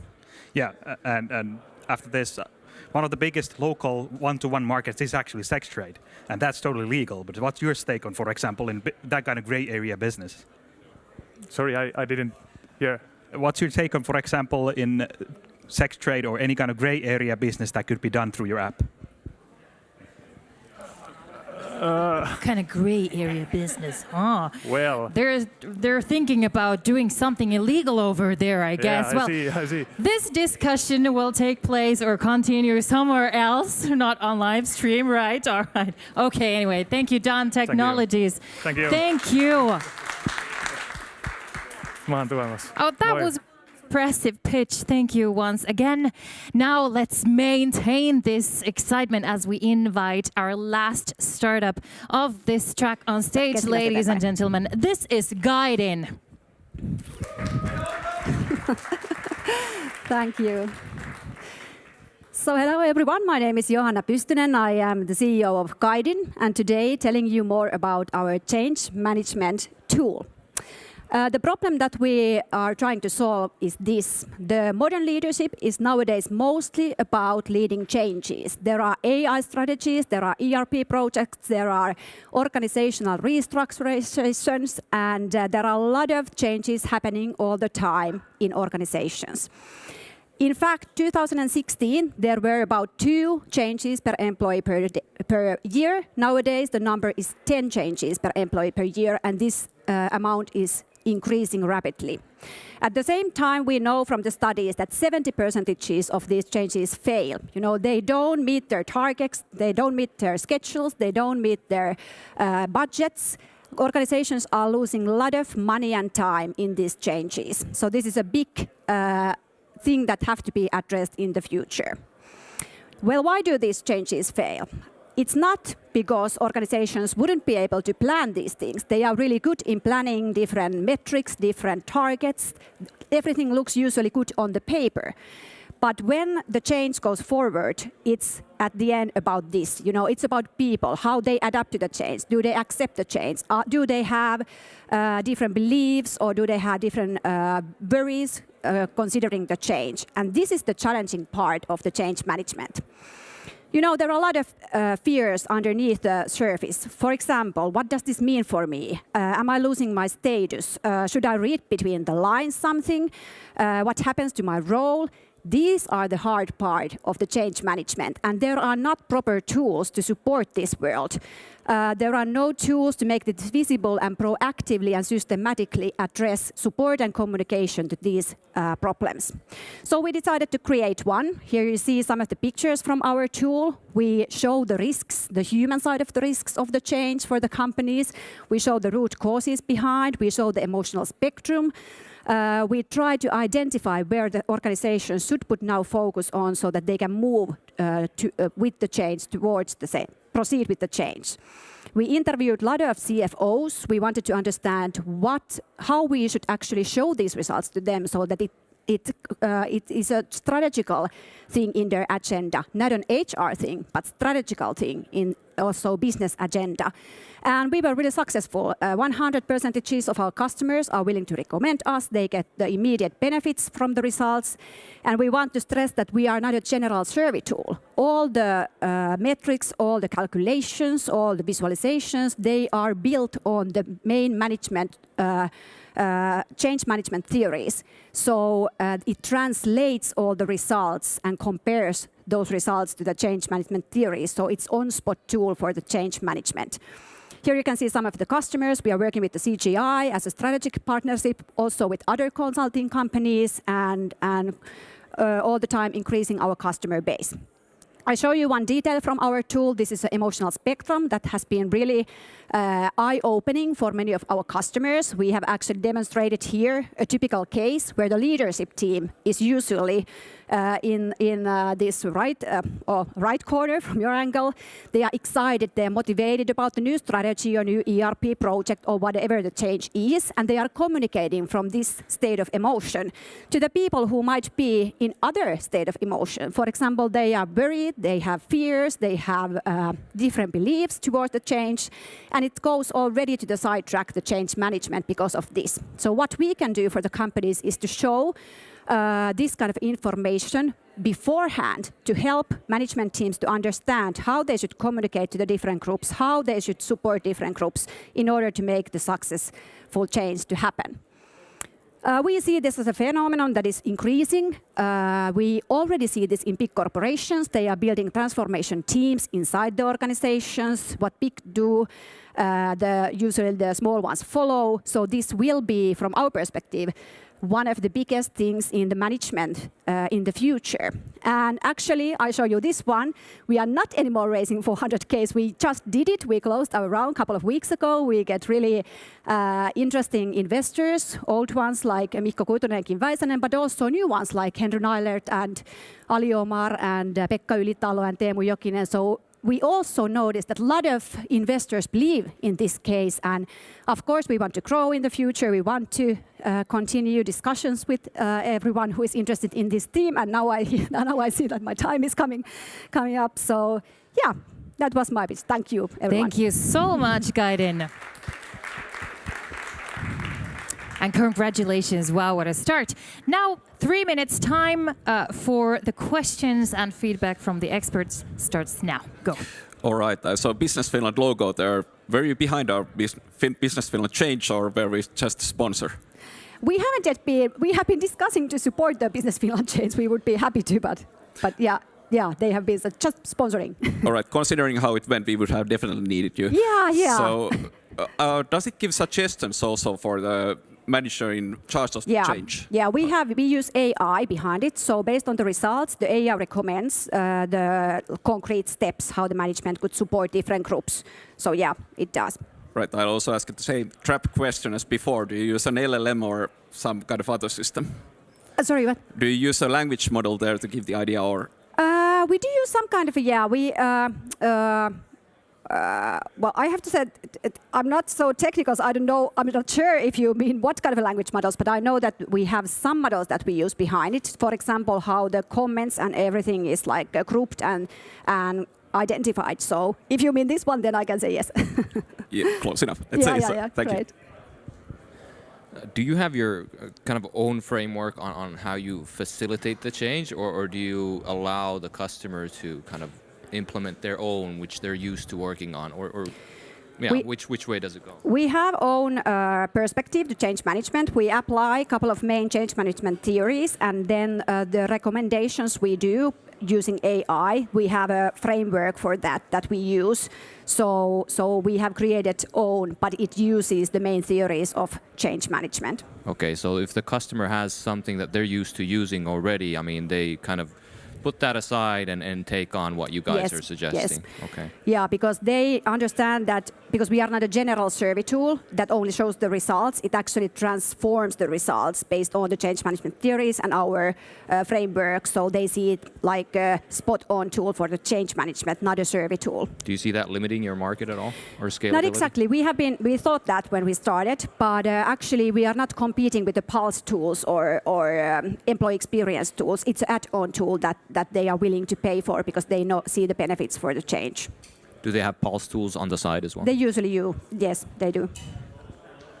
Could you explain a little bit about the sectors that you sell to, the size of the firms and the personas of the buyers in those firms? You mentioned you talk to CFOs, but are you talking to the HR director, or are you talking to private equity companies that have just bought in for the M&A? That's what I didn't quite understand. Yeah, actually our buyers, or like people who buy our software, 75% of them are from the business or M&A teams, a lot of transformation teams in big corporations that need tools. And then also we are doing increasingly cooperation with the consulting companies. We have big consulting companies who need these kind of tools. They are already at the end customers, and it's easy for them to implement these. So it's a good scaling path for us. Thank you. Thank you so much, Gaiden. Thanks again. Thank you. Thank you for all of our startups. Thank you for our wonderful experts of this fifth and the final track. Once again, thank you for our audience, but this is not it. The program continues in a while. We will take a short while of 2-3 minutes to do something here up on stage. And after that, we are ready to start the panel discussion of the day, of which the topic is Growing from Tampere, the secret sauce of building a global company in the regional ecosystem. We will have 3 very interesting panelists and 1 moderator on this panel discussion, which will take place in a few minutes over here. Thank you.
Okay, ladies and gentlemen, I guess that was 2 minutes or 1.5. Anyway, now we are ready to continue with the program with our panel discussion of the day. And just a quick note for the audience, please remember that you will need to have your headphones to be able to hear everything that these people will have to say during the next 20 minutes. Let's give a huge round of applause to our panelists, Joni Korppi, Henna Paakinaho, Timo-Pekka Leinonen, and of course our wonderful moderator, Tero Chykling from Business Tampere. Welcome! Thank you. Kiitos.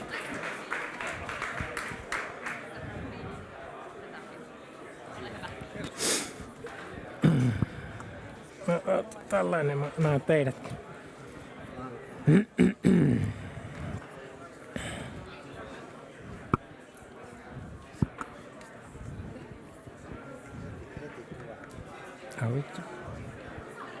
Okay, all right then. Hello, Platform 6. How are you all doing?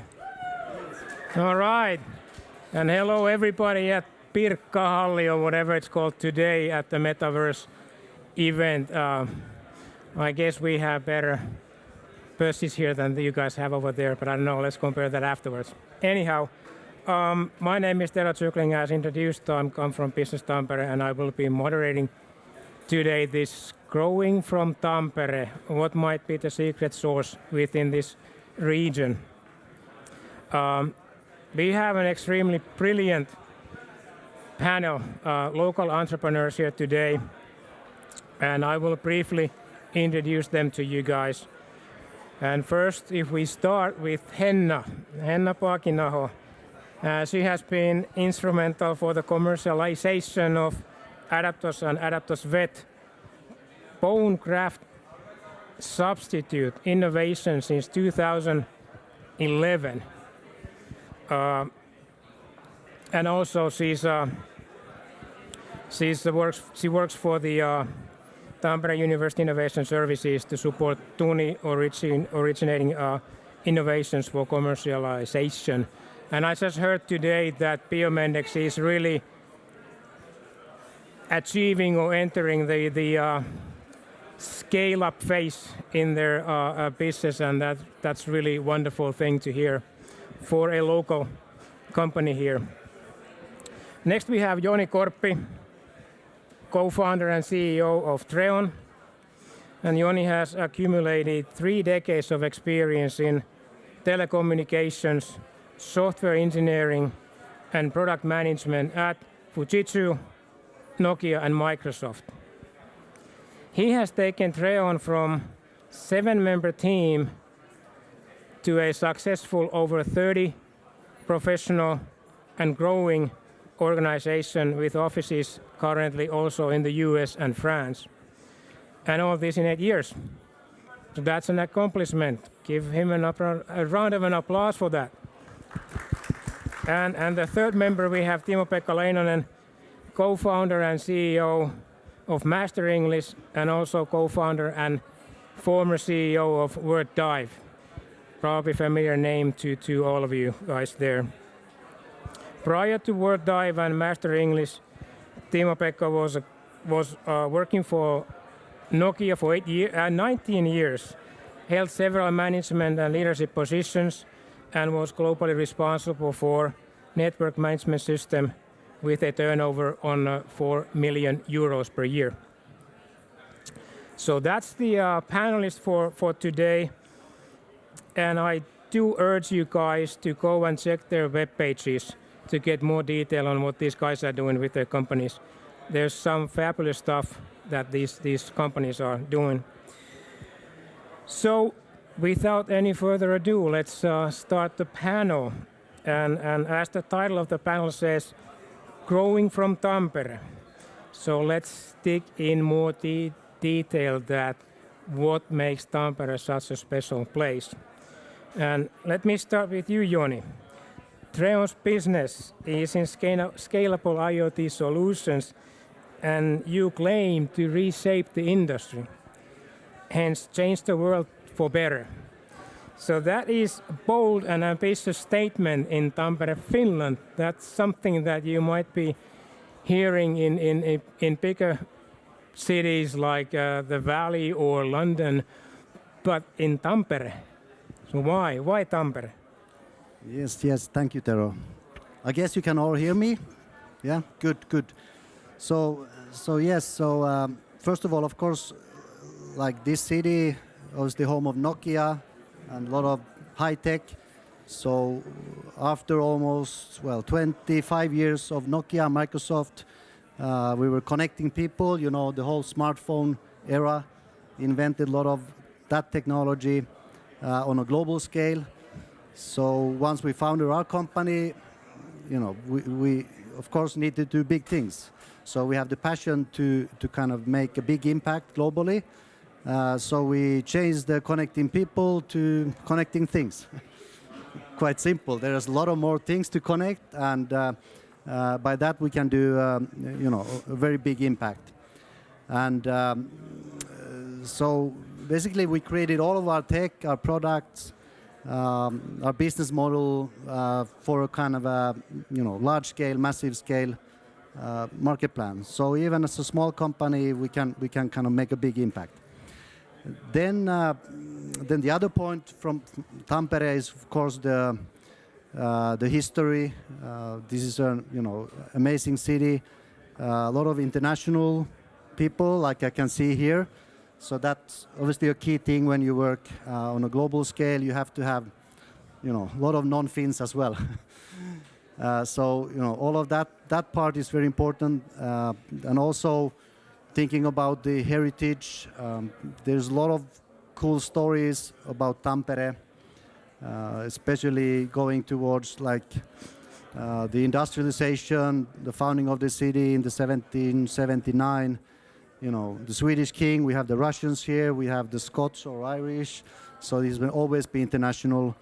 So we have to try to be global when we come from here. And the latest examples of a bit crazy city is, of course, we have our Näsinneula, which is inspired by the Space Needle in Seattle. So we have a link to Seattle and kind of Microsoft as well from that perspective. And now we have crazy things like new arenas. We even have a tram, which I never thought will happen in this city. So I think this city is really great for creating a company. So the legacy, and then of course the people. Yes, I'm tempted to ask you that what you were describing could probably apply to quite many cities as well.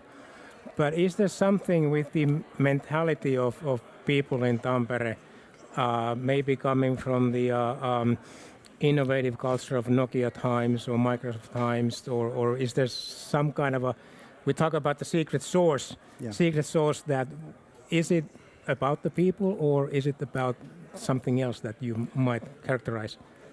Well, again, I think there's something magical here. It's even crazy things like the first McDonald's in Finland was in Tampere. Kind of the first kebab place I heard almost in Tampere. So why on earth do things happen here first in Finland? Or even if you go to the first light bulb inside a factory in the Finlayson in the basically whole Nordic countries, well, including Russia then, was actually here. So why on earth in an inland small city? So I think there is something magical in this city, and it must be, of course, the people as well. It goes in the DNA somehow. So I don't know, there's just a weird feeling. I'm happy to be here and create a business in this city. That's probably one of those things that you don't have a textbook example or explanation. It's just the place. This is the place to be in a lot of things, a lot of aspects. Great. Let's move on. Henna, Biomendex is literally growing bone tissue. So your work involves living things, like Treon and Joni is working on non-living things. So, and there's a good basis behind Treon's story because the historical background of this place and the city. But then, how is that applicable to what you guys are doing? So why Tampere in that respect, from your perspective? Hi all, can you hear me? Yes. Well, I guess we are connecting bones then. But no, to be serious, actually Tampere has quite a heritage on this biomaterial scene also, but it's a little bit shorter than this Russians and Swedish people. But we have more than 40 years of heritage in this biomaterial scene and business in this area. And that is due to Professor Pertti Törmälä's life work. And he has set a great example for everybody to born global, like be jumping from this area. So we feel it's really quite the only place that we could be in and the only place we could succeed in. So Tampere is really dear to us, and also the whole ecosystem around here is unique and supportive in this sense in this biomaterial scene. So we feel that it is really it can only be Tampere in the beginning. So I think it's a great setup. There is a great ecosystem. There is great skillful people in this area working in Tampere and living in Tampere area. And also when you guys were talking about this magical thing in Tampere, so we also feel that it's small enough but big enough at the same time. So it's really a great place to start growing from. All right. Now that we have set kind of the outer limits on non-living and living things, and we can move to Timo-Pekka and Master English. So if Joni and Treoni is connecting things and Henna and Biomendex is connecting bones, I would describe that Master English is connecting people with technology for self-will personal development. Is that safe assumption? Yeah, I think it's correct. So Master English is an app for learning English, advanced English. And I think that if you think Tampere, how it relates, is the kind of the international thinking. Our app is available at the moment only in Spanish-speaking Latin America. So directly export. And at the moment we are number 2 measured in-app revenue in 10 markets after Duolingo. So in countries like Peru, El Salvador, Honduras, Costa Rica, Puerto Rico, and so on, people are learning English with Master English. And that really opens their kind of a way for education and promotion and so on. And I think it's in Tampere, the university is the key, because here we can hire not just technology, but also English teachers. And then the kind of the mental attitude, but also the one thing is that people are willing to move here. We just hired a customer success specialist who is coming from Uruguay and moved here to Tampere now. I'm still tempted to ask you that if we talk about Spanish for English-speaking markets, and let's take US, that would be kind of a logical, natural place for something like this to be developed and founded. So why here? How are you guys so advanced trailblazers in this field that you even beat the Americans in this one? Yeah, if you think our native language is quite far from anything, which means that in a way learning English is very difficult for Finns, and still maybe the most advanced in English, if we take the non-native speakers, are Swedish and Dutch. But Finland is not far behind. And that way, in a way, in Finland we have been able to create a system, the educational system to teach languages, not just English. We are at the moment focusing on English because it has most demand, but our kind of a neural network is quite stupid, doesn't know what language it's teaching.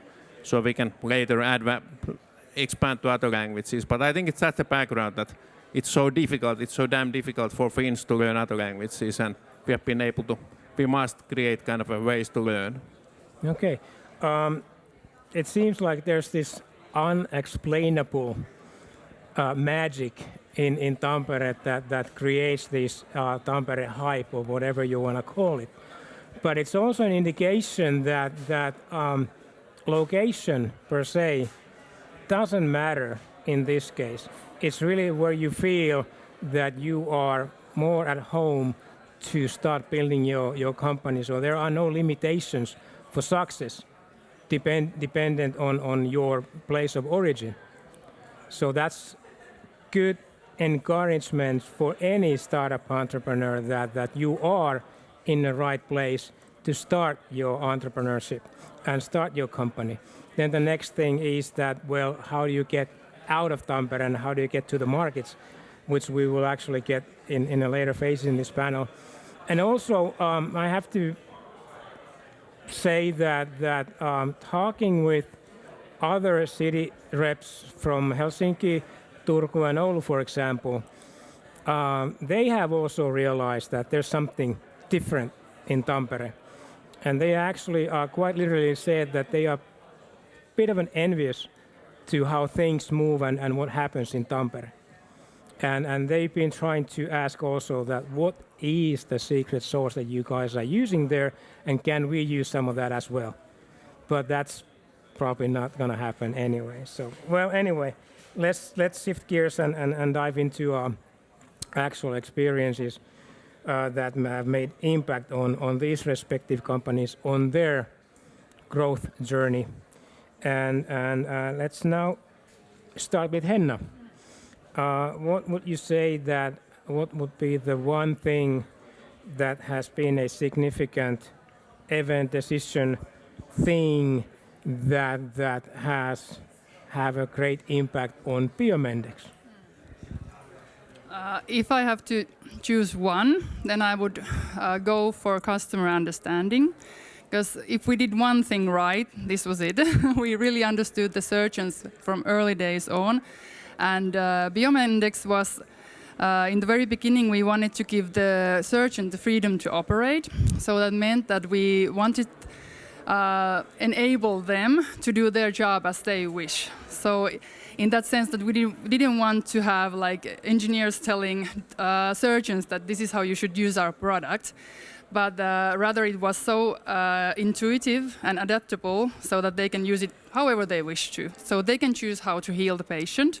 So we did this really well, I think. So that could be the one thing. But we do feel that it is actually series of tryouts and also piloting early days with pioneer customers. So we don't we feel that we are really grateful to have this ecosystem around us. We are really grateful to be able to grow next to Tampere universities, and also with Business Tampere, Business Finland, they believed us in the early days. So it's not, you can't do it alone. You need the ecosystem, and you should take the support from the friendly people that you have around you. But still, the customer understanding, like really understanding how to bring value to the markets. I think that is like the essence, really understanding the problem and really trying to hit that and then take the support of the ecosystem and also the heritage that you find in this area. Like we feel that the heritage of bionics implants was a great example. So I believe that all our startups also need role models to have something tangible in order to make the same success.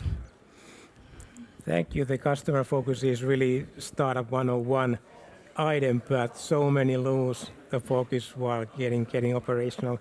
So then, Timo-Pekka, if you were to ask the same question, what would be your answer be from the Master English perspective? What was the one main thing that you could identify that had real impact on Master English? Thanks, Tero. I might actually mention two, but the first one is focus. We focused at the moment on educated people who usually have a university degree already. But for reason or another, they are not able to work in English. And that's 2 to 4% of the population in countries like, it's more, but for example in Mexico it's 5 million already, the target group. But therefore we can be competitive, and we think that we can be best globally for the niche market that is still big. So I think it's the focus and stick to that. And the other thing was maybe that we decided 2017 to start investing in AI.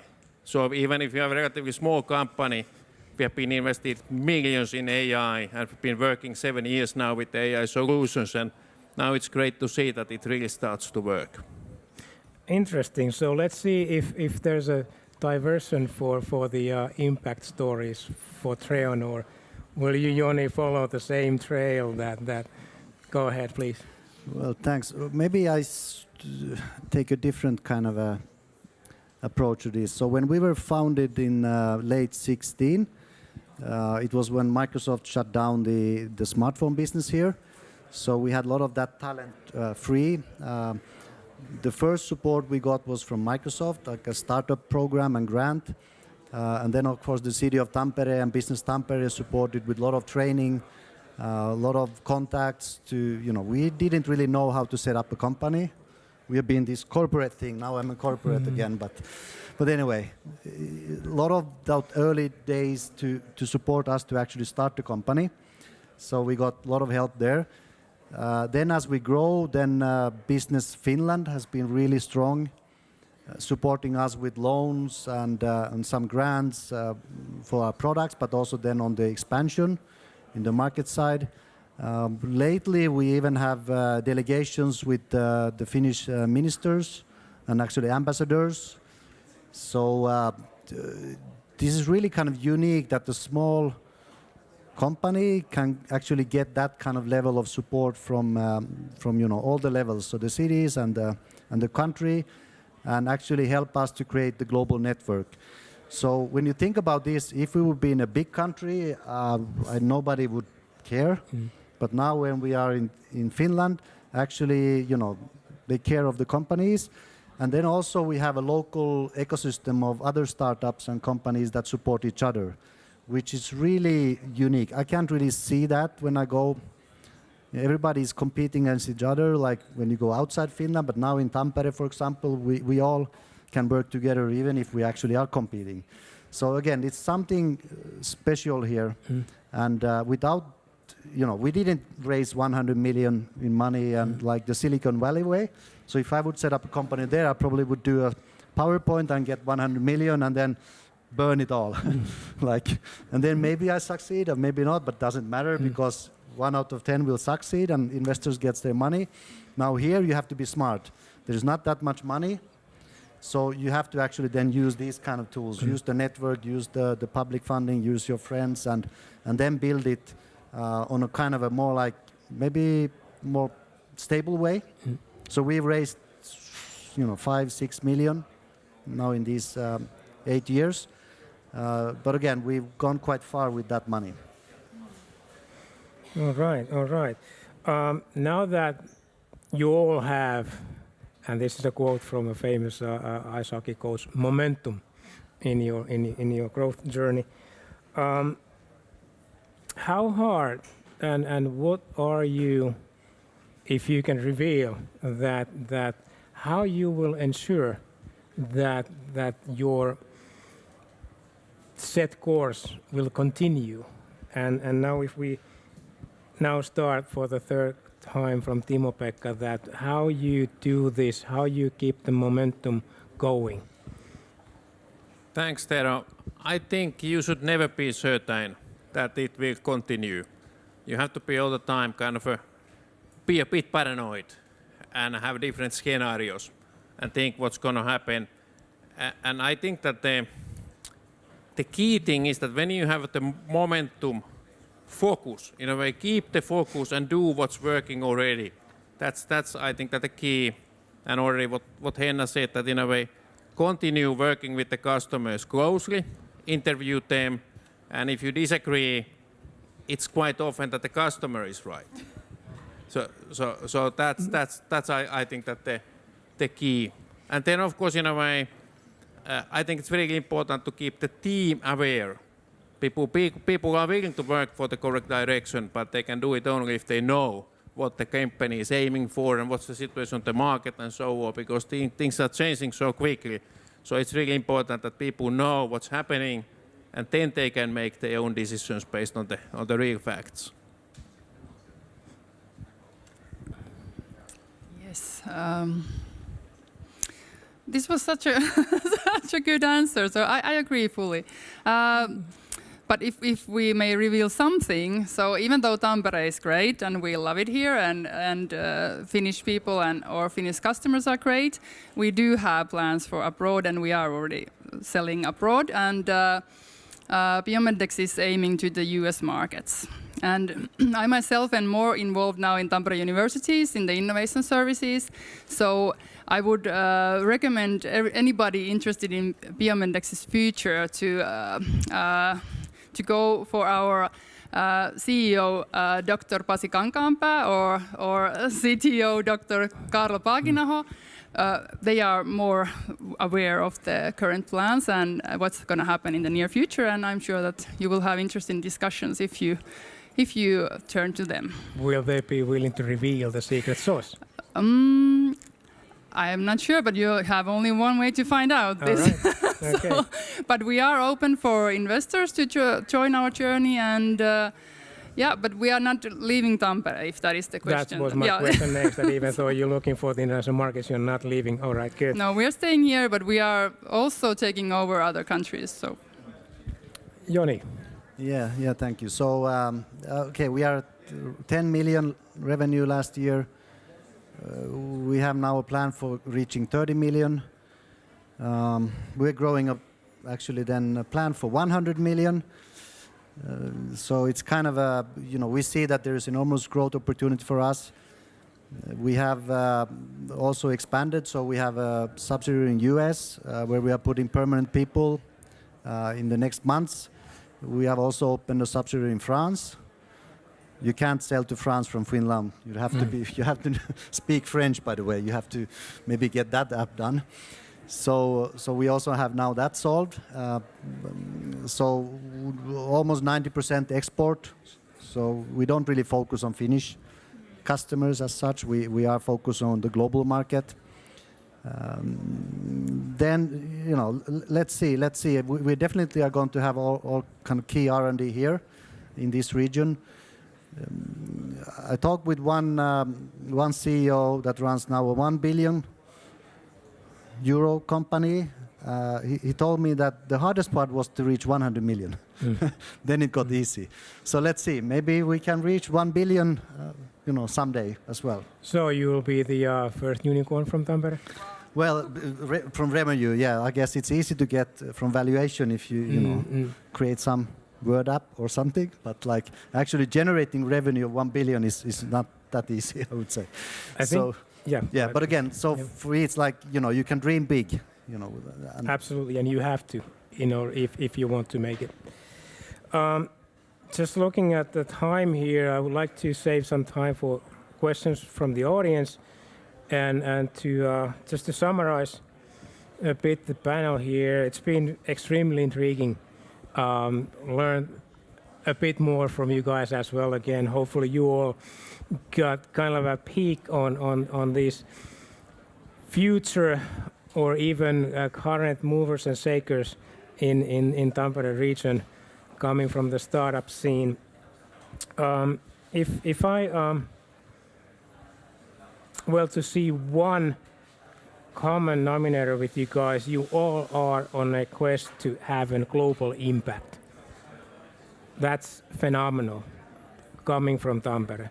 There's been stories that are still alive and some have died, the stories and businesses, inventions that have had a global impact, and we are waiting for the next ones to write the story. Also, as you all have your own takeaways, but what really stuck in my mind was really the repetition of the focus. You have to know your customer. The customer is everything. Also, there's this unexplainable thing called Tampere spirit, whatever that might be, but it's somewhere here. It's around us like a Holy Spirit. And then in your organizations, how you make a healthy organization, it's all about transparency. You have to get everybody on board and having everybody aware what's going on. And now that we have 5 minutes left, we serve this 5 minutes for questions from the audience. So feel free, fire away the questions.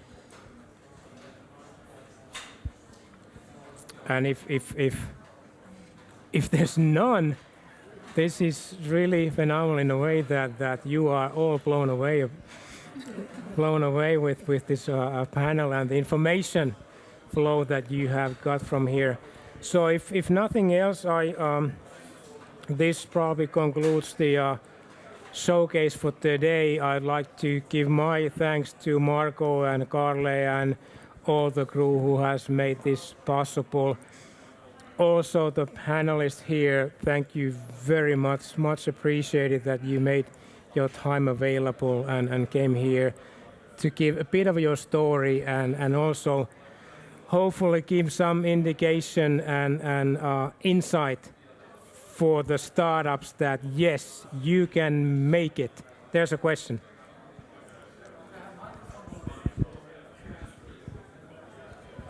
Yes, thank you. So I'm Timo from Innovation and Patent Agency Moostock, and my question to you is that what would be your advice to these startups here thinking to get the first 1,000 euro revenue, then 10,000 and so on? So what would be your advice to them?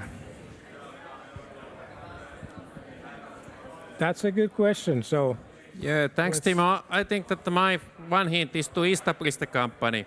Yeah. So when you have a dream and it's in your kind of drawer, nothing happens. But when you establish the company, become public, then there start to be people who can interact with you and help you to improve the idea and so on. Yeah, the same and also the same as I said earlier, that go talk to the customers or the potential customers and start selling. So basically show up. And here it's quite easy in this area. So we are quite informal. So I think in that sense, just going out there and reaching out, that's my advice. Yeah, maybe actually I will start to remember one of the first customers we got. So actually there's many helpful companies that want to help out. So one of these were that we went to through our network, we got to one of the big Finnish companies, and then we sat there in the first meeting. We probably never ever did a pitch before that to the customer. Then he started to tell that almost retiring kind of a big boss in the company said that, 20 years ago when I was in trouble, Nokia saved me. He was saying like there was some kind of delivery of something that he was in big trouble, almost losing customer, but then Nokia, did a favor from him and saved his business. So now as you are ex-Nokia, I will help you out and I will buy anything you sell. So that's how when I got the well, that's a good, deal. That's a good advice for anything that make the good go around.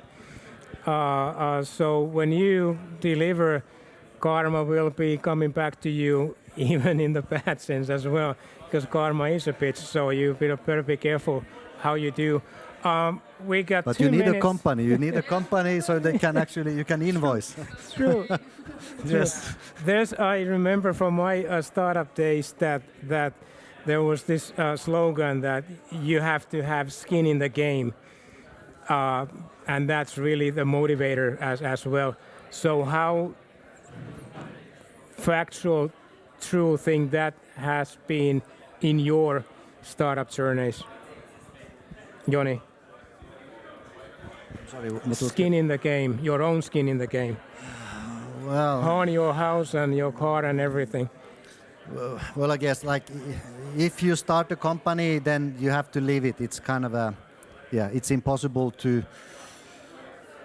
Yeah, if you work 7.5 hours, it's not going to work, and so it's a kind of lifestyle. I think it's if you love it, then you love it, but otherwise don't do it. I've heard that before as well. Henna. Yes, the same. You have to love it. You have to be like really deeply into this scenery. Yeah, I believe that saying is good. Yeah, when we started, I agreed with my spouse that we are gonna invest this much, and it doesn't work. We are gonna ramp it down. But it's so difficult. So we have been exceeding the limit quite a many times. So that's the risk. You get hungrier as you go forward. You're good at Right. negotiating yourself. So we are about to have our time up, and already thanked everybody, so I'm not going to go that around again. So thank you very much, everybody. Yeah, this is it. Have a good... Thank you for our wonderful panelists here and our moderator as well. Thank you, Joni Korpi, Henna Palkinaho, Timo-Pekka Leinonen, and of course, Tero Chykling. Thank you so much. And thank you on my behalf as well. Thank you for our speakers, our experts, startups, partners, Platform 6 team, Margarita, thank you so much. And for everyone involved in this event, as audience or visitor, partner, whoever you are here or online, thank you so much for participating here. Even though the seminar program here has come to an end now, the day of the Startup Tampere Showcase has not ended yet.